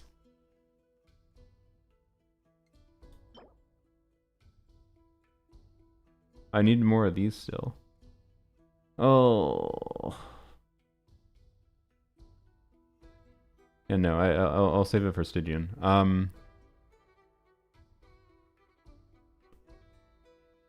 But I need to get more of these. Okay, we're gonna go. How many do I have? How many do we get from the event? Does anyone know? Like, I'm trying to think. Like, if I choose to do some exploration, cause how much resin can I allocate? If I have enough to, I teleported the wrong spot. If I have enough to get Flynn's to level 10 burst. Like, I would like to have enough to at least 6 his skill and then 10 her burst, and then we can ignore his normal attack talent for the time being. I did not plan around Stygian wanting to spend resin for artifacts. Frick. Oh boy. Okay. Recharge on Xingqiu? Why the heck are you asking about Xingqiu? You mean for like Nilu? Yeah, I do, but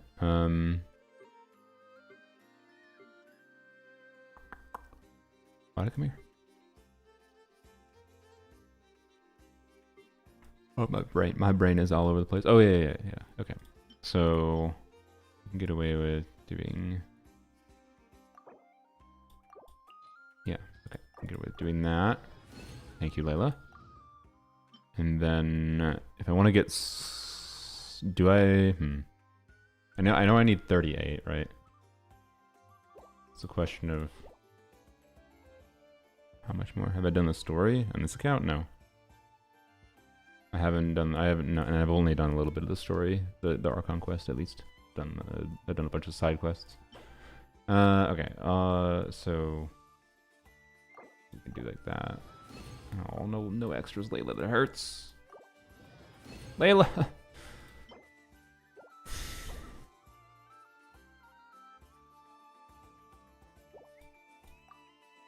I don't want. I want to be able to spend all my resin in Stygian. I totally forgot about Stygian. Frick. You know what I'm gonna do? I'm just gonna buy the battle pass. I haven't been really buying the battle pass lately on Forums only because it's rarely meaningfully valuable. But I'll buy the battle pass this time on Forums only. I'll get some fragiles, which will be nice. Like I think the circumstance where buying the battle pass makes sense right now on Forums only is now with the new artifact set. It'll give me this. It'll give me an additional feather too. Like this will be very meaningful if we're trying to get an additional. Like normally I would only recommend generically buying the battle pass if you like can get value from leveling up extra units from the Mora and Heroes wits. Like the resin value there is good.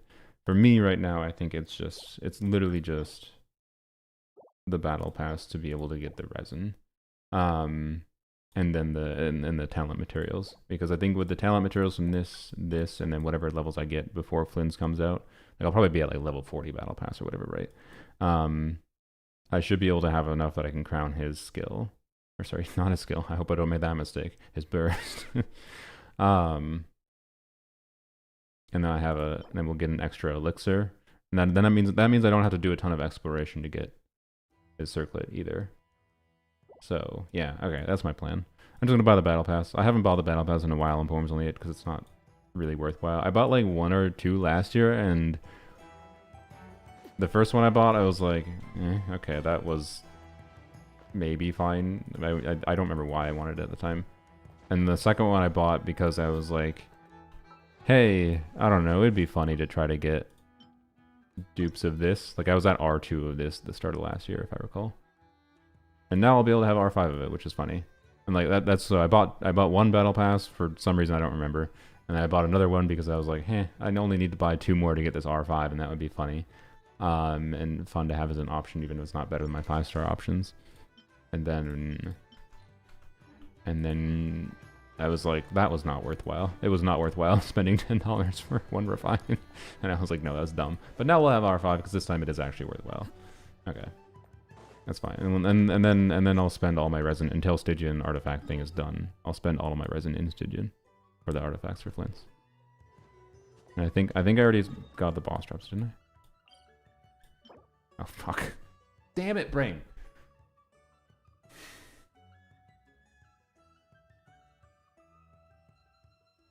Well, even more so, I need the resin from.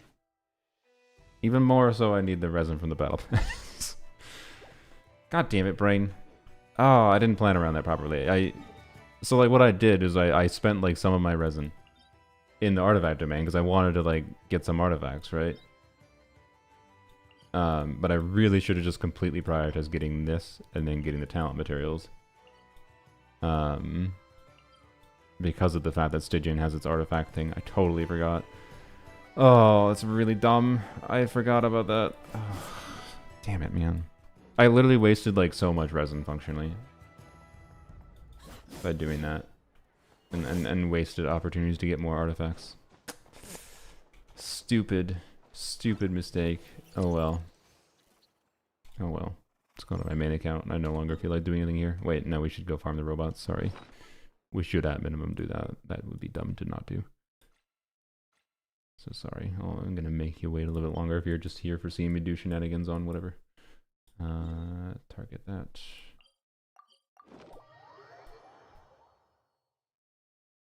You get boss drops from the Archon quest? Yeah, I don't know how long it takes to get... Does anyone know how long it takes to get to the Flynn's quest that gives you the boss drops?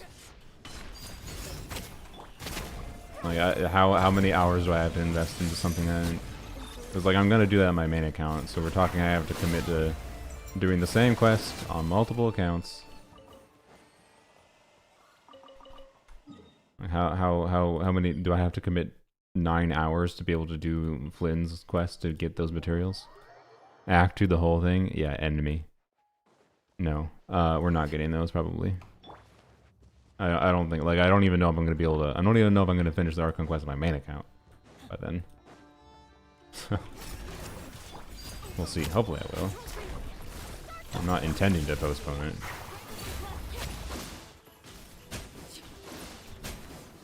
But we'll see. We have 2 weeks. It's possible. The resin priority will definitely be... Wait, how long does the artifact thing run? Does it say?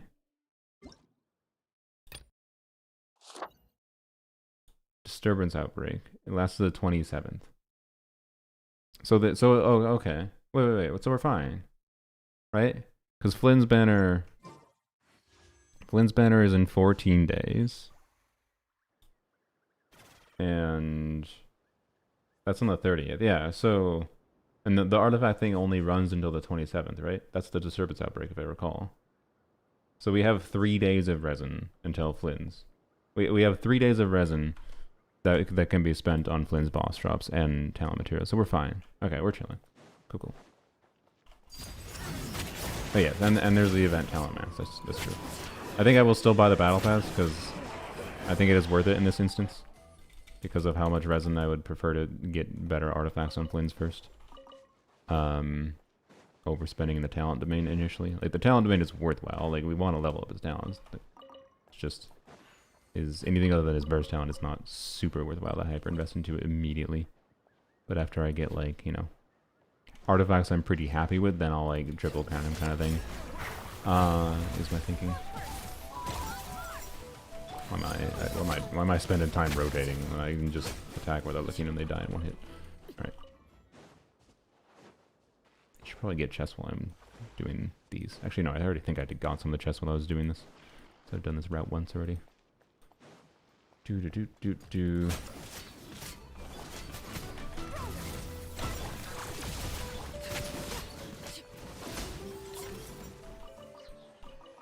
have not checked how many of these I'm going to need, but I've only done this on 1 or 2 days so far, so probably all of them.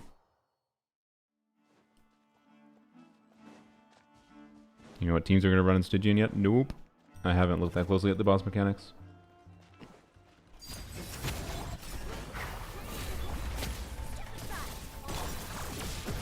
For this account, I don't know if I'm going to bother doing anything meaningful until I get Flynn's. I didn't know that this spawns again. That's funny. I expected that was only like a one-time spawn for the chest that's over here. Right. I feel like without any drops, these robots drop. We don't have to spend that much time. How many do I have currently? Yeah, I spent some of my star glitter. I have this account has a decent excess of star glitter, because it doesn't usually have to spend them on much. So I did buy some of those, but okay. I imagine we can craft 80. We probably have like relatively close to enough already, actually.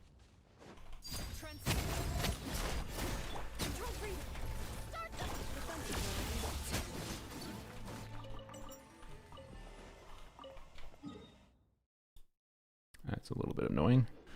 Okay.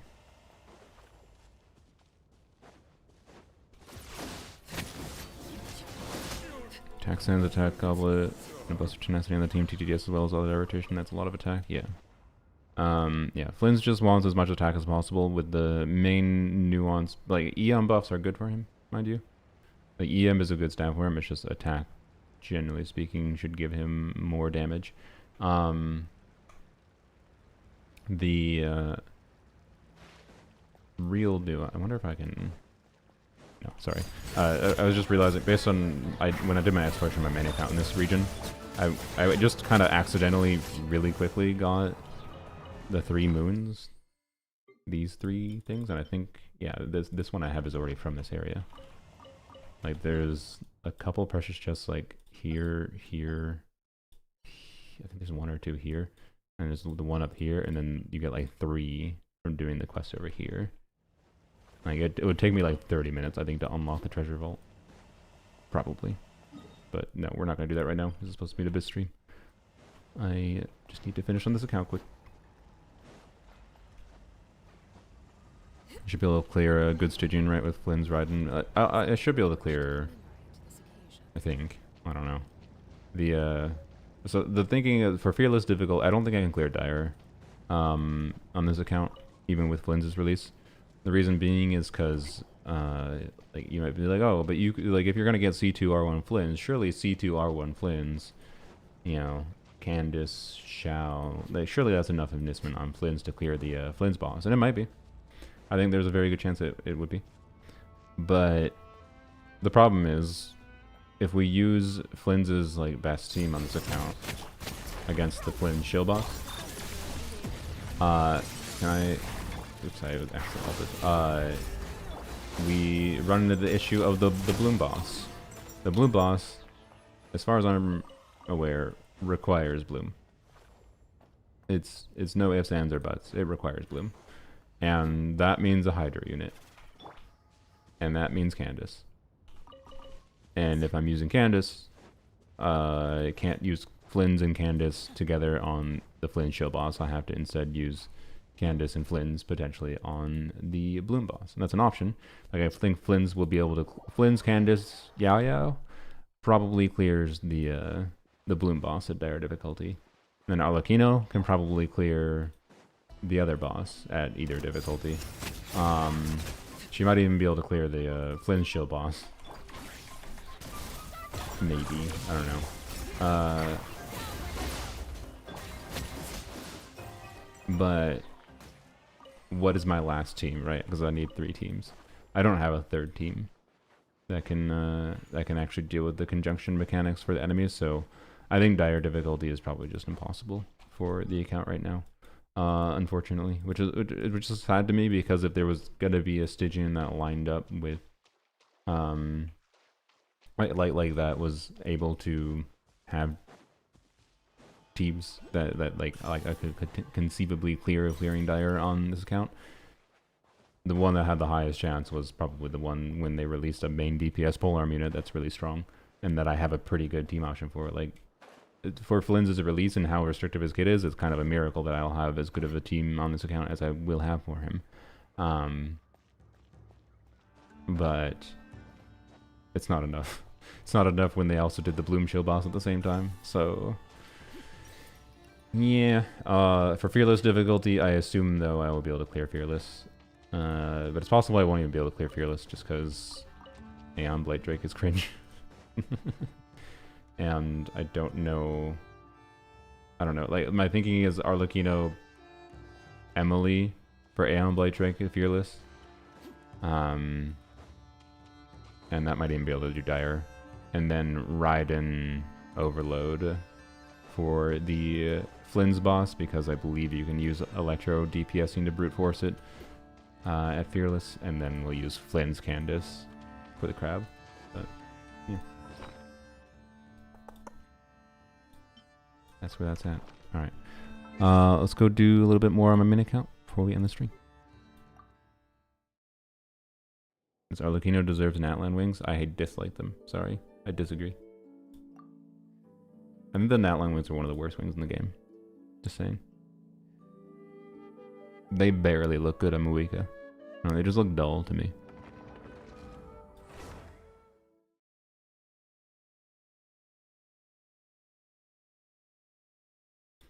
So no.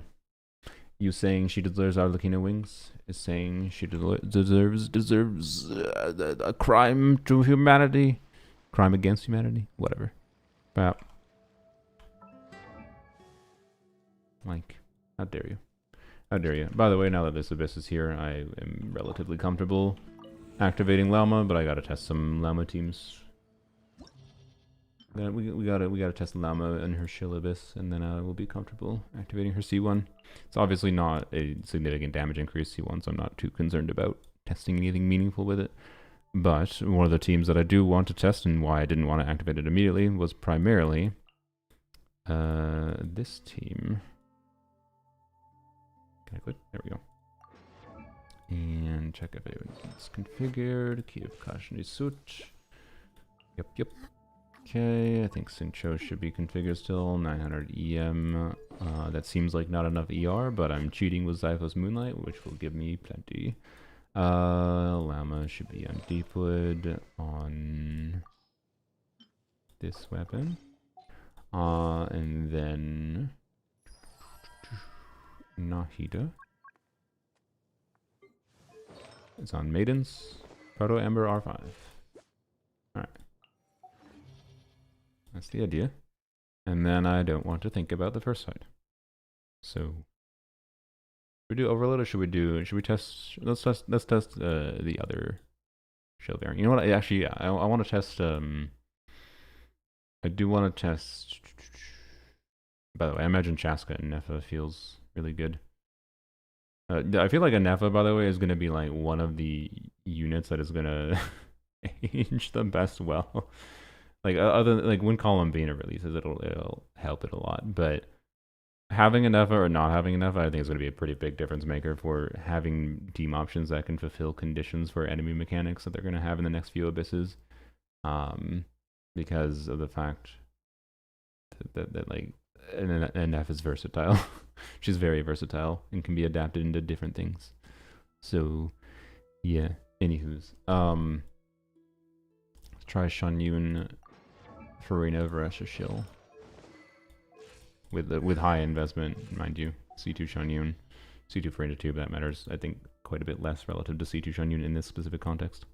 And we'll try Eons on first, but I am curious how a Nefa goes here. Like, if a Nefa will a Nefa feel better to play here in this side than Eons on for Varessa?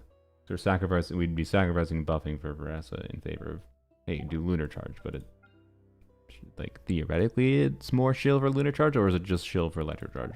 I think it's mostly just shield for Electro Charge in general. You don't have to have a Nefa, theoretically, if you have Varessa. So, non-Varessa, non-Nefa pullers probably struggling a little bit more for team options. Anyways, do something like that, I think. So yeah, no dedicated healer Llama, Nilu Bloom, because I want to see how the self damages. See how hard it is to live with like a Maiden's Proto Amber situation.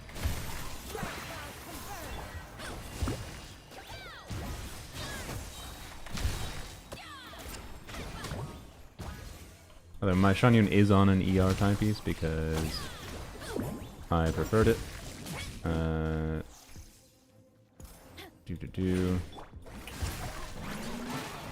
Just for comfort. But I mention it simply because my Shanyun is actually not quite buffing as much as she could be with a C2 Shanyun. I could min-max things more meaningfully. Just don't feel the need to.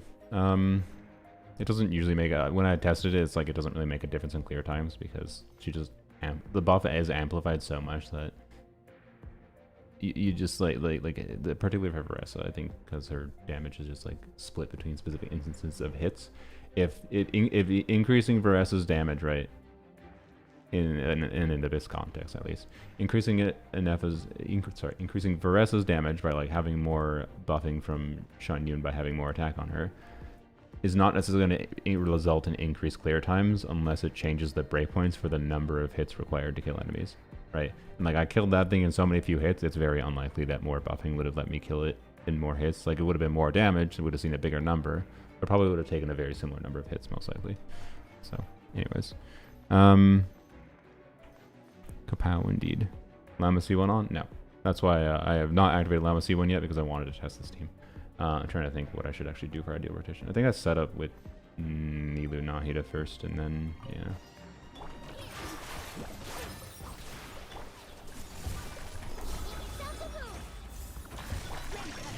Of course, we are facing Tulpa here. I didn't hold, but whatever.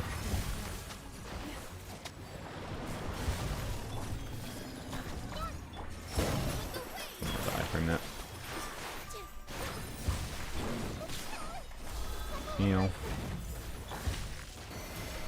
Nice, 188k.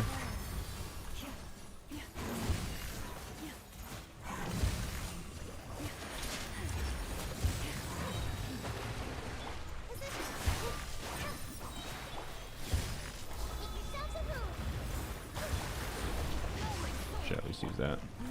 I forgot to hold E again. Oh my god, I probably would have died.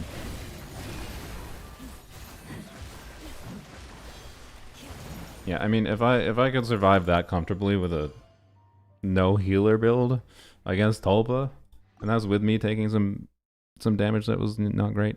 And that was not an optimized clear. But there's a ridiculous amount of damage, by the way. But I don't know exactly how much the Abyss Blessing is doing. I didn't do the numbers on that. Yeah, that was Proto Ember Maiden's build. But anyway, I'm more interested to see how that team works against a non-permanent Hydro Aura enemy for sure. Maybe get swirl another one, whatever.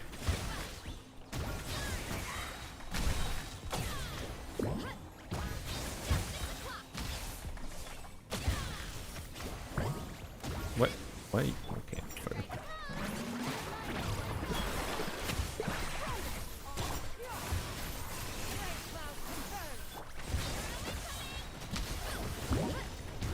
Oh, whoops.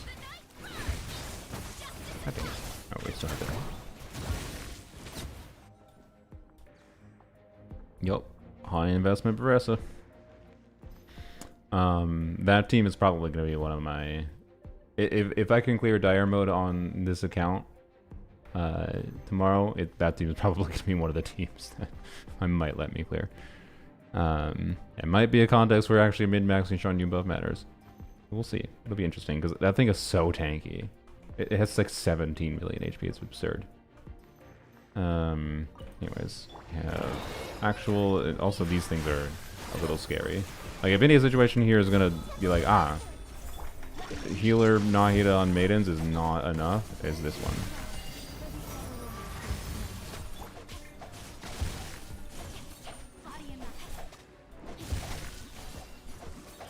Okay.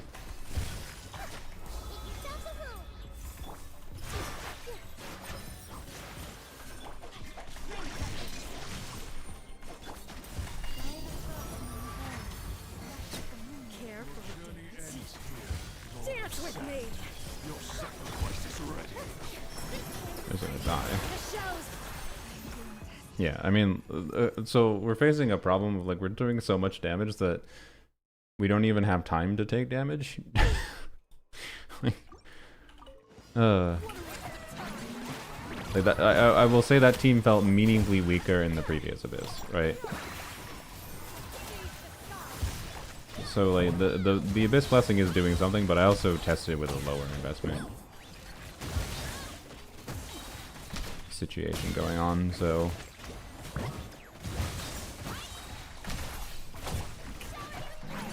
This...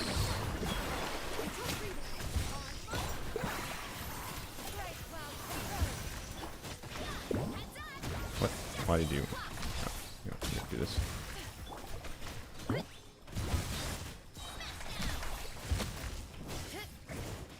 Dang it.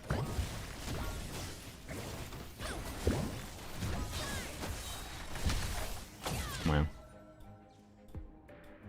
So slow. Why is there an enemy before the duck? Yeah, I'm more annoyed by the enemy before the cactus personally, but it's fine. Alright, it's also worth mentioning this team. You don't have to do only one prototype Amber. Right. Alright, do this. You could do more. You're not restricted to only one. Okay. Yep. Do this. Frame that, and we do this.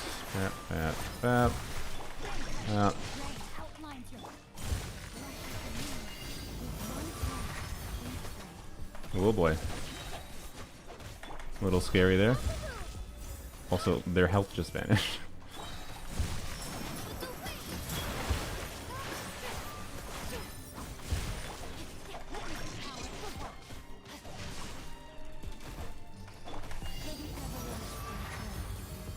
Hello? What are you doing? What are you doing, sir?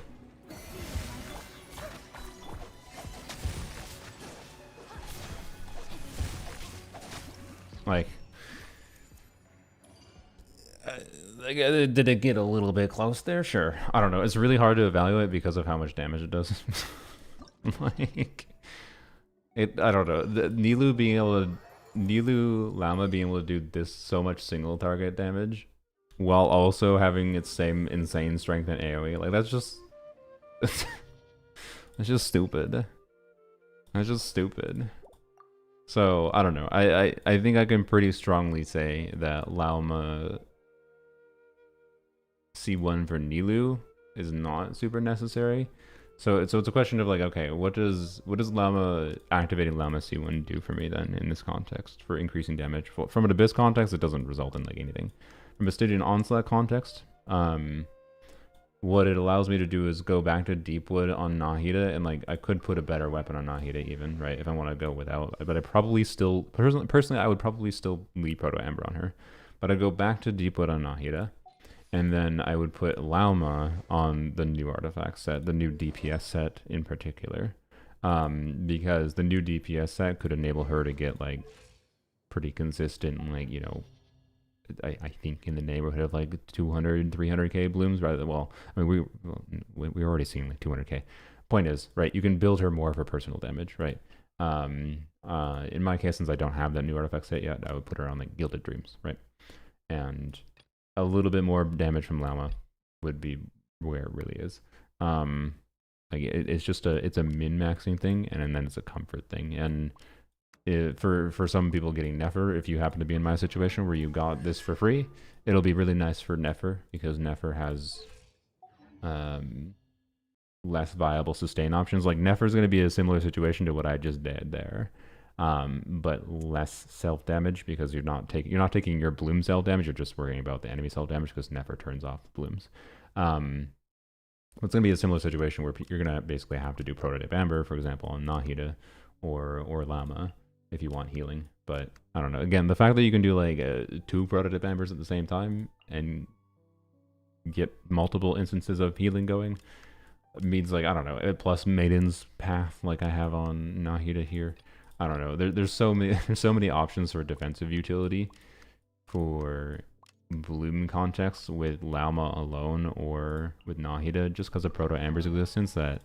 That's the real problem, I think, with this constellation, is Proto Amber is really good. And it's not that significant of a loss to have to put Prototype Amber on either Nahida or Llama herself, right? Is my vibe. But yeah, so anyways, I don't really have any qualms with activating this at this point.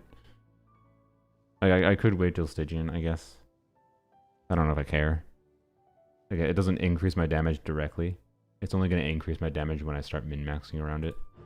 So for now, I'll just leave the teams. Like, I'll leave Nahida and St. Joe build the same, or Nahida in particular build the same.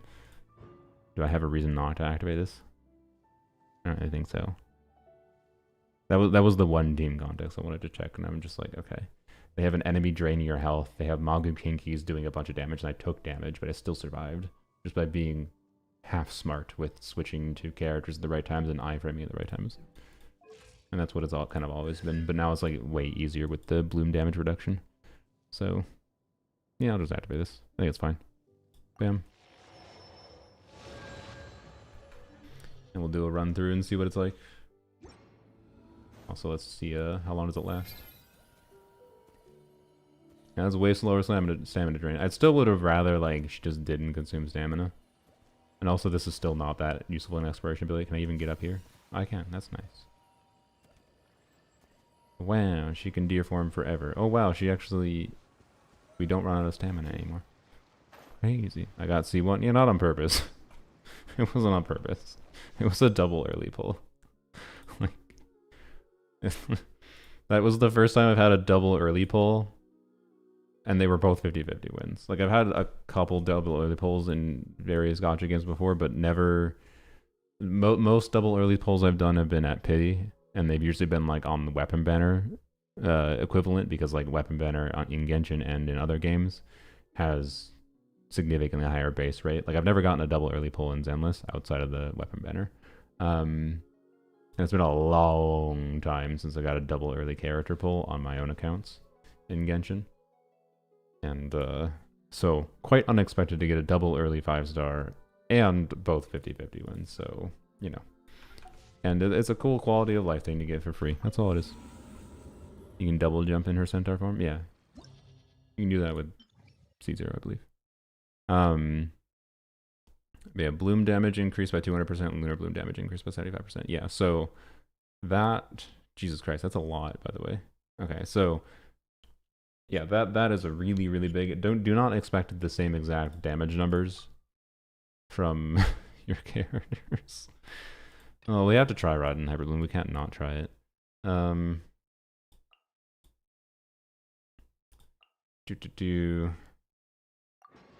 just, you know what's funny? We're just gonna swap Raiden's and Xingqiu's artifacts for this.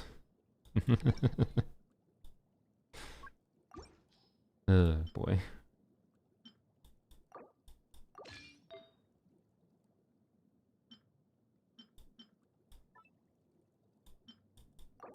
Xingqiu's still gonna have EM, not because he needs EM. Xingqiu just needs to burst here.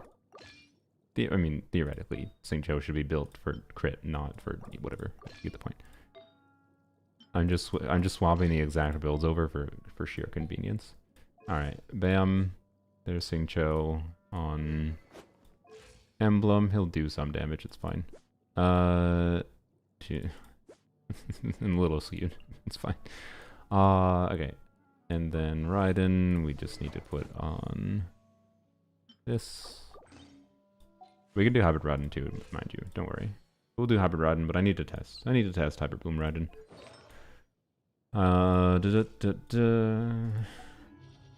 Alrighty.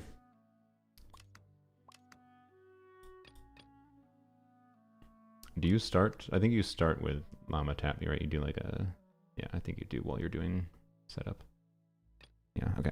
And again, don't really want to think about second side, so we'll do the same thing, except for this time I want to see if we notice any difference at all from not having Eons on. I probably won't notice much difference in Abyss, but I might notice it in Stygian. It's so funny, like how the Abyss is as difficult as this is. It's like having more than one of the really strong teams from one of the like sides. Just I don't know. It's more just like getting the strong teams and then also having additional investment, like this in this case, like having C2 Shanyun and like C2 Vrina for Veresa. Like what's the point of caring about a really high investment Veresa team in an Abyss context? I think it just doesn't matter. But in a Stygian context, it does matter more. And like I like that Stygian exists to give reason for some of the really strong teams to exist, particularly in conjunction with each other. Because I don't think it's very fun. Like I don't think that was that interesting of an Abyss clear, right? To use Veresa on the first side and then the Nilub on the second side. I don't think this is going to be interesting either, but I just want to not think about the first side and then test the stuff on the second side, right, is all. But I don't know. Like I think these high damage teams existing and having actual content that matters in the form of Stygian Onslaught, why did you not target, is interesting. That's all it is. It is interesting. For Stygian, right? But if Stygian didn't exist, I'd be like, what the hell is the point of using this strong of damage of the team, right? If Stygian didn't exist now and we had Llama release, I'd be like, why did we need Bloom to do this much more damage? What was the point of that exactly? So rotation Hyper Bloom Llama, use your abilities when they're up. That's the general rotation.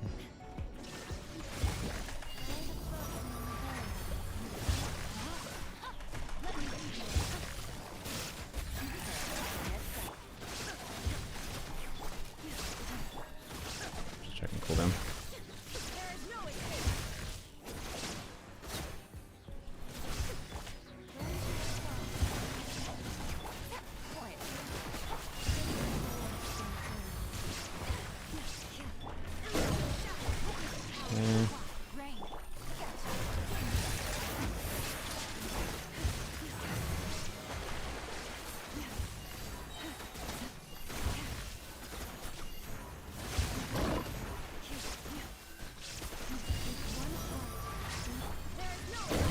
Obviously, Yelan and Xingqiu aren't doing anything here.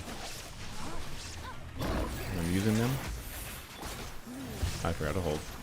I'm using them because I don't know. For style.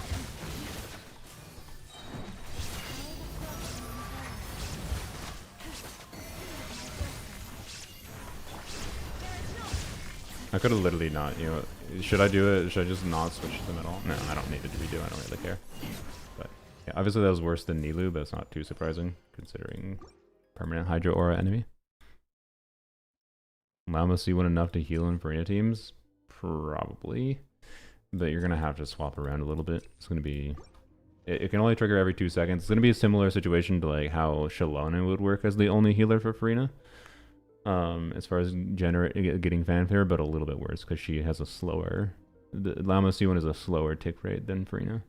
Or sorry, than Shalonen, because Shalonen is a 1.5 second, Llama C1 is 1.9 second, and also requires blooms being triggered to have it happen. Which, if you're playing Farina, means you should have blooms being triggered, but depends what else you're doing with the aura, right?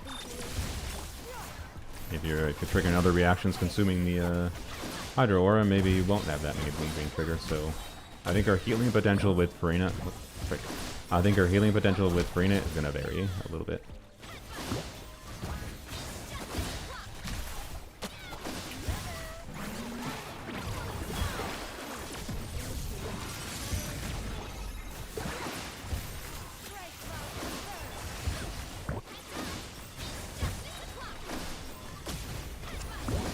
How am I not full health?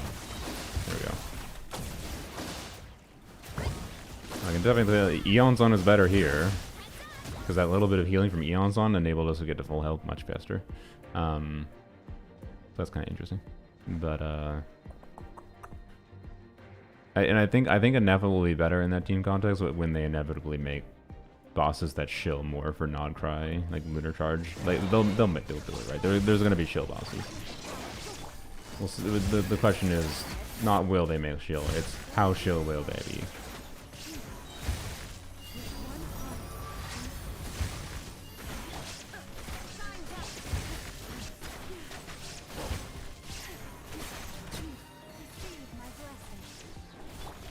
I guess I should have tested this team before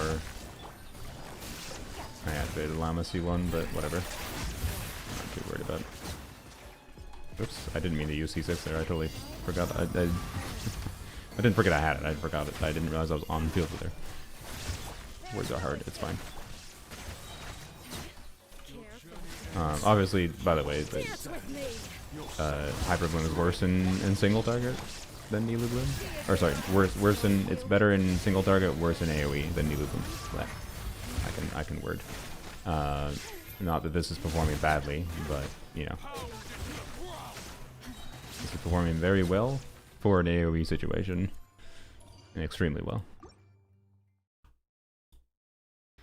Llama and Farina teams feels iffy because Farina and maybe your Electro Hyper Bloom trigger will be able to benefit from her buff. Yeah. Like, there's definitely, like you want to know where Llama C1 has the most value with Farina? I think it's with Hybrid Raiden. We'll go do Hybrid Raiden with Farina and Llama C1. I tried it, to be clear, I already tried Llama C0 with Hybrid Raiden, it was already pretty good. So, like, it should just be better. I didn't get an Electro Swirl, that's stupid. Alright. Preparing for duck test, there we go, okay.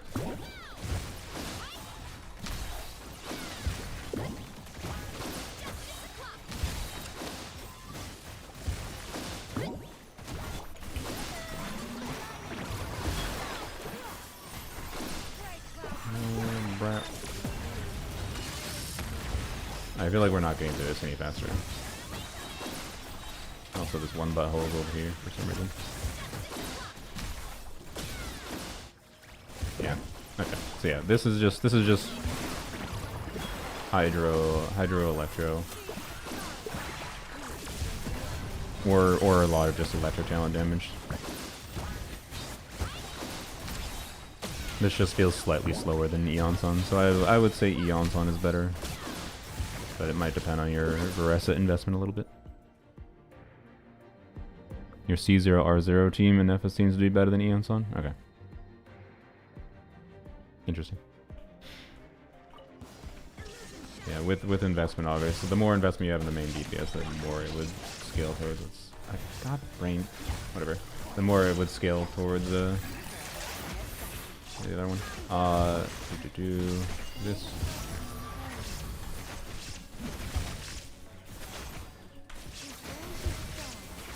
No crits. Sad. No.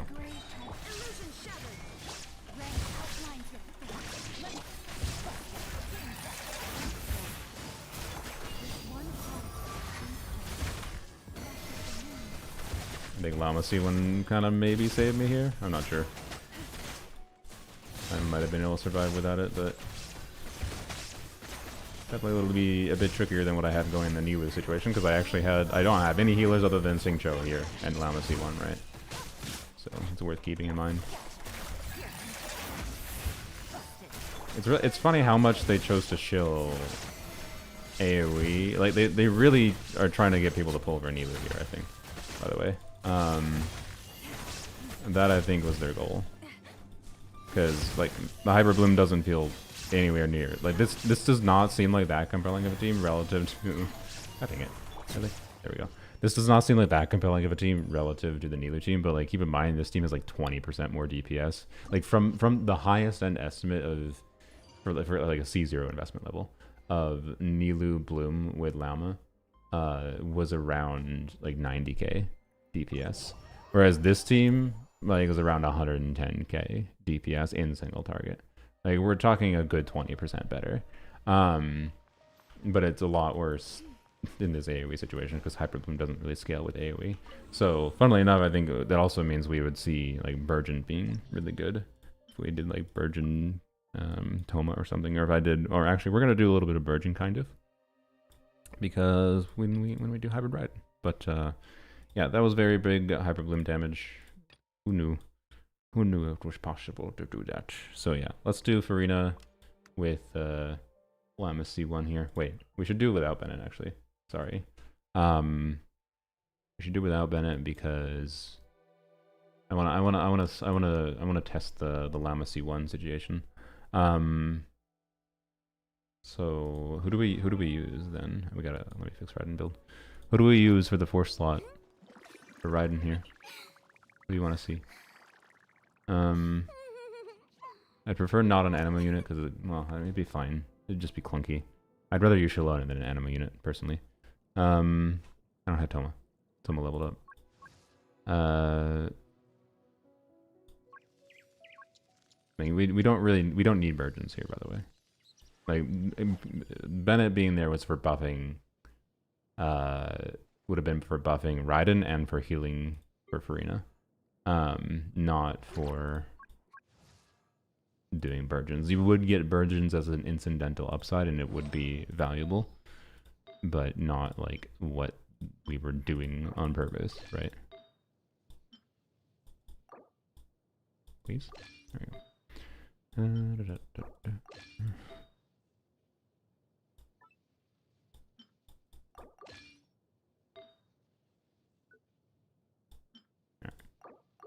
There we go. Okay. Yep. Oh, I was like, what? What? Yeah, I forgot. Yep, there we go. Okay. Here we go. There we go. Hybrid Raiden. Okay. Sara. I'd rather play better Sara.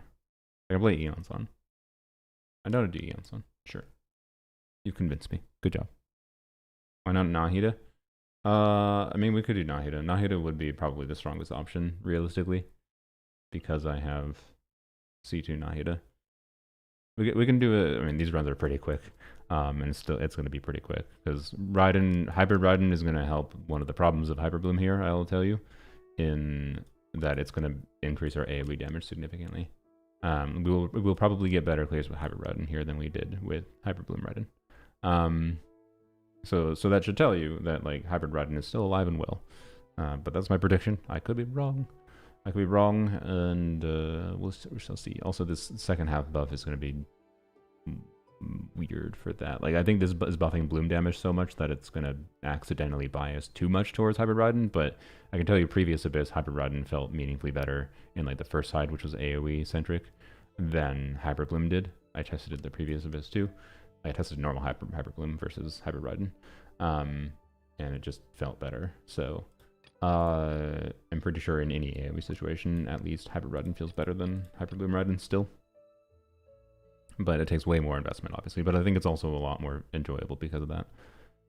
So if you're considering Staff of Scarlet Sands or Hybrid Raiden, it's still good. But yeah, we're gonna use Eonson first, and then we can maybe go through with Nahida. Nahida will be better because I have C2. Nahida probably would not be better if I didn't have C2. So, yep. And that order is fine. Okay.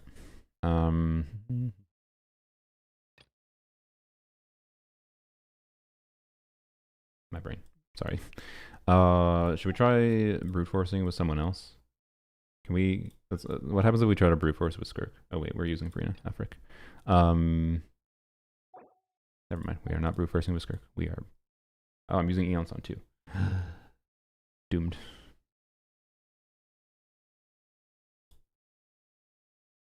Let's try. Will we try something like this? I don't know. See how that goes.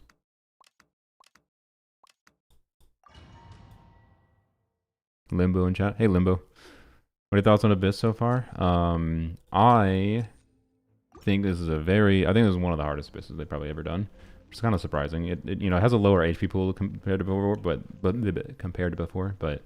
I don't know. Like it's weird. Like the fact that there's a bloom buff of 200 freaking percent, and like if you have the ability to do like Toma Burgeon, like if you pulled Llama, second side trivial, right? If you pulled Llama, Singcho, Llama, Toma, bam, you're done, easy.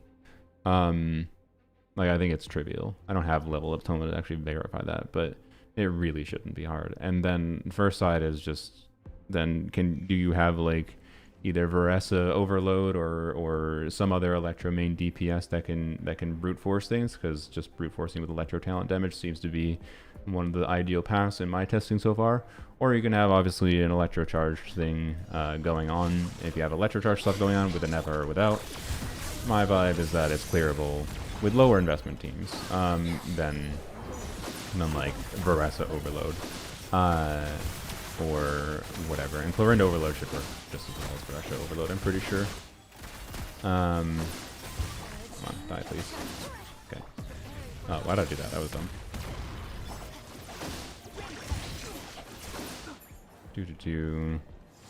So I don't know. This Abyss is like weird. Like it's gonna be like every Abyss is for the end of time from now on, where if you're dumb you fail. Where they are presumably shilling for a particular unit, and I really should have considered changing my Singcho build, shouldn't I? He's on a bloom build. Oopsies. Kind of need him up for making the team work. So I don't know. It's weird is my vibe. I did my first clear. What you missed is my first clear I did with Dia, Aino. What did I use? Dia, Aino, Chevreuse C6. So it was Dia Overvape. And that was very tricky because of the pyro resistant in the second boss, and the ducky was not trivial either. Like they don't want you to do Overvape. They really don't want you to do Overvape. But I did it anyways with Dia and with Aino, even not with Frina, because I had Frina on the second side and I cleared with DPS Lanyon. So like I can still clear with my silly teams, but it's like, boy, did it take a lot of optimization. It was not easy, and I don't know. So like, if you have, my vibe is if you have one of the teams that's really good for one side and then you have an okay team for the other side, it's the same thing. It's been a lot lately where you should be fine, but it continues the trend of if you don't, chances are if you don't have one of the, if you don't at least have an archetype that can essentially bypass the or fulfill whatever mechanic they want you to fulfill with an enemy, it's going to be a bit tricky. And the healing boss, I just kind of confuses me because like it's interesting. I might actually come to enjoy it. My initial reaction to it was quite negative, but honestly, I think it's kind of enjoyable. Can I switch my character? It would not let me switch because it's Tulpa's arms. Good job not critting Raiden. By the way, in case it's not obvious, we are playing hybrid Raiden right now. I don't know if you've seen my hybrid Raiden, Limbo. Can you? No. Which my theory was that my hybrid Raiden should be meaningfully better than hybrid Bloom Raiden in this Abyss because of the AoE.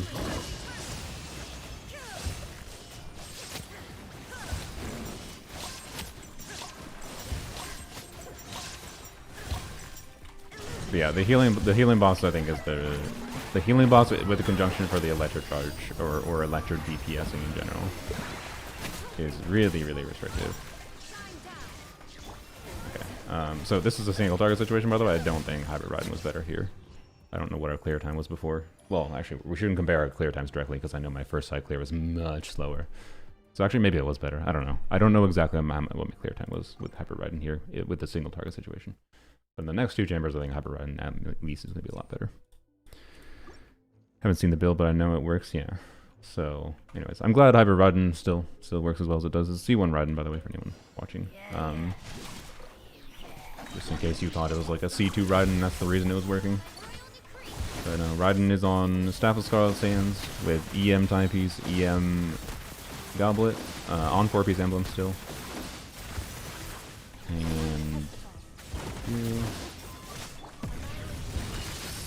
And a crit damage circlet, by the way. But of course. Okay. Okay, so Clarent heals, right? So I think Clarent is going to be like just one of the better units for this boss in general.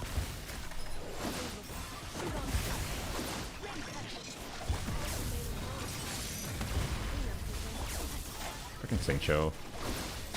I know I don't have enough energy on them right now, but you know, my bad. But also, he's annoying. Can you heal? How am I not healing? Why am I not healing?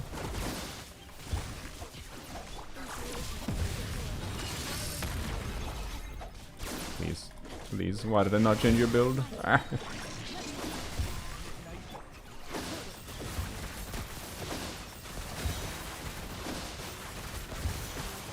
I'm actually confused. Why are we not healing? Bond of Light doesn't work? Oh. Did they really do anti-Bond of Life on a bot? Okay. So they just said a fuck you to Clarin players, I guess. Sick. Thanks, Hoyo. They just said F you Clarin players for no reason at all. Arlecchino, whatever. It already has pyro resistance. I don't really care. Like, Arlecchino is kind of whatever to me. With the pyro resistance. Like, it's already bad. But why the F you to Clarin? And what a dick-ass move, you dick of a company. I'm sorry. I don't get this boss. I'm still confused by it. What are they trying to... They're punishing a lot of archetypes arbitrarily. Like, a lot of teams that might work compellingly, but then shilling for what? And what are they even shilling? I don't get it. I don't get it. But... it's still interesting. I don't know. Would I rather this reality of them making weird-ass bosses that aren't chilling anything, but are just a pain in the ass? Or would I rather them have bosses that chill? I don't know. I don't know. Maybe I'll come to enjoy this boss. I came to enjoy some things that I disliked a lot with Natlan initially, right? I came to really enjoy Wayabs. So, he's probably the main example. Okay. Did I not burst on Brina? No, I did not. Well, good job, me. Okay, great. Wonderful. Well, here is Hybrid Raiden's damage without all the damage bonus. Alright.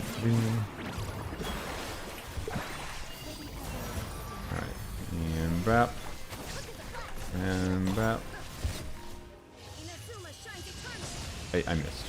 10 out of 10. Thanks, Raiden. Not really your fault, to be honest. That was my fault. I kind of recognized that once I pressed the burst. We have successfully done not much damage with Raiden's burst. Can we clear anyways? Now. Maybe is the answer. I think we will. I got some stall mechanics going on now. Get these. Can we stun it with the electric charge maybe? Kill it with this. Ah, we're not gonna do it, frick. Nope, we might. Nope, not quite. Okay, we can do it though. I maybe should have actually bursted on Farina. That might have been a good idea. Crazy, I know.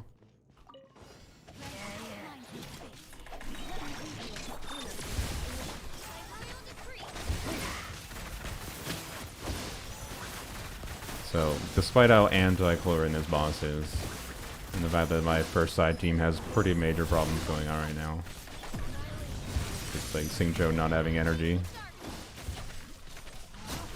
It's still clearable without a problem. Okay.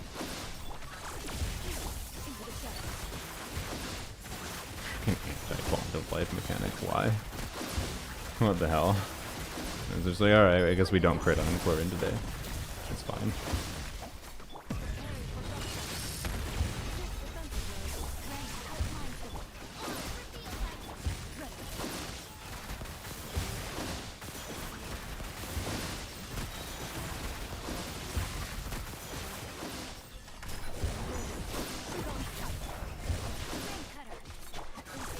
Xingqiu's cooldowns does not work properly here, does it?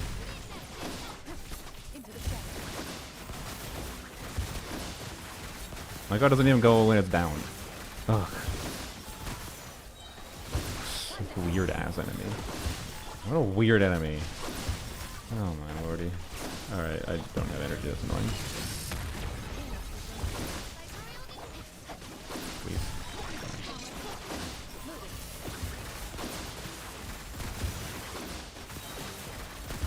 I'm gonna get worse clear now than we got last time. Oh boy.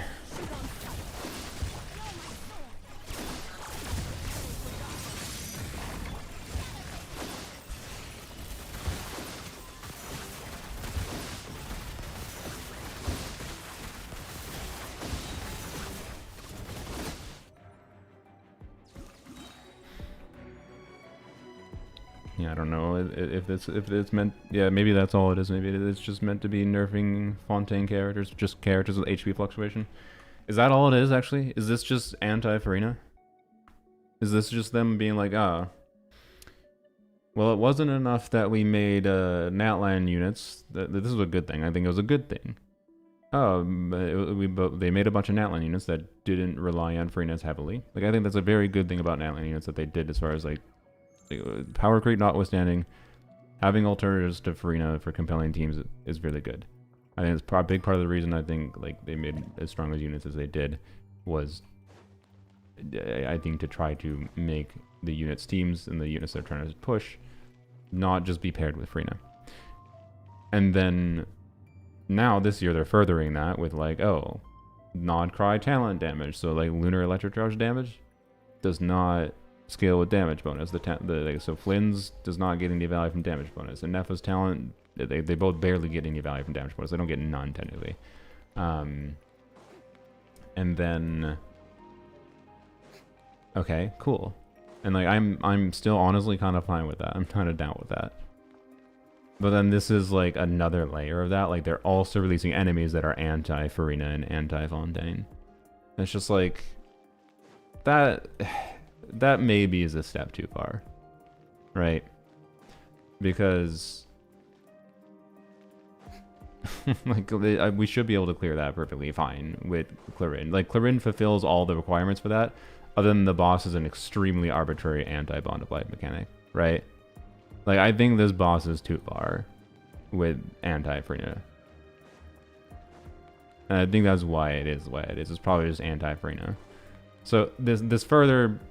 By the way, like, there's no way. The fact that this enemy exists, there's no freaking way that leaker that's like, oh, the Columbine is the main DPS, has their head in the toilet, and Hoyo has them. Hoyo is like shoving their head down the toilet. They're being bullied by Hoyoverse to try to mislead players or something. I don't know, or they're just a dumbass.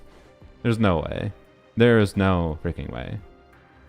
Farina's Haw Field for Hyper Bloom. What do you think we're doing here? We're doing Hybrid Run. Yeah, and Chlorine is just a complete indirect victim. Like, come on. First? There it is.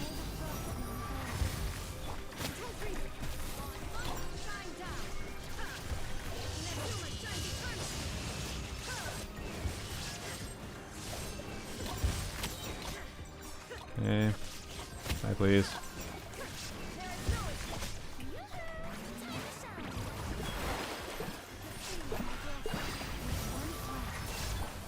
Yeah, the Llama C1 healing for Farina damage on this does work in this context quite well. Like, we are not getting much worse damage, by the way, than I saw with Bennett and Llama C0. So, this definitely unlocks more team options for Raiden with a hybrid context. I think this is the most. Oh god, please, no, my god, oh my. I'm not gonna retry that. I got busy yapping. That's my bad. I'm not gonna redo. frick that. We should have used a better team in the first side, but oh well. I didn't realize how anti-chlorine the boss was. Columbina will be just another Moika. I hope to hell not. I'm gonna be pissed off to hell and high beyond if Columbina is designed like Moika is. I'm gonna be so pissed off if that's the case. If Columbina is just the best Hydro unit because she applies some Hydro and then does 10 billion damage when you press her Q, I will be pissed the hell off. If there's anything that made me just like, frick it, I'm ending my career as a Genshin streamer or Genshin content creator, whatever, I'm not just a streamer, it would be that.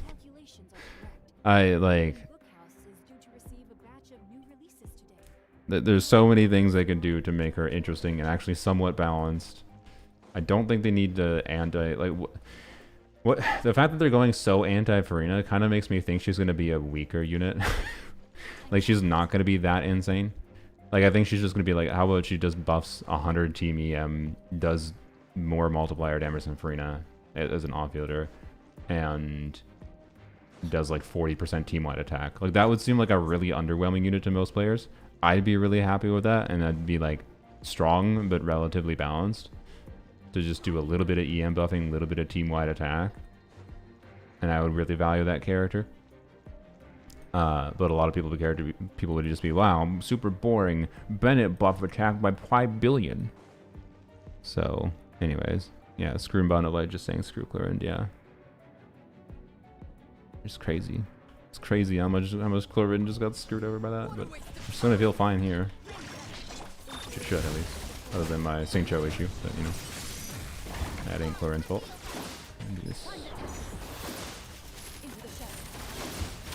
Wow, look, healing, crazy. My character's mechanic isn't just arbitrarily borked because MiHoYo decided that they needed to balance their content this year to be against a particular overpowered ass unit that they released two years ago. That they maybe realized was a mistake.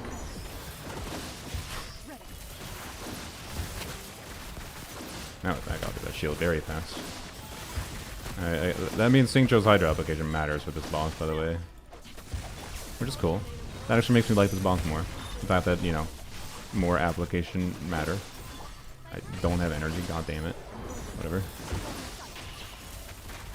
Now I do, I should have just gone back, whatever. I think that was probably the fastest I got through the ducks.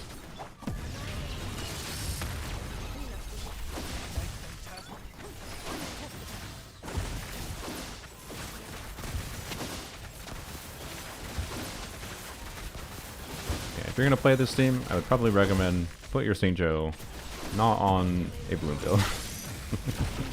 Crazy.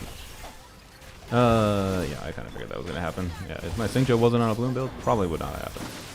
But it's fine. We get to see the rubber ducks die again. Wait, I don't have Xingqiu up. It's a little bit harder to kill the rubber ducks without Xingqiu up.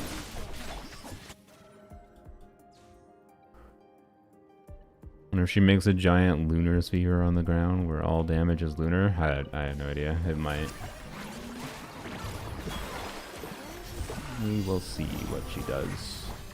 She's probably going to be a unit. If you have her, she'll probably solve all the shill Nod Krai unit problems for the year. Assuming all the Nod Krai stuff revolves around Hydro, like it kind of seems like it's going to.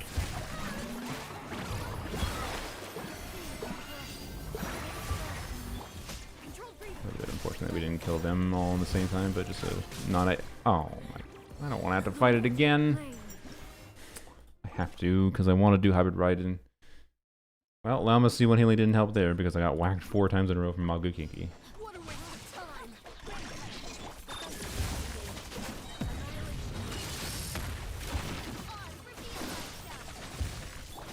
Alright, Chlorine with Farina when you do this again. Use Farina's healing bonus to see if Chlorine can actually heal. But she wasn't healing anything at all though. How does the so like how does the mechanic work exactly? Raiden, Yelan, Farina, Jean completely stomped first half? Yeah, I believe it. If you have Jean to get through the healing mechanic. Like, that's what's funny. It's like not even very anti-Farina because you can still just play healers that are good enough to deal with the mechanic, right? Like it doesn't. If it's meant to be anti-Farina, it doesn't even do that successfully.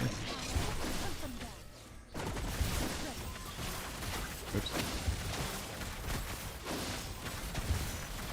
Debuff that lowers healing and increases damage taken. Okay.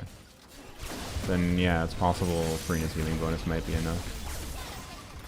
Does it lower healing by a percentage based amount though? Or does it lower healing by like a flat amount?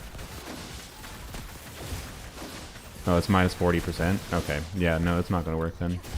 Farina healing bonus is not gonna be enough. We can try it, but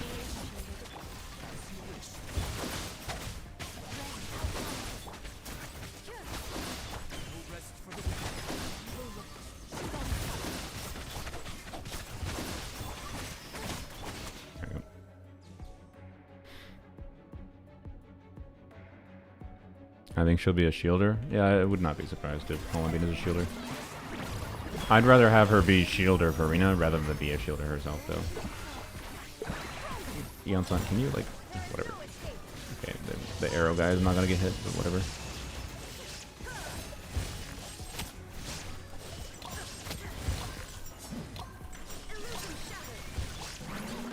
Two rotations, not ideal.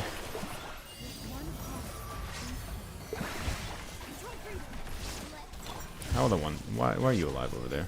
Hello. Okay.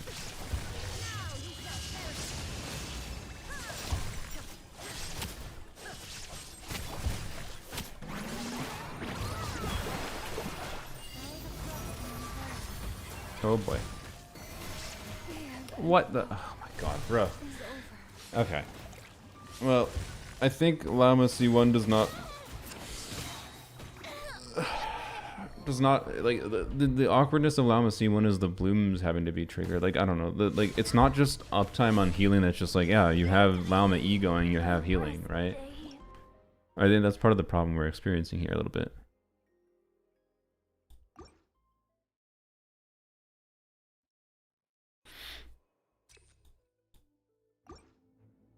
Kino's used for in his burst right before it steals HP to get stacks early.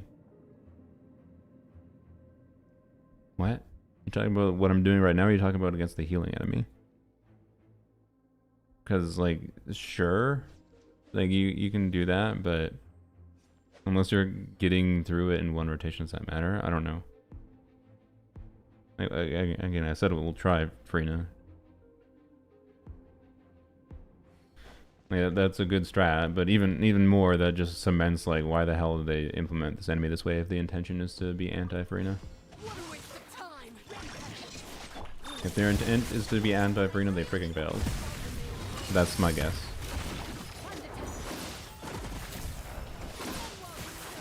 I like the butterfly first impression, no stall mechanics, just hits hard and needs skill dodging. Sure. I don't know what the range is currently. Like I said before, I don't know what my actual feeling on it. It might grow on me.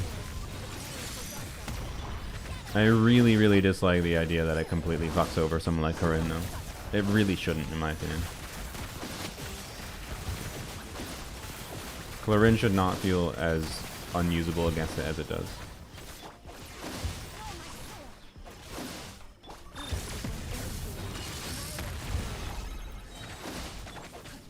And I'm just trying to like question what their intent was in whatever aspects. I'm just gonna refresh this. What? What is happening? I'm holding left click.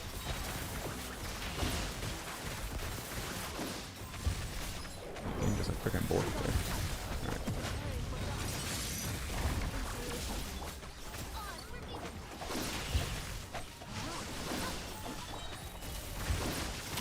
Singjo burst for the shield phase. We're not gonna be able to kill it through health anyway, so we're gonna have to do the ducks. We may as well have it up for the ducks. Alright, yep.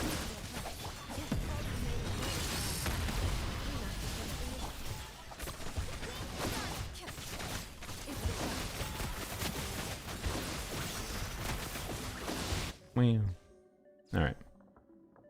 Nuvi and Rio can clear the thing? Yeah, I believe it. I think the only one it really specifically completely F's over is mostly Clearend.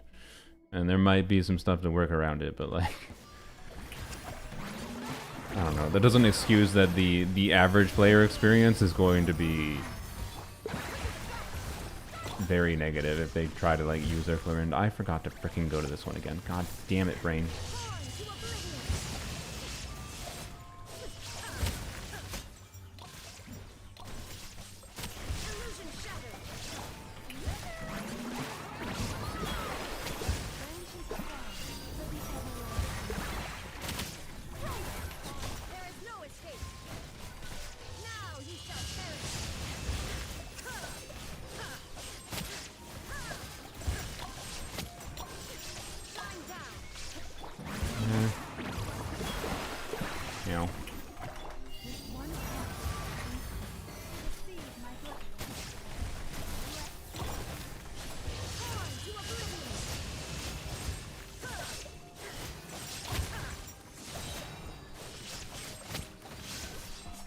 Alright, yeah. Other than the surviving issue, Hybrid Riding feels better here, I think, than Hyper Bloom.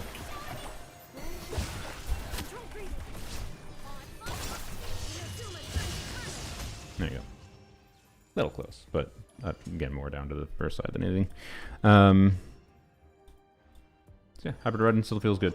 It has been able to scale well, and I think Llama is a meaningful buff to Hybrid Riding for anyone that cares.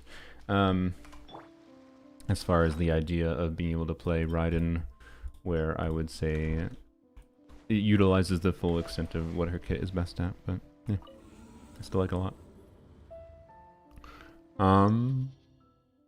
Obviously still an expensive thing to do, it's high investment, so. But just Staff of Scarlet Sands alone pretty much enables that, and then obviously Llama. And again, if you don't have Llama C1, by the way, don't play that team that I was playing. Play with Bennett. Bennett is like going to be basically equivalent damage there, but does not require Llama C1. So the value of Llama C1 there is just giving more team options than being locked into using Bennett in the last slot there. What do we want to try? We can do Farina Clearend first of all in the first half. Same thing you wanted to see, but with Farina, sure. Yelan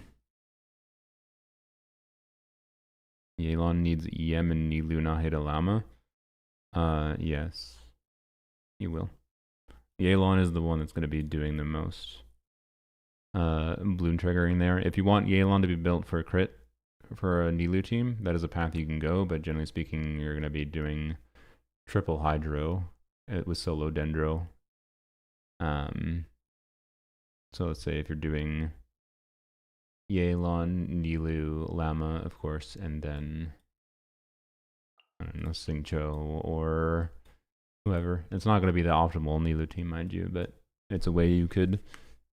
It's a way that it would make damage sense to potentially build crit on like a normal crit Yelan build rather than an EM build, but with what you suggested, you would do EM. But also Xingqiu would be a lot better because more Hydro application.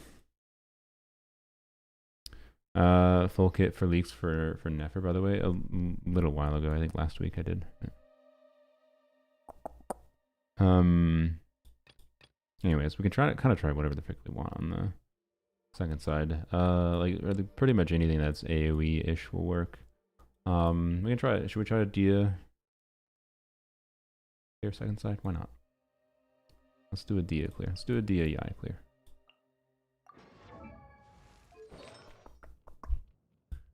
You haven't done that yet. You need to be. Oh, no, yeah. I put you on attack time because of the first chamber. Yep. Okay, you're fine. Yeah, I like Nefer's kit. because it doesn't fully lock you out of doing Dendro things. You can still use her as a Dendro unit if you want to. I like that. And then other than that, I like the I like her gimmick. I like her gimmick with charge attack gameplay. I think it'll be enjoyable to play, and she should feel a little bit different to play than many other units, like many other main DPSs.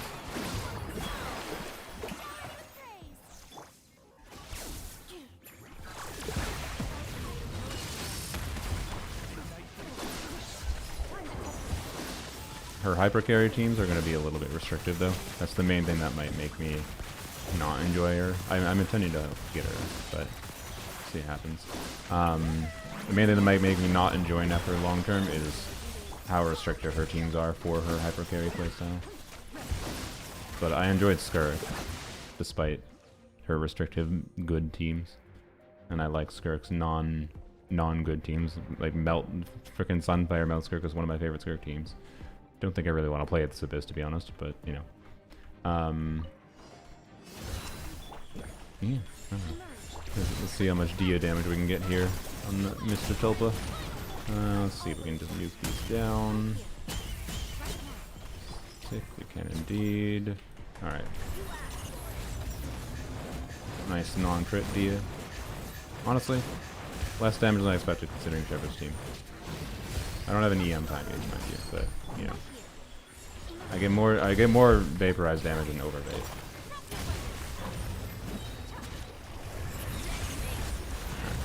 Let's tank this.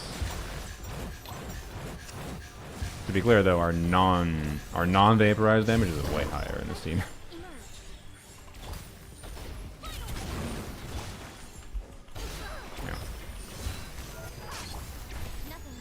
I don't think I had Ian's on the hook. That was dumb.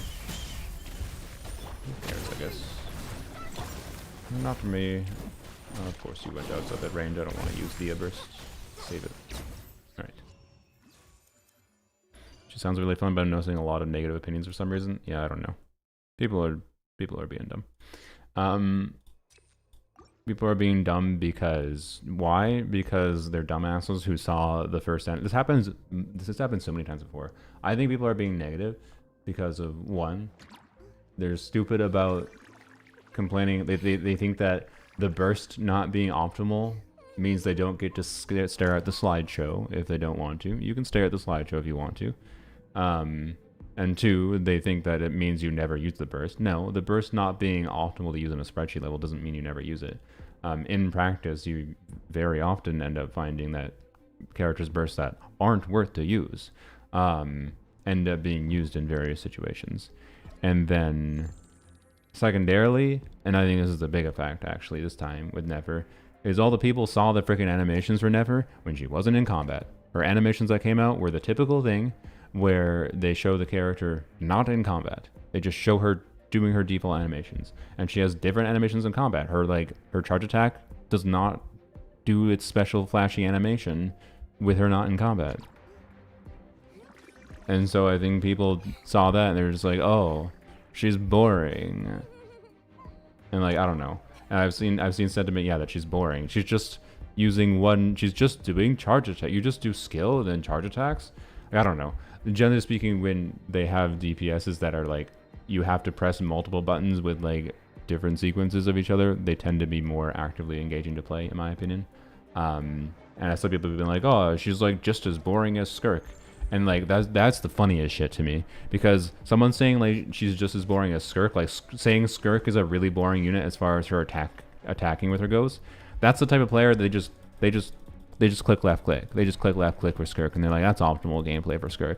Meanwhile, Skirk can literally get functionally 30% additional multiplier value if you do like her hyper optimal sweaty combo. Like she can get a lot more damage out with doing her really good combos. I'm really bad at them. I can maybe do her 10%-ish extra damage combo okay with semi-consistency. Like not very consistent, honestly, across like 120 seconds in staging or whatever. But like anyone saying Skirk is like boring to play as far as like getting optimal damage doesn't know anything about how to get optimal damage from Skirk. And like yeah, like people are comparing it to Nuvilat, and she never might end up being like Nuvilat more than she might end up being like Skirk. I don't know, to be clear, but like people assuming that that's how it's gonna be is a little bit stupid.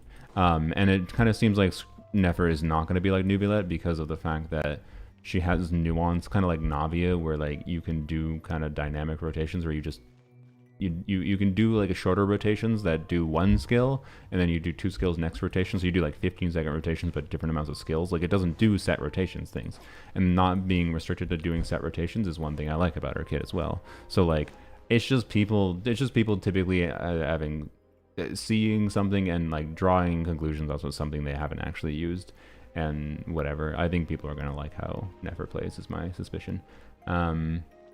She's a weird mix, I'd say, of Navia and Skirk, is my vibe. But, you know, wants to do, you know, Bloom. But and she turns off the Bloom reaction to fuel her own damage and whatever. And I think that's perfectly fine for the downside. I think that's perfectly fine downside. Turning out Bloom for the upside she gets is fine. Because you can still have Bloom if you want it. And she still has viable teams without having 2 Nod Krai units. Yada yada. Flynn's is cooler? Yeah, that's fine. Then pull for Flynn.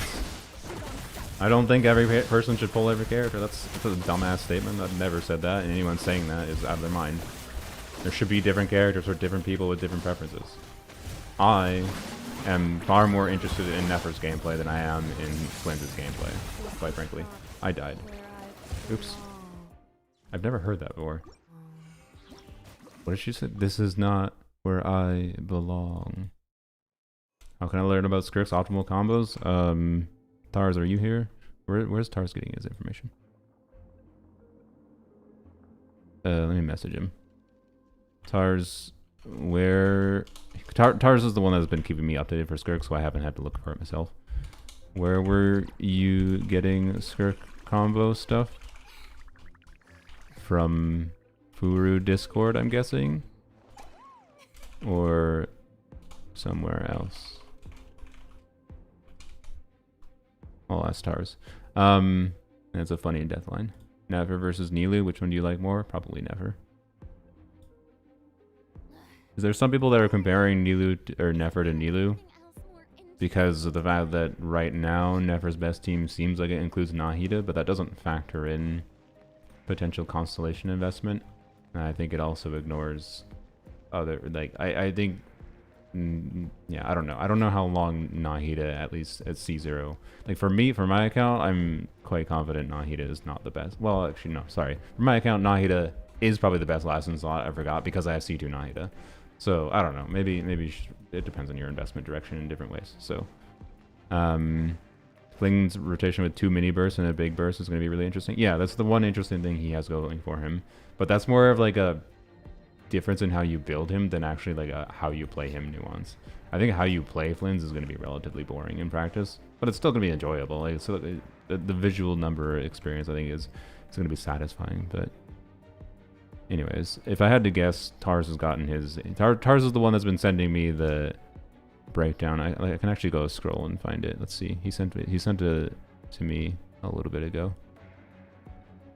Oh boy, me and Tars messaged too much and having to scroll a lot for this. Let's see.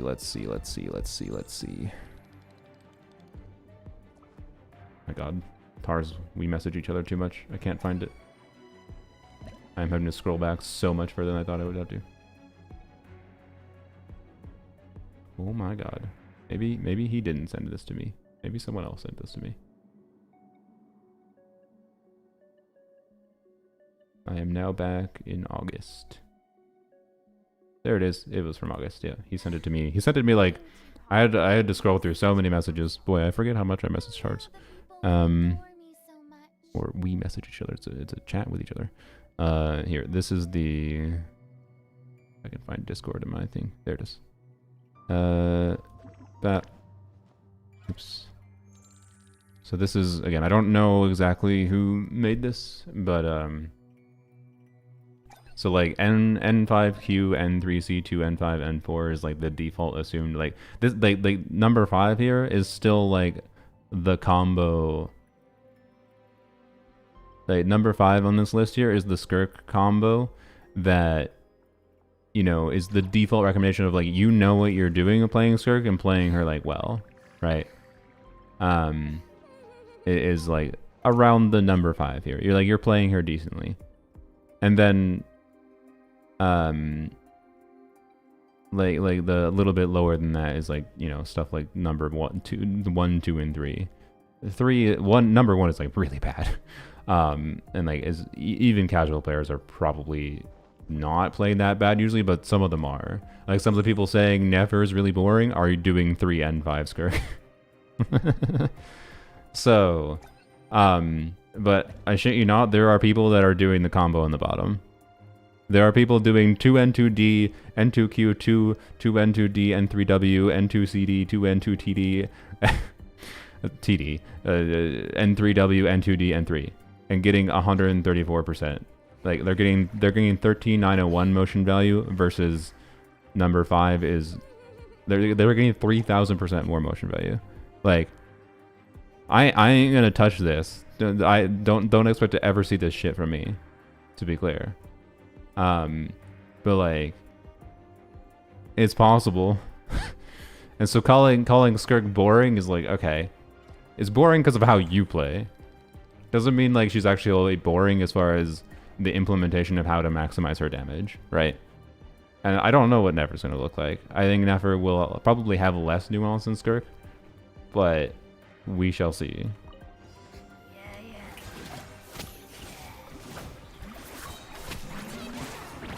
Mace raided. Hello, Mace. How's it going? How was I assume you were doing Abyss.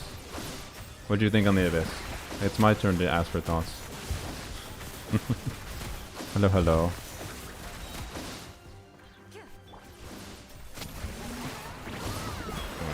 Okay, when does it do the attack? Can I avoid it? Okay, that was pretty far away and it still got me. So, oh, I do heal actually though. I thought that. Oh, is this free to C1/C2? Mostly free to C1. Okay. If I don't take damage, maybe I can just. Got a lot of practice in Chamber 1. I can't. It was a stall stream. Oh, I did like 1 clear and tried a bunch of Eva stuff, but got distracted. I see. I've been relatively focused on Abyss the whole stream. Hybrid Raiden still work at C0? Yeah. I mean, I was using Hybrid Raiden functionally at C0. Like, I had C1, which technically is a minor buff. But yes, Hybrid Raiden still works at C0. I was using close enough to C0 Hybrid Raiden before. Kanichi Bloom, not my proudest clear. Oh yeah, Kanichi Bloom is probably better. Isn't it better? I have to imagine it is. Okay, can I avoid this? I did. Okay.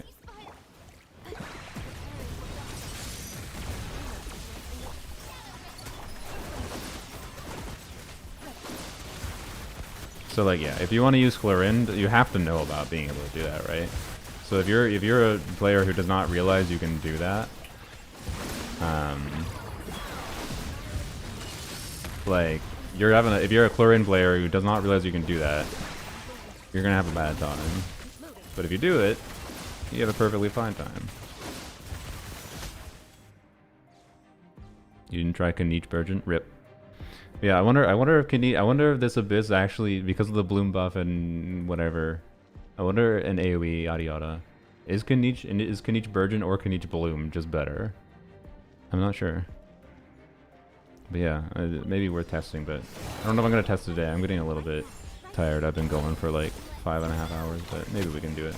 I don't think I got scroll there, whatever. We're gonna group together, maybe? Nope.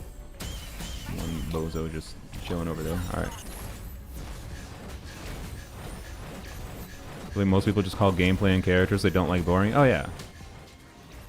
They picked on to something arbitrary of like, oh, I don't know what they didn't like, right? But again, that's my theory is like why they saw the initial gameplay of Nefer and they're just like, oh, her animations aren't as flashy as I expected. I expected a burst animation that lasted 18 seconds and was different than that, and it's like, that's fine. But yeah, And instead they're, I don't know, it's just people giving rationalizations for like why they don't like characters, and it's just like, I don't know. You can just say you don't like it because the animations aren't what you. That's my vibe. I feel like just people not realizing why they don't like things. But maybe I'm being a butthole. I think Nefer's gonna wind up being a cool kit. But if you don't like her for whatever reason, that's fine. You need to have reasons to skip characters. I think the main thing that deserves hate for Nefer's kit is probably the difference that is made from her if you have Llama. Like how much stronger her hyper carry playstyle specifically is with or without Llama, right? I don't think I think it's fundamentally a pretty similar situation to Skirk without a Scofier. But Skirk is not even as bad as a Scofier because Skirk has Farina. There's no Farina equivalent right now. Wink. There's no Farina equivalent right now. Like I think Llama will still be very much wanted as the like the same thing as Escopia is still wanted for the Skirk teammate. But like if you have like Farina for Skirk and then you know have Mika, it's like pretty good still. I think that's probably gonna be a similar story, except it's gonna be like Columbina for Nefer kind of thing. But you still want Llama, and I don't know. Ultimately, like Nefer's gonna perform perfectly fine, even for her hyper carry playstyle with like Ino. I think it performs relatively meh, but it's still gonna be enough to like clear Abyss and whatever. It's just pick the content that makes sense for the investment on your account, right? You ain't clearing dire difficulty with Nefer if you didn't get Llama, and that's fine, I think. So I don't know. Anyways, she shouldn't have Moika numbers IMO. Yeah, I agree. I said before I think she's gonna get nerfed, and that's fine. I think she's gonna get nerfed because Columbina is presumably gonna uplift her. Probably back to more than what she even is now without Columbina. So yeah, I think she deserves criticism for being too strong, but that, I don't know, the number values is just like whatever. We haven't seen what her actual final kit is for number values, so that's not worth getting focused on too much. And then my brain. And then the Llama reliance is just annoying, right? It's just how they're selling characters nowadays, right? They're doing character pairs. It's the same thing they do in freaking Star Rail. It's the same thing they do in Zenless, but it feels more shit in Genshin because they give less resources. Like Star Rail and Zenless give more wishes. The difference is like Zenless, right, for example, does like these character pairs in the same patch, and it's like always consistent. And we know about the characters together. You can try both characters together in the same patch.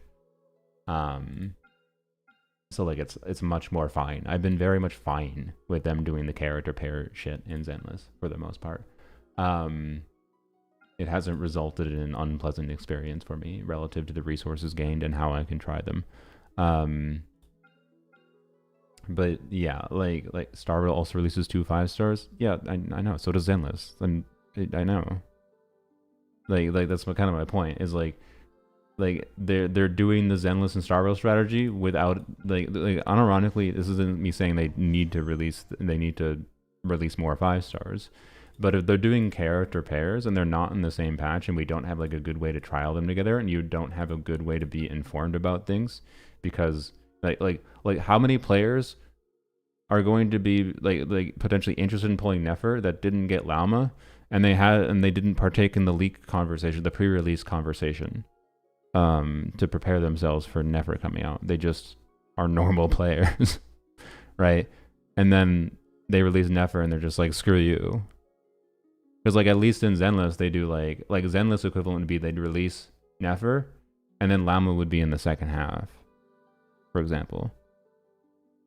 And like and then on top of the fact that like resources, I would say on average are more tight and or take more time investment to like grind in gameplay to get to be able to acquire the things you want. So I don't know. I think doing the character pair thing is pretty rough, but it's obviously a monetization strategy.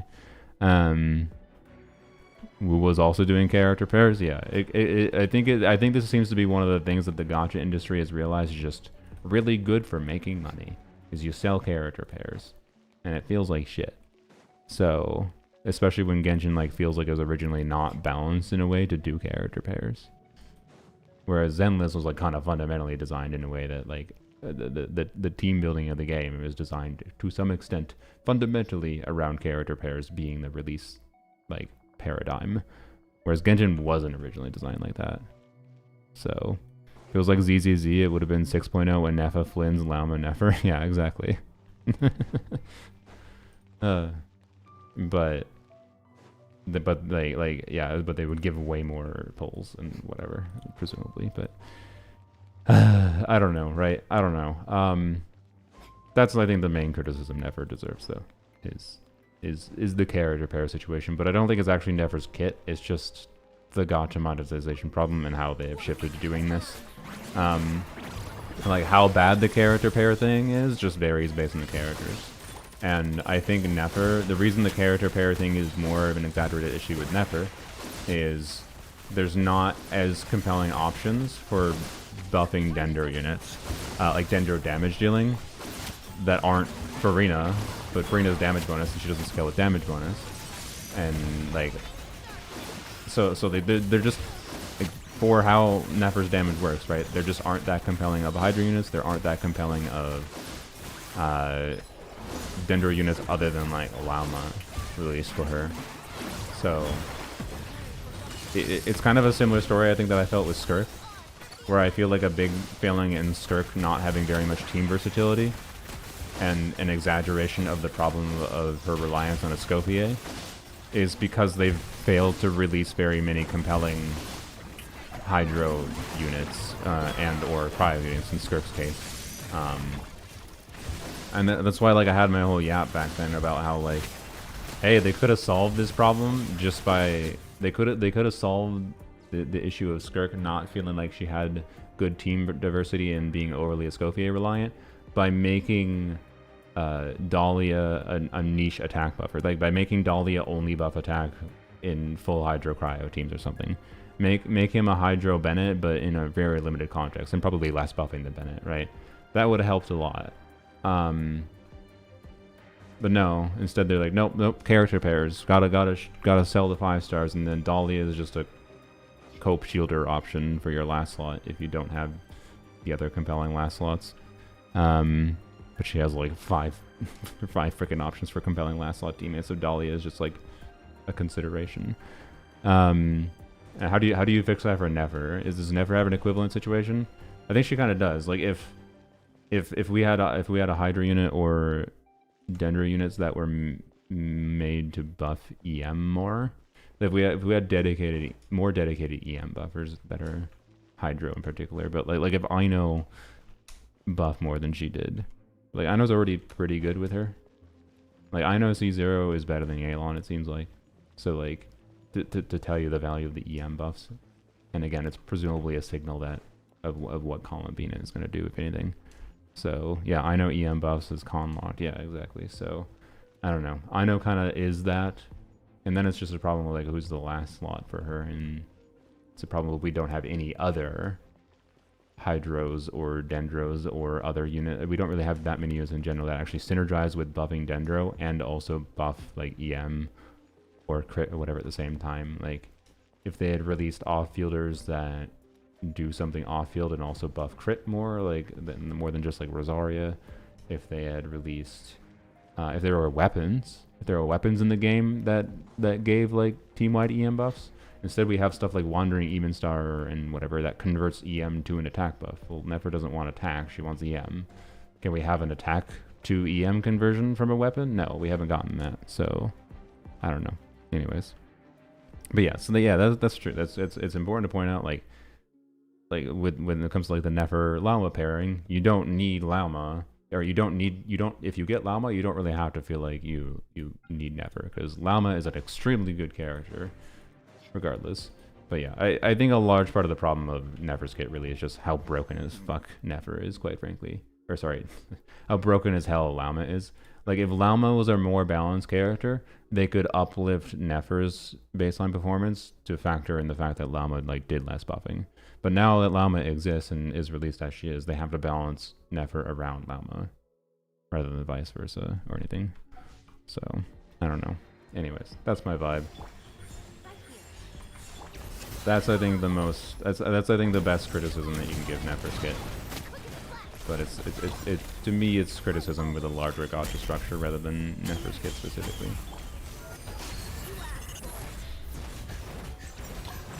And I will say, for what it's worth, having seen her kit, because like when I first heard of it, I didn't finish killing that enemy. Good job, Yai. When I first saw her kit, or when we first had the information that she like turned off the bloom reaction, I became quite pessimistic until I realized that there was possibility that it could actually be interesting still, and it turns out it was interesting still, right? It like the kit gimmick making sense with how it was implemented gives me some amount of renewed faith for them to make interesting character kits, right? In 5-star kits. Like I think they've been on average making pretty solid and enjoyable to play 5-star kits in the last year or so, regardless of how much they've been chilling for like pulling multiple units for their best team, right? Like you can still enjoy Moika without Zilal. You can still enjoy Skirk. I really like Skirk on my casual account, right? And I don't have Farina or Escovia, and she's still been really nice there because she's such a nice like overworld farming unit. Just Xingqiu, Rosaria, Layla, freeze things constantly and do a good amount of damage. I don't need her to do 100k DPS. 60, 70k DPS is perfectly fine. It trivially clears overworld content other than, you know, local legends that won't require mechanics or whatever. So, yeah. Anyways, so that's my yap about the state of the game, I guess. News on Chevy rerun? Oh, that's a good question. So Arlecchino is rumored to rerun next patch. If Chevers doesn't rerun with Arlecchino, she's gonna rerun with Moika or Clorind. Well, Clorind's not gonna get a rerun. Sorry, Clorind's doomed to Chronicle Banner. Sorry if you're waiting for Clorind rerun. I think plan around Clorind on a Chronicle Banner. Same thing with Risley. They're doomed to Chronicle Banner, sorry. Linny too. What units would they rerun? So Moika, Arlecchino. Is there no I mean, if they rerun Raiden. Wait, when did Raiden run? When is Raiden? Is Raiden gonna be part of it? So I don't know. I would suspect there's a good chance for Shiver's next patch with Arlecchino. I think it's a very high possibility. But she's not currently on the shortlist for what HomDigiCat data mined. Right now, all we have is Lanyon, Yunjin, and Rosaria, which that could literally just be the Arlecchino banner, by the way. like Yunjin technically synergizes with Arlecchino, and Rosaria can synergize with Arlecchino, and and Lanyon synergizes with Arlecchino. It's not a complete team. Not a very good one, but it is, you know, there, and yeah. So I don't know. I don't know if there's anyone else that would make sense for them to rerun under Shivers other than Arlecchino and Moika, really, or Varesa, I guess. Okay. When Varesa reruns. By the way, Arlecchino getting a rerun before Varesa, another rerun before Varesa is kind of weird to me. I feel like they should rerun Varesa, especially with how good Varesa has been for like, I don't know, weird. So yeah, I don't know. I think Varesa, Moika, Arlecchino banners are the most likely ones. If Durin has synergy with Shepherd's teams, but there's probably a very high chance Durin could have Shepherd's banner too. So I would not be surprised to see her next patch or in 6.2. I'd be willing to bet Shepherd's is going to be one of these patches. Durin's rumored to be 6.2. And there's a very good chance Moika or Varesa, I would say, reruns in 6.2 as well. So, yeah. That's where I'm at.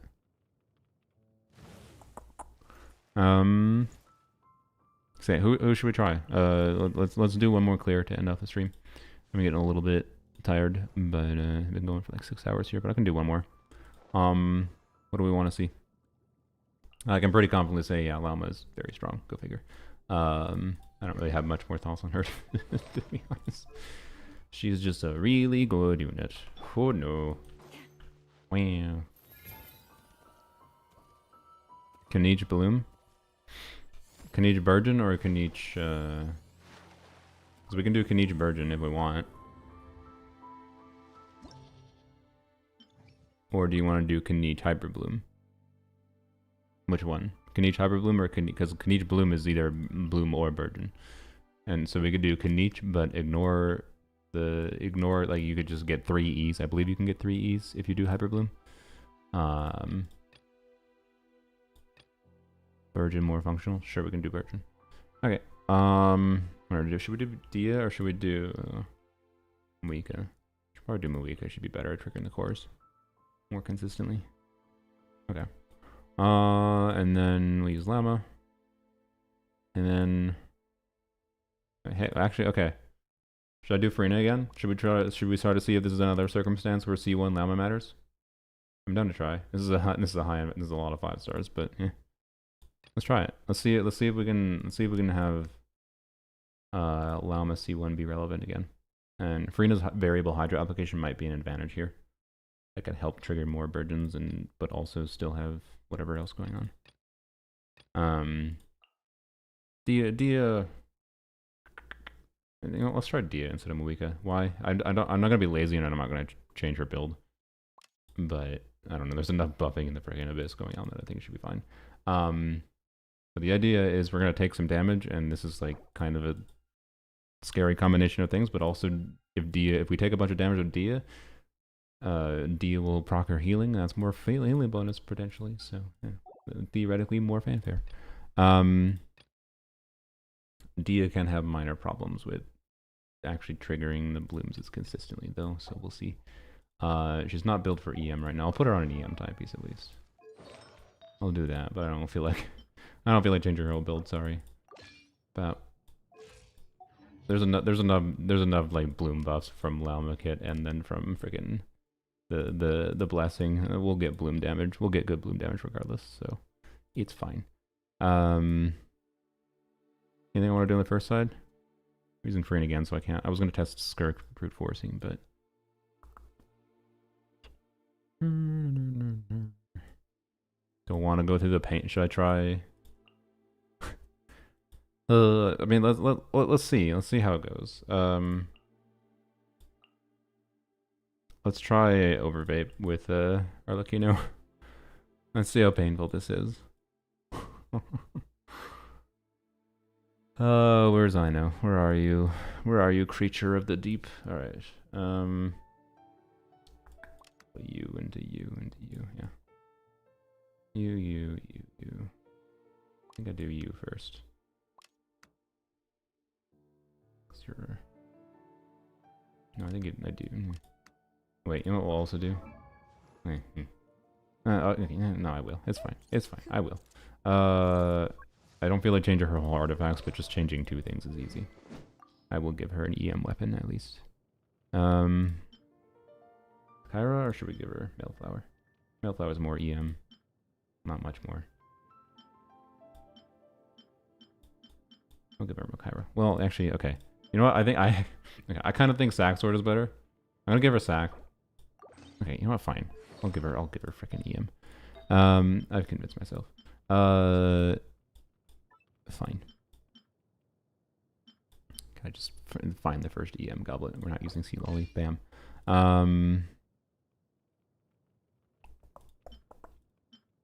Actually, you know, we'll take both from Sea Lolly. Bam. There we go. Full EM.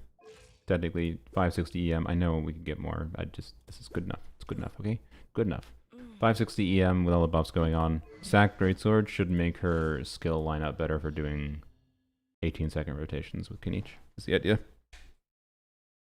Although, wait, actually Farina's going to make things awkward anyways, unless we do alternate, whatever. I guess it probably didn't matter, but... Okay, fine. We'll go, fine. Let's test... Sorry, I keep on waffling on what I want to do. Let's test without Sack Greatsword. Let's just test with Makyra. That'll give a little bit of damage. More damage for Kniech. Tiny bit more. Okay.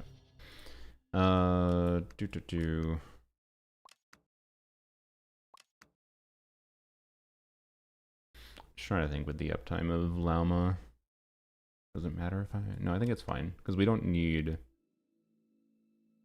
It's fine if Llama's skill ends towards the end of rotation. Yeah, it's fine. Okay.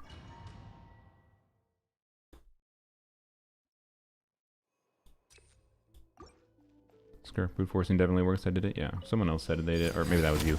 Someone else said they did it early. That's why I wanted to do it, but I keep on using Freen on the second side, so...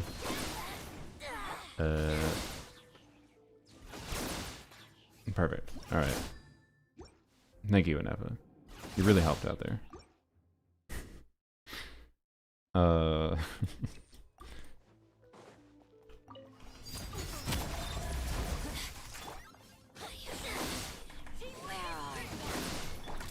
Good. Stay still.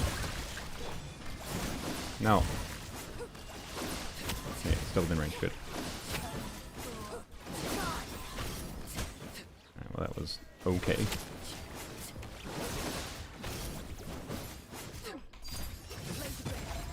Excuse me? Did they change that? Okay, I have to do this.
He's not hitting those right now. That's annoying. He's just technically outside the range. Okay. That's fine.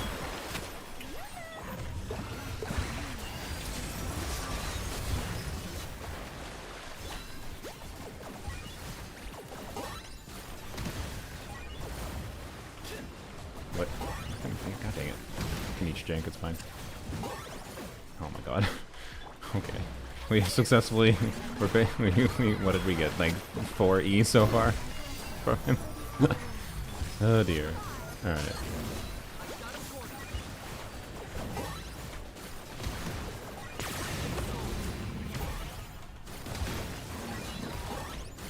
Okay, get the goats rotation. Yeah! Alright, there we go. That was a better rotation. Yeah, Kniech Burgeon, let's go. Works against at least a permanent Hydro or enemy. Oh boy.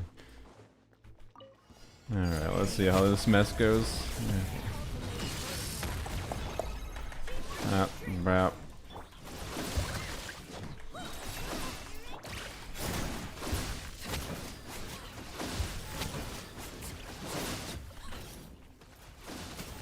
Oh, darn it. Just outside of range.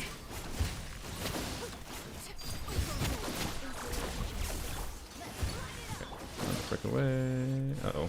Uh-oh. Yep. Oh, frick. Okay. Oh, I just doomed it, didn't I? Okay. Yep.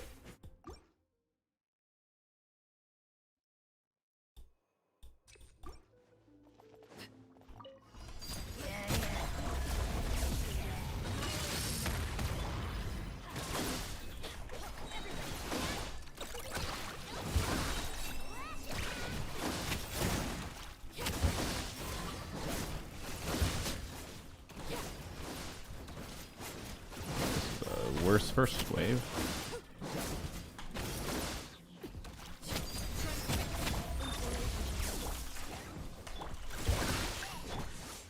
Run away. Oh, frick. Oh, okay. Ugh.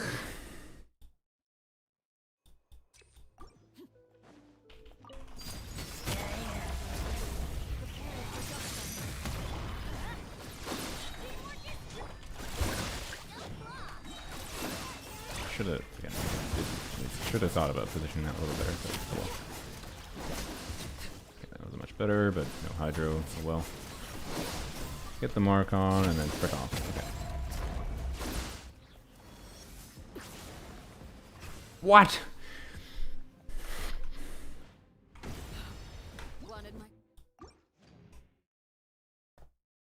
It's not an enjoyable thing to have to work around this.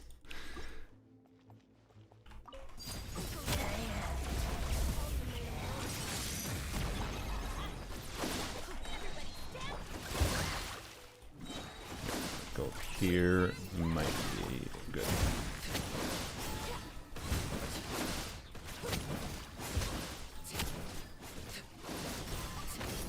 What? Oh my god. It would have been good if I, no, it's still within range anyways. Okay, oh, I have no stamina. Oh, leave me alone.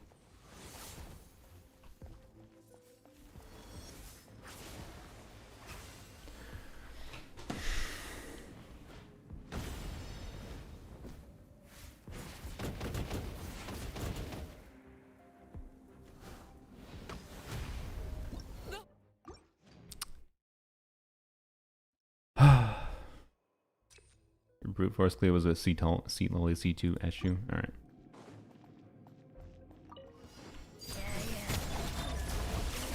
Seat lolly C2 doesn't do that much specifically. Seat lolly C1 does, but if it was with SU, it probably is doable without. What am I doing? I give some tips. No, you're good. I'll feel my way through it.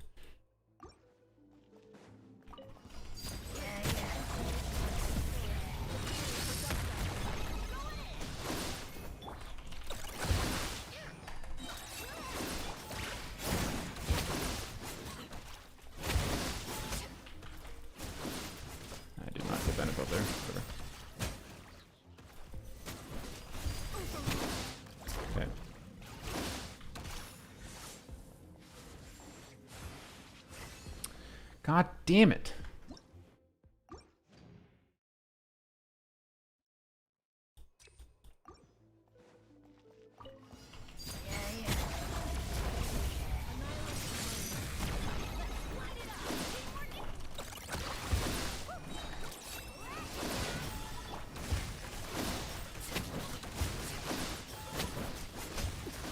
This is a more annoying mechanic than the frickin' pillar, by the way.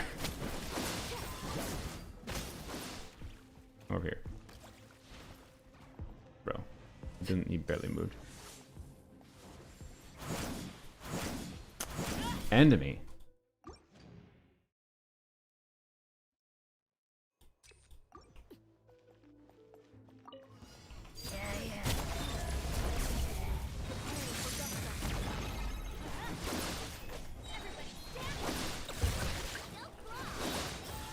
Oops, I forgot that.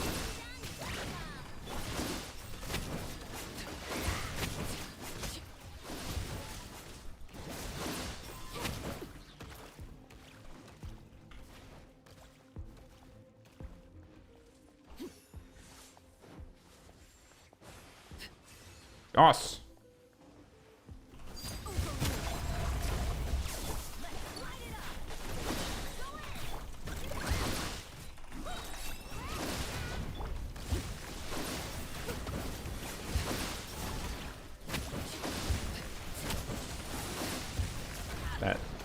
Yeah, okay. I should have. Okay. I thought I could tank it, and then I was like, wait a minute, I'm not gonna be able to tank this with my HP.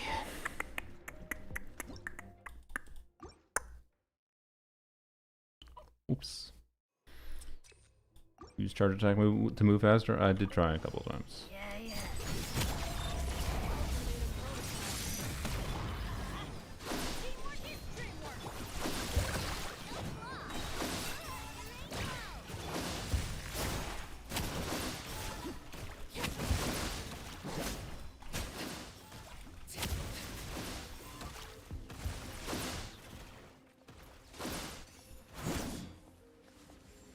Should be outside.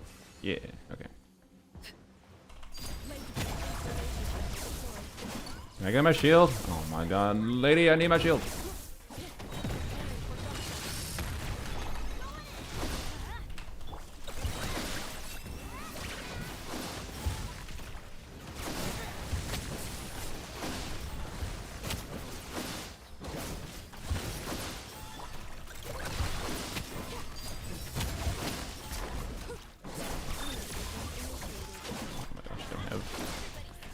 energy on you. Annoying. Yeah, needs more ER on this team.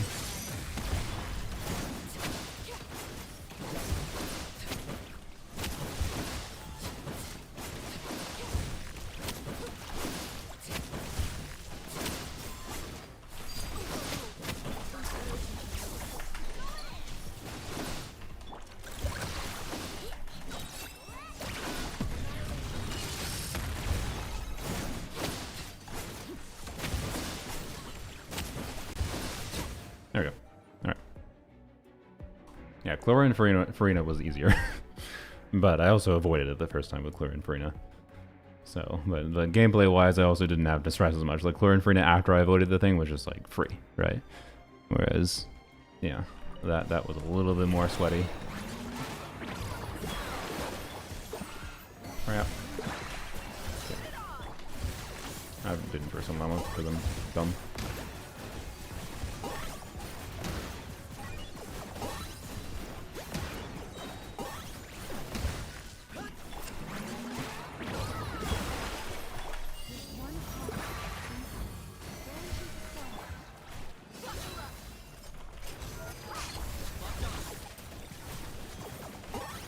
So long.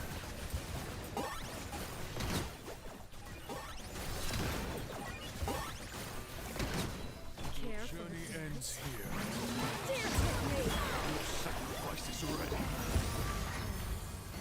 Be a good audience. Ooh, camera. Oh boy, this is gonna each.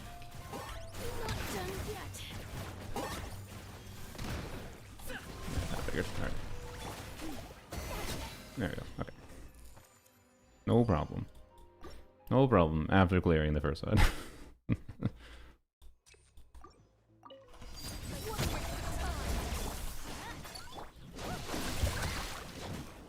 Oh boy, I need energy on you.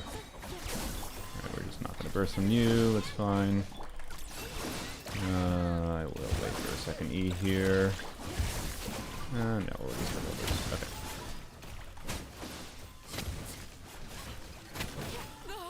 Oh. Apparently that does a lot of damage, apparently. I see.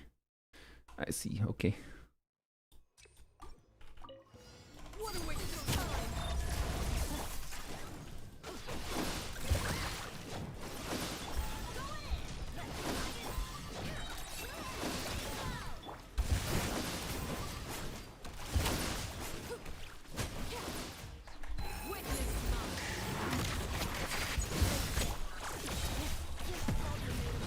Crap.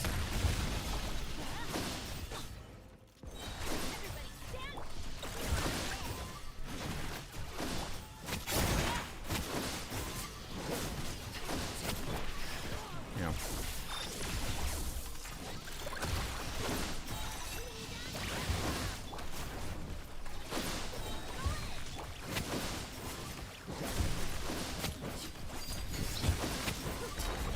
How long I had that up for? Long enough that I should have definitely casted it.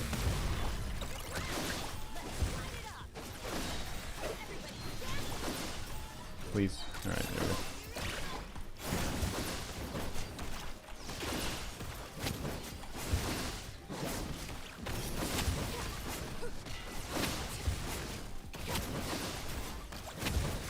I had to dodge some attacks there if it wasn't obvious. It was fun fighting that with Arlecchino. Like fun enough fighting that boss with Arlecchino that I think it's unfortunate how anti-Arlecchino the second boss is, because most people aren't going to be inclined to use Arlecchino there, right?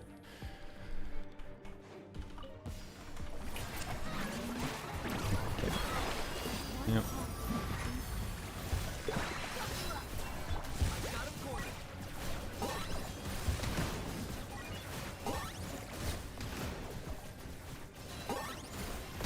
Feels much harder to get 5 Kenichi. It feels much harder to get 5 Kenichis. Ignore what happened there. Like, I don't even think we've gotten a single opportunity of getting close to 5E. I think that's just more inconsistent. Oop. Like, probably I can with using his burst properly here, but Yeah, I don't know. Anyway, sorry. I think you understand what I'm getting to. If 5e can each seems like a not very consistent with Virgin. Oh. I need to swap. I tried to swap out. I couldn't. The game would not let me. Okay, sick. I love that. That's a really cool game. I like when it doesn't let me switch when I fucking need to switch. Okay.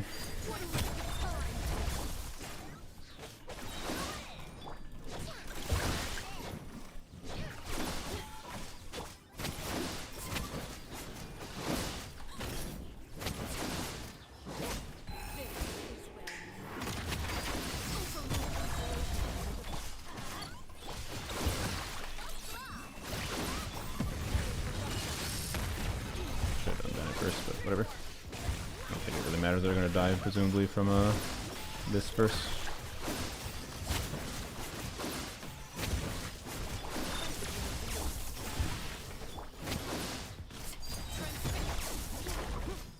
Okay. We are not doing a Meta Burst. No, we are. Alright.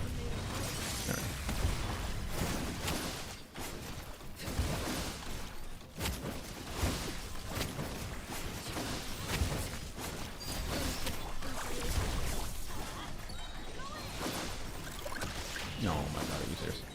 Okay, whatever. Fab saves us.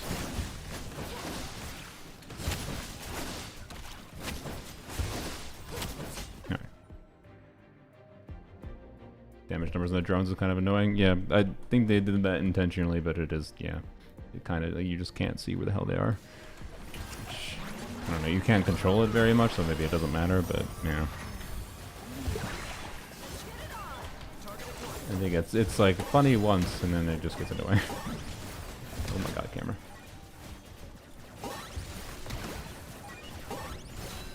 Honestly, I think the lack of any, I think, real chance of getting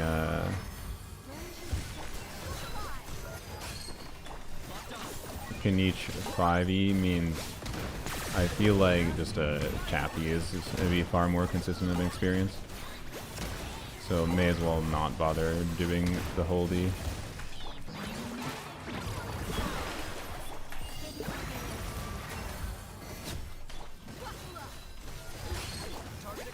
Oh boy, idea. Alright, there we go. He just blocked that damage. He did, didn't he? Oh, I thought I'd get that. Whatever.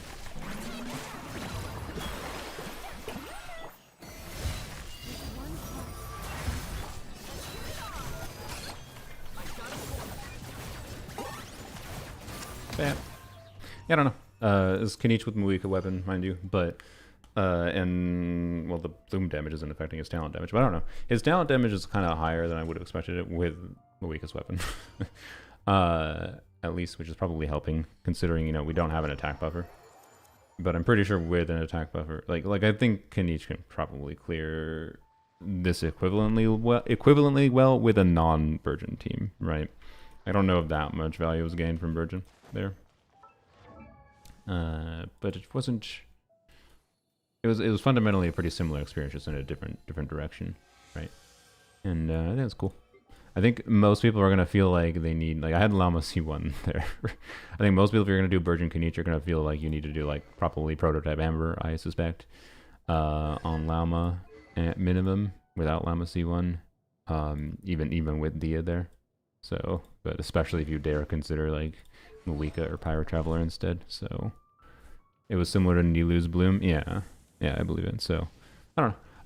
The second side has a lot of options, like especially with that really strong buff. There's most people, like I'm pretty sure you can clear with a low investment. Like I don't know what exactly, but like a Nahida Toma Singcho situation probably clears second half, and then it's a matter of fulfilling the first half condition. So it's like, again, not necessarily that hard of an abyss if you can fulfill the conditions, but I don't know. I haven't tested like truly low investment clears on the second side, or sorry, on the first side.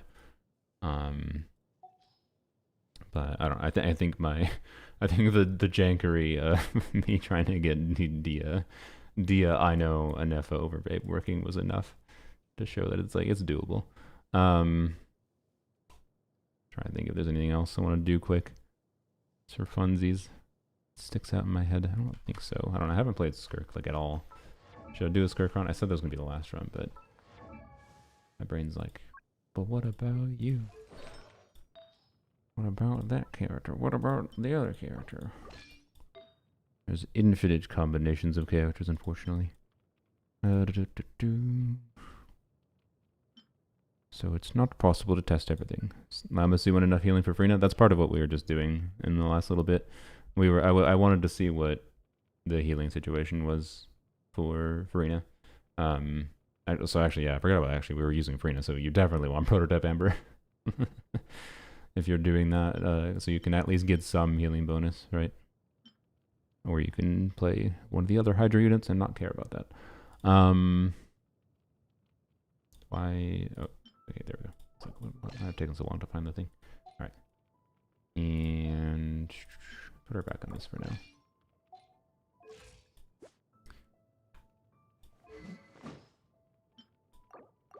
All right. So, should I turn out damage numbers like Zenless? Yeah, it would be nice.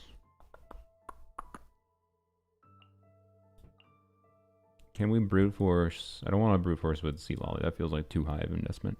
This team already has a high enough investment. Can we brute force with Scofier? I have Scofier, Farina, and Skirk. I have Skirk C1 R1 right now. But I will use Charlotte because I like it, and it's kind of all my Scofier build is also kind of balanced around Charlotte. So you know. And then, I don't know, how about...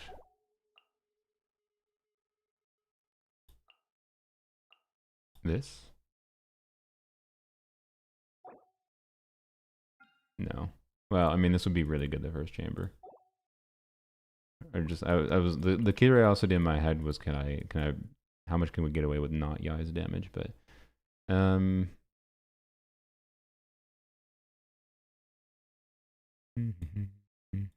I haven't done anything with Sethos.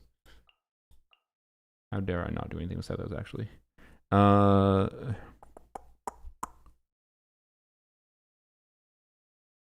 Sure. You know what, actually?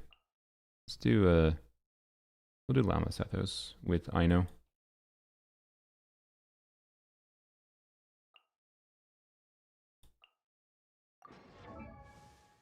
And then we need to go to you. Your artifacts currently are being held by Tignari, which is fine. Keep that. Swap them back. Keep on that goblet though.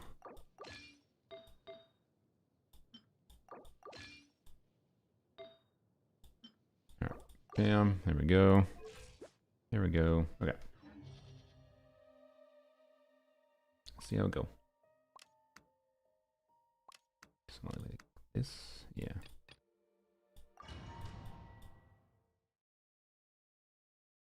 Skirk second half definitely works. Oh, wait, did you say you brute force with Skirk second half? Brute forcing with Skirk second half is not that was not a question in my mind. This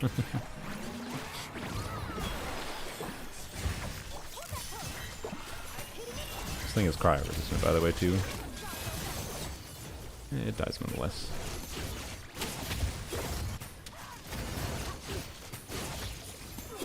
Okay, well that helps.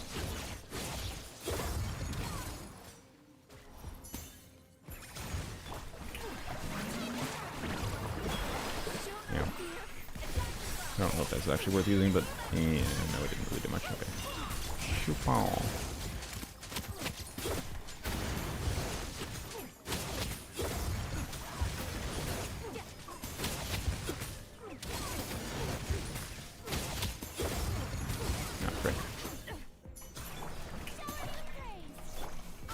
No, don't do it. Alright, there we go. Oh, I didn't bring a burst, whatever. Doesn't matter. Alright, this chamber's no problem.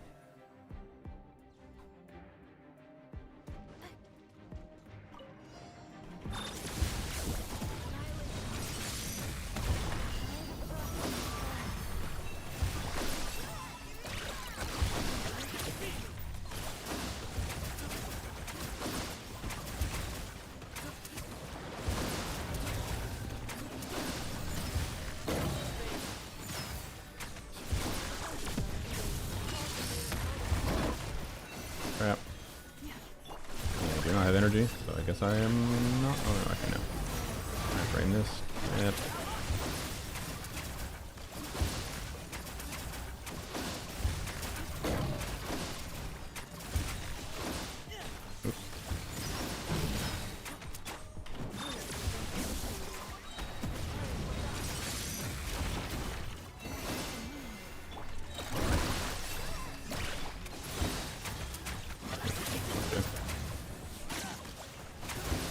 I need with Llama. I need to like hug a little bit closer to the enemy with Setos. Normally, like I can like go farther away with Nahida, but not with this boy.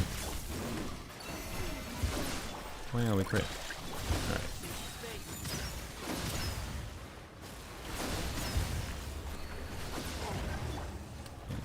You and kill you with that. Nice. All right, next chamber.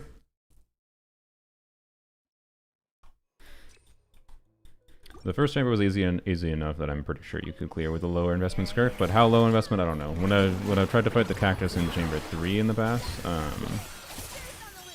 when I tested Skirk, like I tested the before I activated, because the previous abyss was the abyss I activated C1 Skirk, I think, and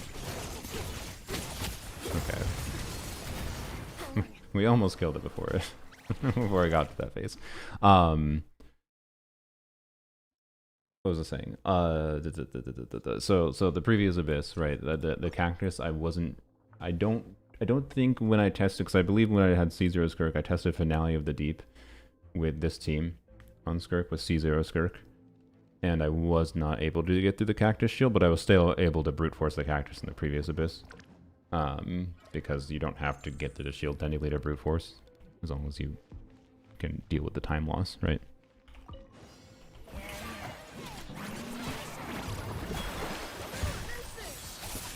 I need to do that, but doing it anyways.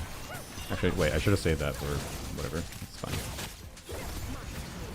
Also, I should have saved that too, actually, now that I think about it. I wonder if I can kill this before it does its wave. Should I try it? I should try it.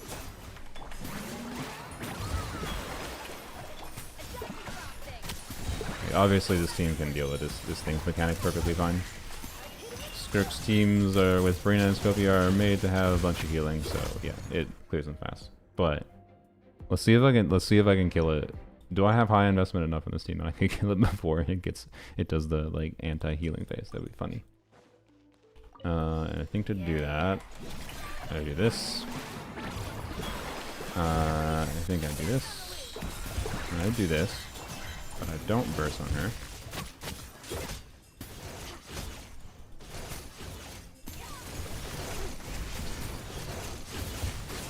No, I don't know if I can. Nah. Okay. Not quite there. Unfortunate. Chabal. Wing. Is that a 2 million crit from Skirk? Was it? I feel like she shouldn't have gotten a 2 million. That doesn't make any sense.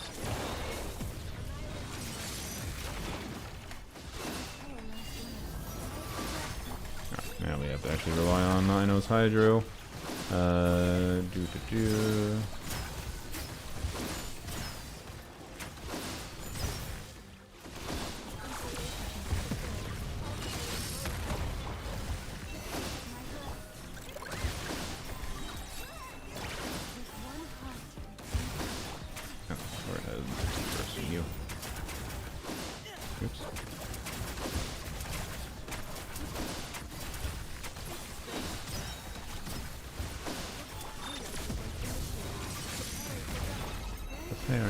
Duck.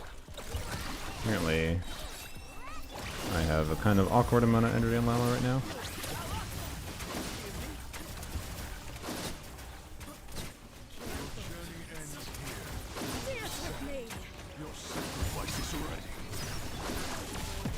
Obviously, at least with sorry, my brain. The bloom buffs going on here. Sethos Bloom is more than competent. Who knew? What a surprise. I kill you. Freaking bubble. Okay, whatever. This way. Ah, there we go. Yeah, truly peaks out this gameplay. It was perfect.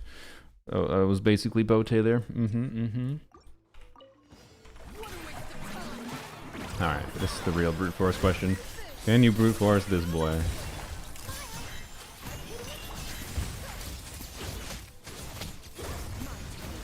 Okay, I mean, we can do decent damage through the shield. It isn't a damage that makes it impossible to kill them. The question is, do I bother attacking the ducks or not?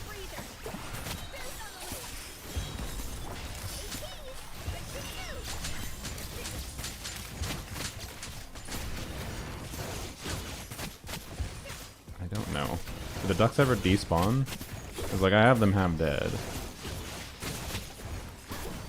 So in my mind, it's a question of, do the ducks despawn? Because after the ducks die, this boy dead.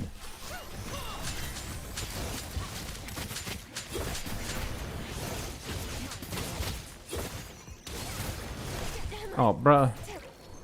Chill out. I should have bursted on Scofier, that would have helped that, probably. Well, maybe not, I don't know. It did a lot of damage pretty quickly.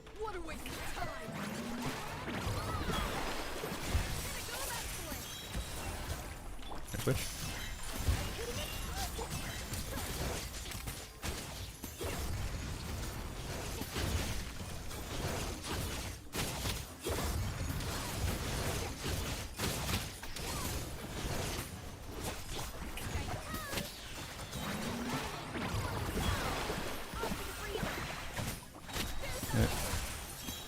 He's on the loose. Boy, it would sure be nice if these could be frozen. Can't bring that.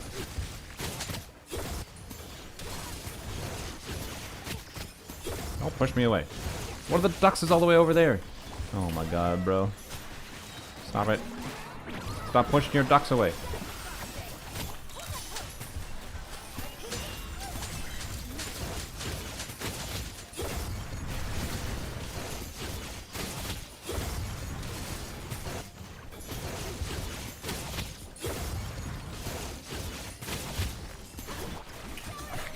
These things. Oh, got one dead. Or two dead. Oh, multiple dead. Oh, okay, no, they all died. Alright, sick. Wait, what? Oh no, we timed out. We timed it out, never mind, because I didn't get stunned. Ah, frick. No, I wanna try to kill the ducks. I wanna try to kill the ducks. I do think, though, like, killing these ducks without... With a little bit of a lower investment curve would be like, no. But we are, like, borderline enough that I wanna kill the ducks. Because we killed a couple of them, I want to kill them all.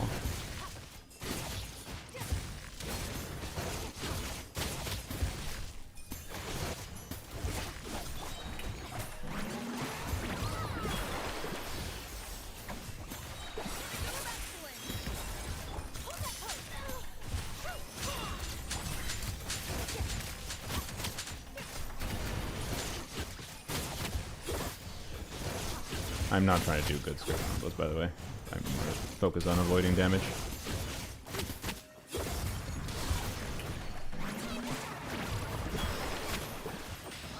Now.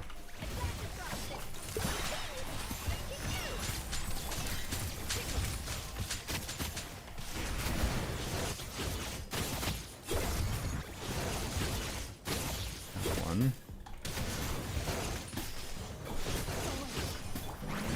This. Out.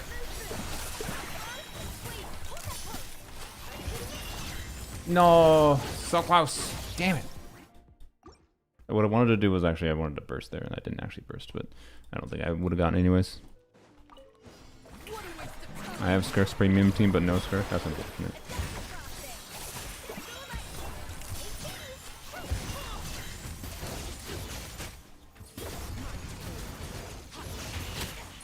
Really?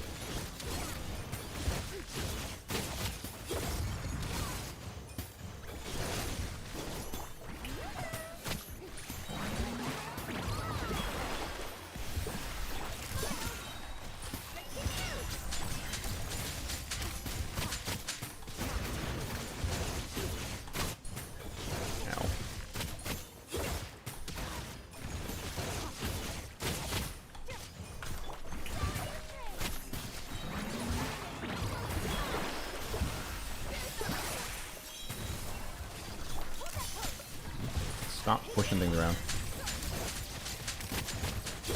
Maybe I should start with a burst because of C1, by the way. That might be better than what I'm doing.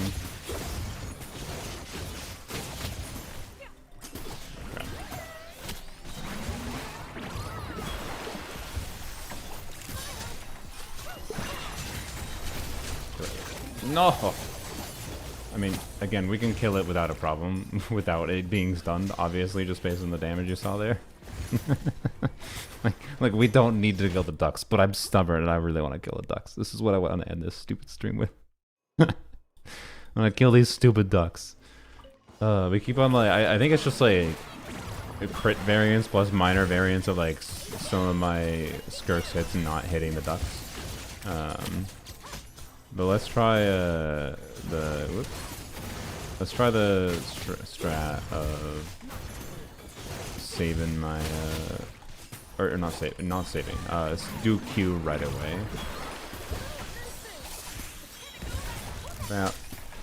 Okay, yeah, chill out, dude. That. So we're on a cooldown, so we're not doing Q right away.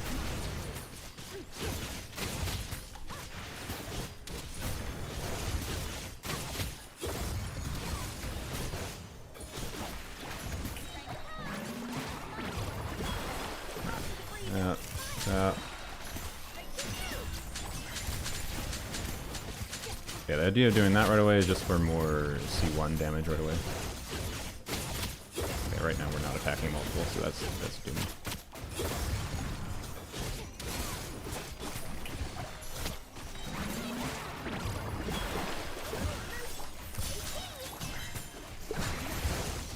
No, see, bruh, it's so close. Why is it so close every time? Tried brute forcing with Veressa, just kept dying, hitting non-crits, barely any damage, really. I don't know, I brute forced with Veressa Shivers without a problem, but maybe I had a better, I might have a better healing build for Shivers than you had, might be the difference maker as far as surviving goes.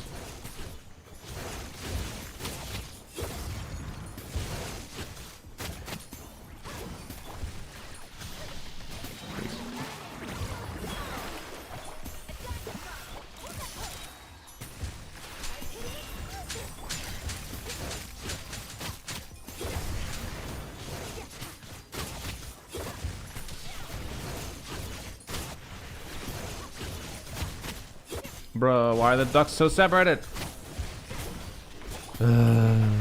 Duck RNG? Why am I doing this? Why is this, what am I doing with my life?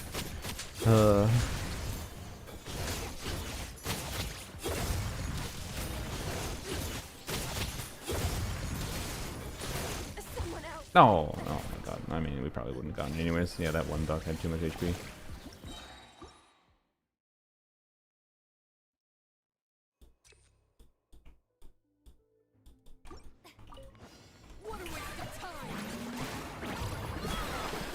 What are we all doing with our lives? That's true.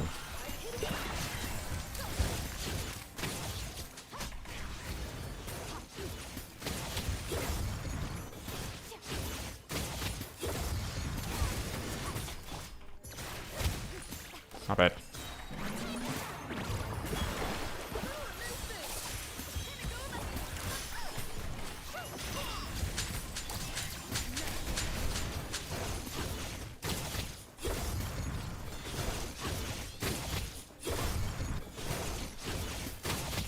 Bruh, this one stupid duck that was behind me. Oh my god. Also, what the hell happened to my friend energy? Did I not press skill? Jesus Christ. Alright.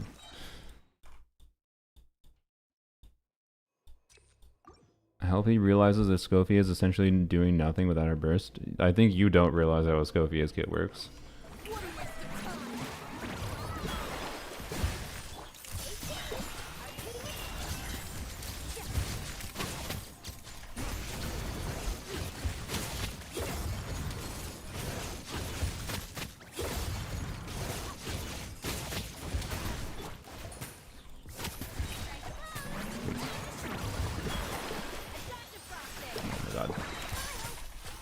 The only reason I'm bursting on Scopia here at all is because the healings, because it's doing a bunch of damage to me.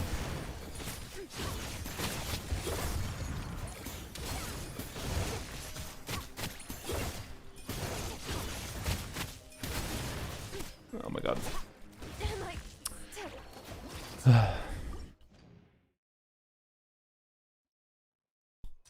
There's 5 duckies, skills 1 target at a time. I'm pretty sure her skill has AoE, but we'll, I guess that's fair. We can check the AoE on her skill. I'm pretty sure that has not been the issue, but you might be right. Maybe that is. But I ain't redoing the goddamn abyss to make my Scopiate burst every rotation. Fuck that. Okay, sorry. We need to get the fuck out of my way. Alright. Yeah, see, it's hitting multiple at once. Like, don't get me wrong, it might be it's causing some of the variance because they're separating themselves, right? But like, we got 4 hit at once there, 3 hit, 3 hit, 3 hit. So like, it's causing variance. You're not wrong. I don't remember what is even her uptime on her red shred buff from hit. I don't know. Well, okay, well, I'm gonna give up on this. This is a stupid goal. But anyways, no, her skill has a little bit of AoE, so. Is that part of what's causing the variance? Yes, for sure. It's definitely a component. But this team is very specifically configured in a way to make it so I don't have to burst a Scopier, or burst on the Scopier every rotation.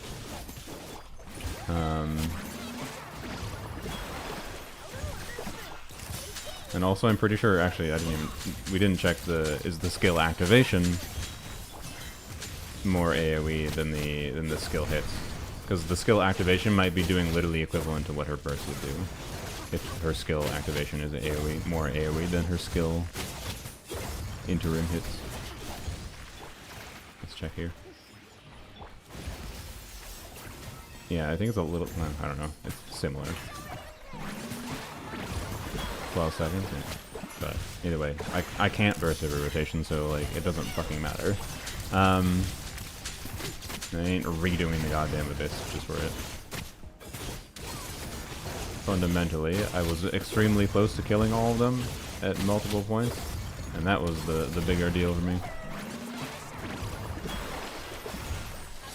I didn't need to do that. That was pointless. That's already gone.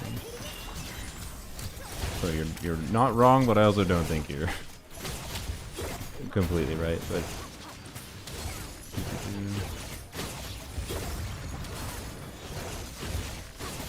because it does not make any difference to optimization here. I was using the Scopiate burst when I had it available regardless, and I couldn't really use it any more than that. So, yeah. Alright, but anyways, obviously, you can brute force with Skirk, because you can just do enough damage when you time it out anyways. Why do... Oh, yep, I understand. Well, okay, whatever.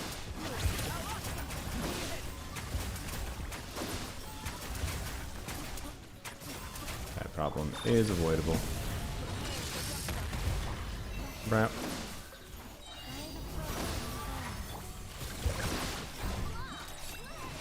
Wait, I eat on her again. God damn it, brain.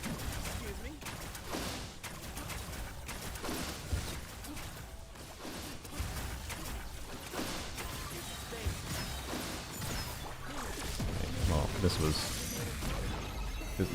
done about as unoptimally as I possibly could have done it.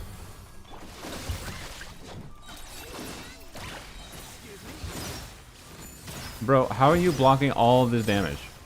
Why are you blocking every instance of damage? Alright, okay, I don't feel like it. I'm done. I'm done. Oops. Didn't mean to do that, but that was nice looking. Anyways.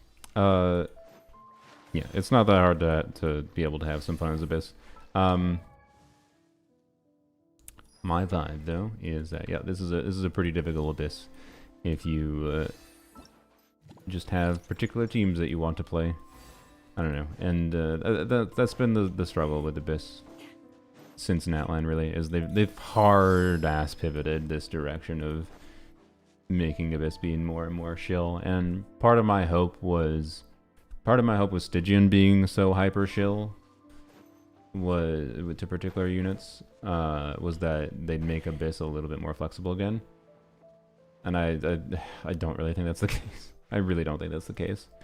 I think the existence of these really stupid ass buffs, like I was talking to TGS and DMs a little bit ago, and he thought that he's basically like, I think the death of Abyss was Abyss being fun was them adding the Abyss blessings, because right, just think about the fact that like they're already designing the Abyss enemies to shill for particular enemies or shill for particular characters, and then they're doing this on top of it. This is basically significantly uplifting the DPS floor that you should be able to get when you lean into specifically this, right? So this is Mihoyo shifting Abyss. Like as soon as they transition to this, I agree with them on this sentiment. As soon as they shifted Abyss to doing this crap, was also when they started to like ramp up the conjunction requirements with the enemies, and like it basically just became, you want to, if you don't lean into one of these, aka what the archetypes of DPS that they want you to use to clear, you're gonna struggle a lot more. And Abyss used to be like so much more freeform, right? You used to be able to do things like, you know, play Dia and play whatever, to do two lower, more unconventional DPSs, and they might have been like unideal in some ways, but it wasn't like something that would, like, for the investment I have in those two teams, it wasn't something that would have required the amount of optimization it had. And yeah, so I don't know.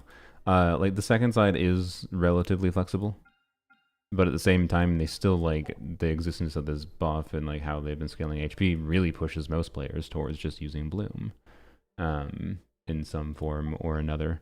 And from that context, it makes it really boring. And it's pretty clear to me that they're not going to stop designing Abysses this way at this point. If Stygian Onslaught was going to make them go back to designing Abysses that were more freeform, more flexible, more AoE on one side consistently. This one's kind of AoE on one side, but then also kind of not, because it has, Tulpa. I think they would have shown more an obvious sign of doing that already. Especially with this Abyss, where we have returning players coming to the game with version 6.0. And if they wanted to make any Abyss more accessible, it's going to be this one. And arguably, this is an accessible Abyss because it doesn't have like, you must use lunar damage requirements, when they're probably going to require a boss in the future. They're probably going to make a boss in the future that heavily incentivizes you to have lunar reaction damage specifically, right? Not just electrocharge or lunar charge. It'll be like specifically lunar damage.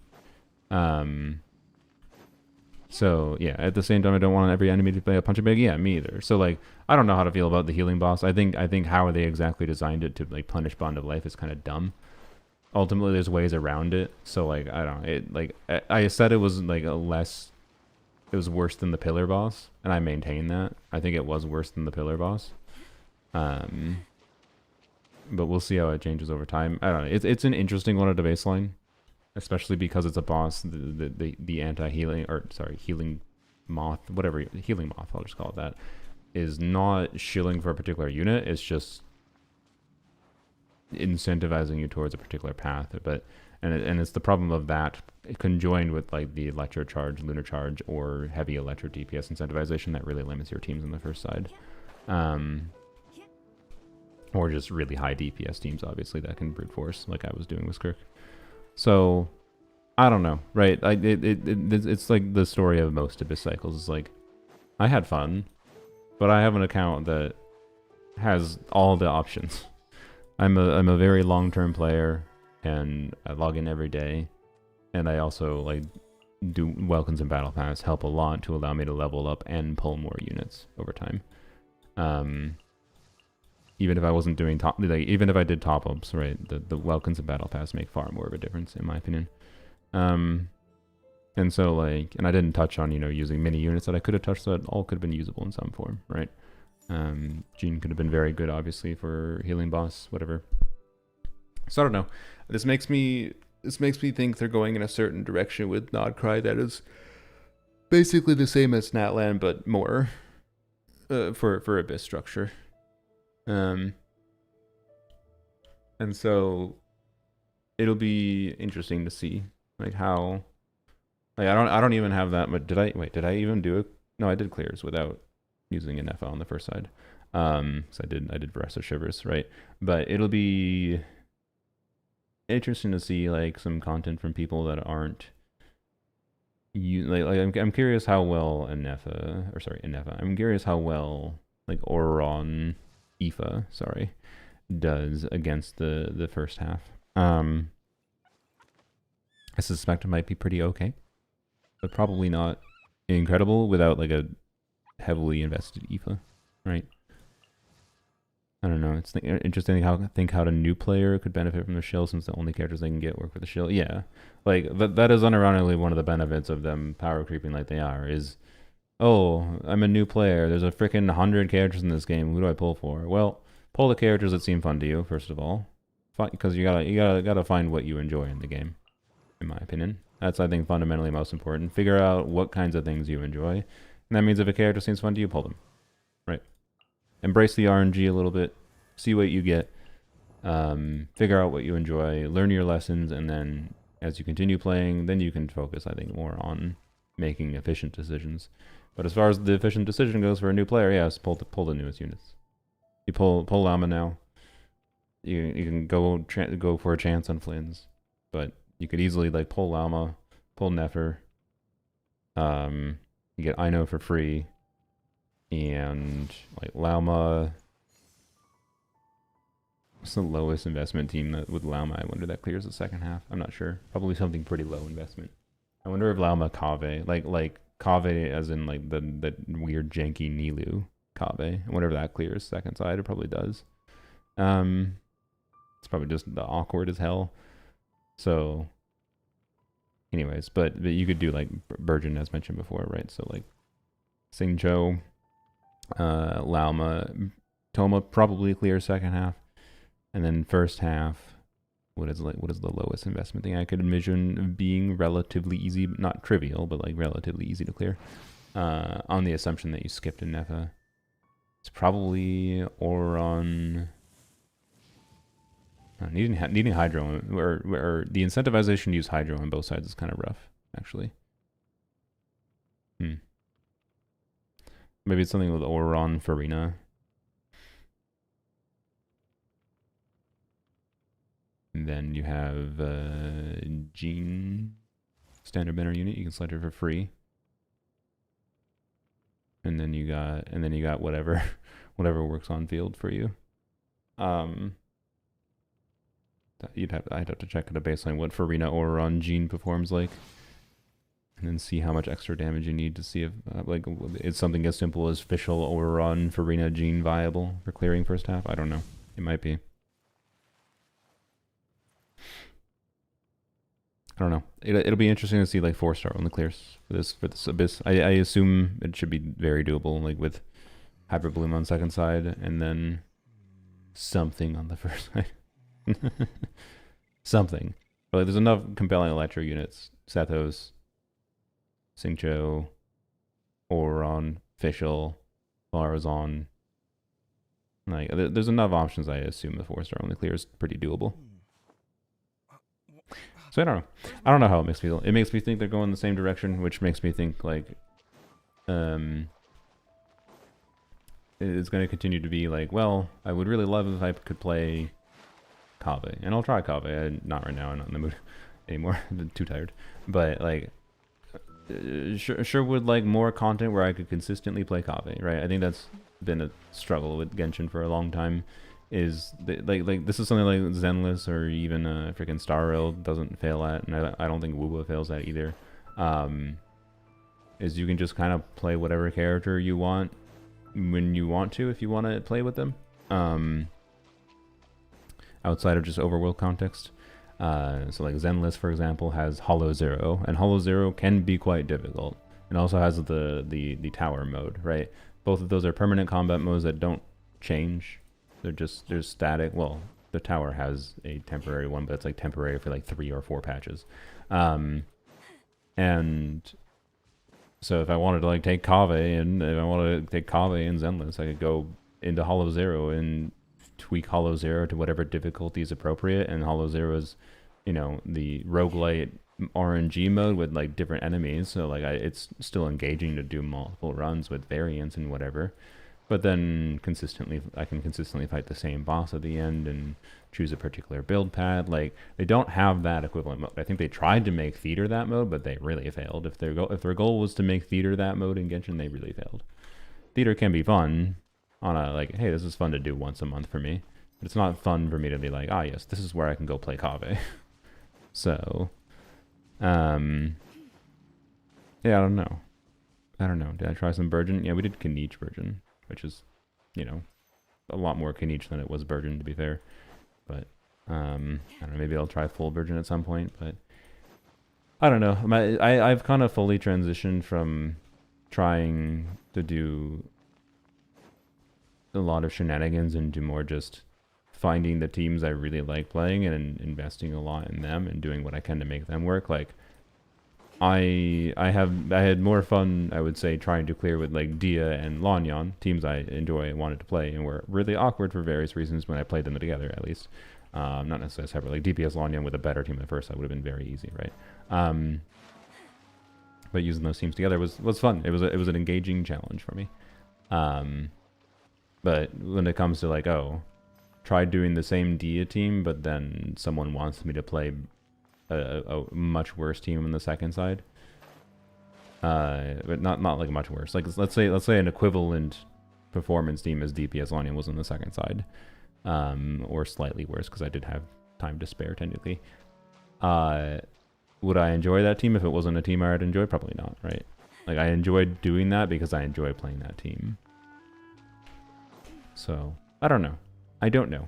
I'm all wishy-washy on my feelings about it because that's how I felt for like most of the Abyss the last year, and this is more of the same. I'm just trying to kind of reflecting on last year and seeing some things with how they're designing enemies here and questioning what that means for characters they release in the future and how they design future Abysses. I think Abyss still tends to be the most fun game mode for me, for letting me do whatever different kinds of teams. But if during Nod Krai, right, they end up HP inflating and then chilling for Nod Krai units so heavily, and new Nod Krai unit, like if Columbina, for example, ends up being a unit that is really only relevant to be paired with Nod Krai units, right? And Columbina does not buff my Dia, like because right now, right, I really like the dynamic, and I'm pretty satisfied with the performance of the Dia team. At least, like, you know, I have Dia C6 now, but I'm pretty satisfied with the performance of this team, and I presume that Columbina will be an upgrade over Ino in this team, and I hope that is the case because I want to continue being able to enjoy the characters I enjoy playing.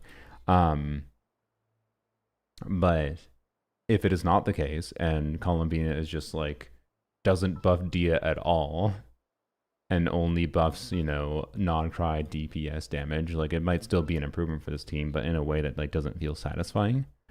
And in a way that would like really incentivize me to pull for, you know, new Nod Krai flavored Pyro DPS and use them, not the one I want to play. That's where things will start to feel really shit if they go that direction, right? If they goes the direction of like I don't gain any options for being able to clear the HP inflation gets to a point where I can't particularly like meaningfully ever clear with like Lanyan DPSing because ultimately, right, if Columbina is not Columbina is not relevant for buffing Lanyan, or other units aren't relevant for buffing Lanyan's like team DPS, then my Lanyan might not be able to keep up with Abyss cycles going up in like HP requirements on top of the restricted mechanics. And so it's just like, okay, that would feel bad because ultimately the damage I can get out of DPS Lanyan is finite. I can optimize my play and get better clears and whatever, but there is a wall. There is a wall for how much damage I can deal, right? And it's not going to feel very satisfying to me if forever DPS Lanyan's only good team is Farina, Bennett, Farazan, Lanyan, and I never get new teammate options for Lanyan, and the only way I clear like harder abyss cycles 6 months from now with DPS Lanyon is if I use a really overpowered team on the first side, right? Like if I had to use Veresa on the first side in order to clear with DPS Lanyon in this abyss, that would not feel satisfying to me personally because of the overall investment level I have in my account, right? So we'll see. As long as they continue releasing units though that, you know, like they did a good job with, I know they did a really great job with Inefa, and like Llama is kind of similar. Like it feels weird to have to pull for 5-star characters to keep up with the power creep that, you know, they're doing and whatever. But at the same time, as long as they do synergize with the old units, like I should be able to make my Dia and my Lanyon and whoever else keep up. It's just like do as long as that happens, as long as new units can uplift old units enough that they can keep up with Abyss. I'm not too concerned about Stygian. Like Stygian is for me like if I can clear Dire, I will try to clear Dire. If I can only clear Fearless, like if there seems to be a path towards clearing Dire, I will do it because it's an engaging challenge. But like Dire mode really does not make me want to like pull for Flints, for example. Like if I wanted to pull for Flints, it would be enjoyable for me to try to use Flints to clear Dire mode, if that made sense. But it does not make me want to pull Flints, right? So we'll see. We'll see. I don't know. It's a long yap, but that's my vibe. We got Stygian tomorrow. Stygian will be interesting. I suspect Stygian will be weird. My goals for I will list out my goals for Stygian. I want to clear Dire with Dia. I will be sad if I can't clear Dire with Dia with some team. But it might not be possible because the Electro Charge incentivized boss is super cringe because it's just 5 billion HP. Like the DPS requirement is in the neighborhood of something I don't know if my Dia can reach even with C6. Although to be clear, so like the Cactus DPS requirement, I don't know exactly what it was at, but I think it was around like 90k for Dire mode. And I beat that. So now that I have C6 Dia, maybe I do enough damage that I can clear it. I don't know. We'll see. I suspect we can't clear. I suspect I cannot clear the new Electro Charge boss in Stygian at Dire mode with Dia. So then it's down to, can I clear the Aeon Blight Drake with Dia at Dire difficulty, or can I clear the Bloom boss, which would be using Burgeon, but Pyro, it's also anti-Pyro, so I don't know. I don't think I'm going to enjoy the new Stygian that much. But we'll see. We'll see. The Aeon Blight Drake is either going to be something I hate or I actually enjoy for certain teams. I don't know. I don't know. The Cactus was fun to fight with various teams. So the Cactus was a surprise last time. Maybe they'll surprise me again, but I don't know. Value of Constellations also compromise of a new character so stronger. It's just stronger. Yeah, I agree. Like I think the overall power scaling of newer characters being better than last year's characters is such that it makes like the idea of like, ah yes, should I go for Kniech C1? Well, maybe if you really want to, like the reason to go for Constellations at this point is to make them keep up better, right? If you feel like if like Llama right now I think is actually worth considering. Oh shoot, I haven't done that comparison. Well, actually no, I'll do that comparison in and hopefully in Stygian tomorrow I can try to do that comparison. Someone can remind me, but I want to compare Emily to Llama for Kniech. I think Llama might be better for Kniech than Emily, which I don't know how to feel about. But I could be wrong, and I think it might depend on your investment level in Kniech. But I think particularly if you have like a C1 Kniech, there's a very good chance Llama is better than Emily for Kniech. I don't know, playing Uma Musume Globals, maybe go back and think like if Genshin were just starting now in another region, I'd unironically advise someone to skip every character until Fontaine. Yeah. But it depends if you care about the end game and combat and whatever. If you never get into the combat, you just play the game for exploration and the story and like, whatever. Just pull the characters you like. It doesn't matter. But honestly, even like Overworld, even overworld and farming, generic farming difficulty has scaled up to a level that I feel like many players might even notice it. The value of having a newer character versus an older character, that is, right? Like if you pulled friggin', I don't know, actually we can use the Chronicle Matter as a good example, right? If you're a new player starting now and you're like, you pull for Sino, like, not that Sino's impossible to use, but like, if you're a new player who pulled for Sino because you like tried him somehow. I don't know where you can't try all the Chronicle Banner characters, I just realized, but you trialed Sino somewhere and you're like, I want Sino. Well, unless you also manage to get Llama, might have a little bit of a rough time, and even regardless, might still have a little bit of a rough time for the build requirements. So yeah. I don't know. Let me know your thoughts in the comments. That's gonna be my stream. 7 hours, good lord. Bye-bye. Llama video tomorrow.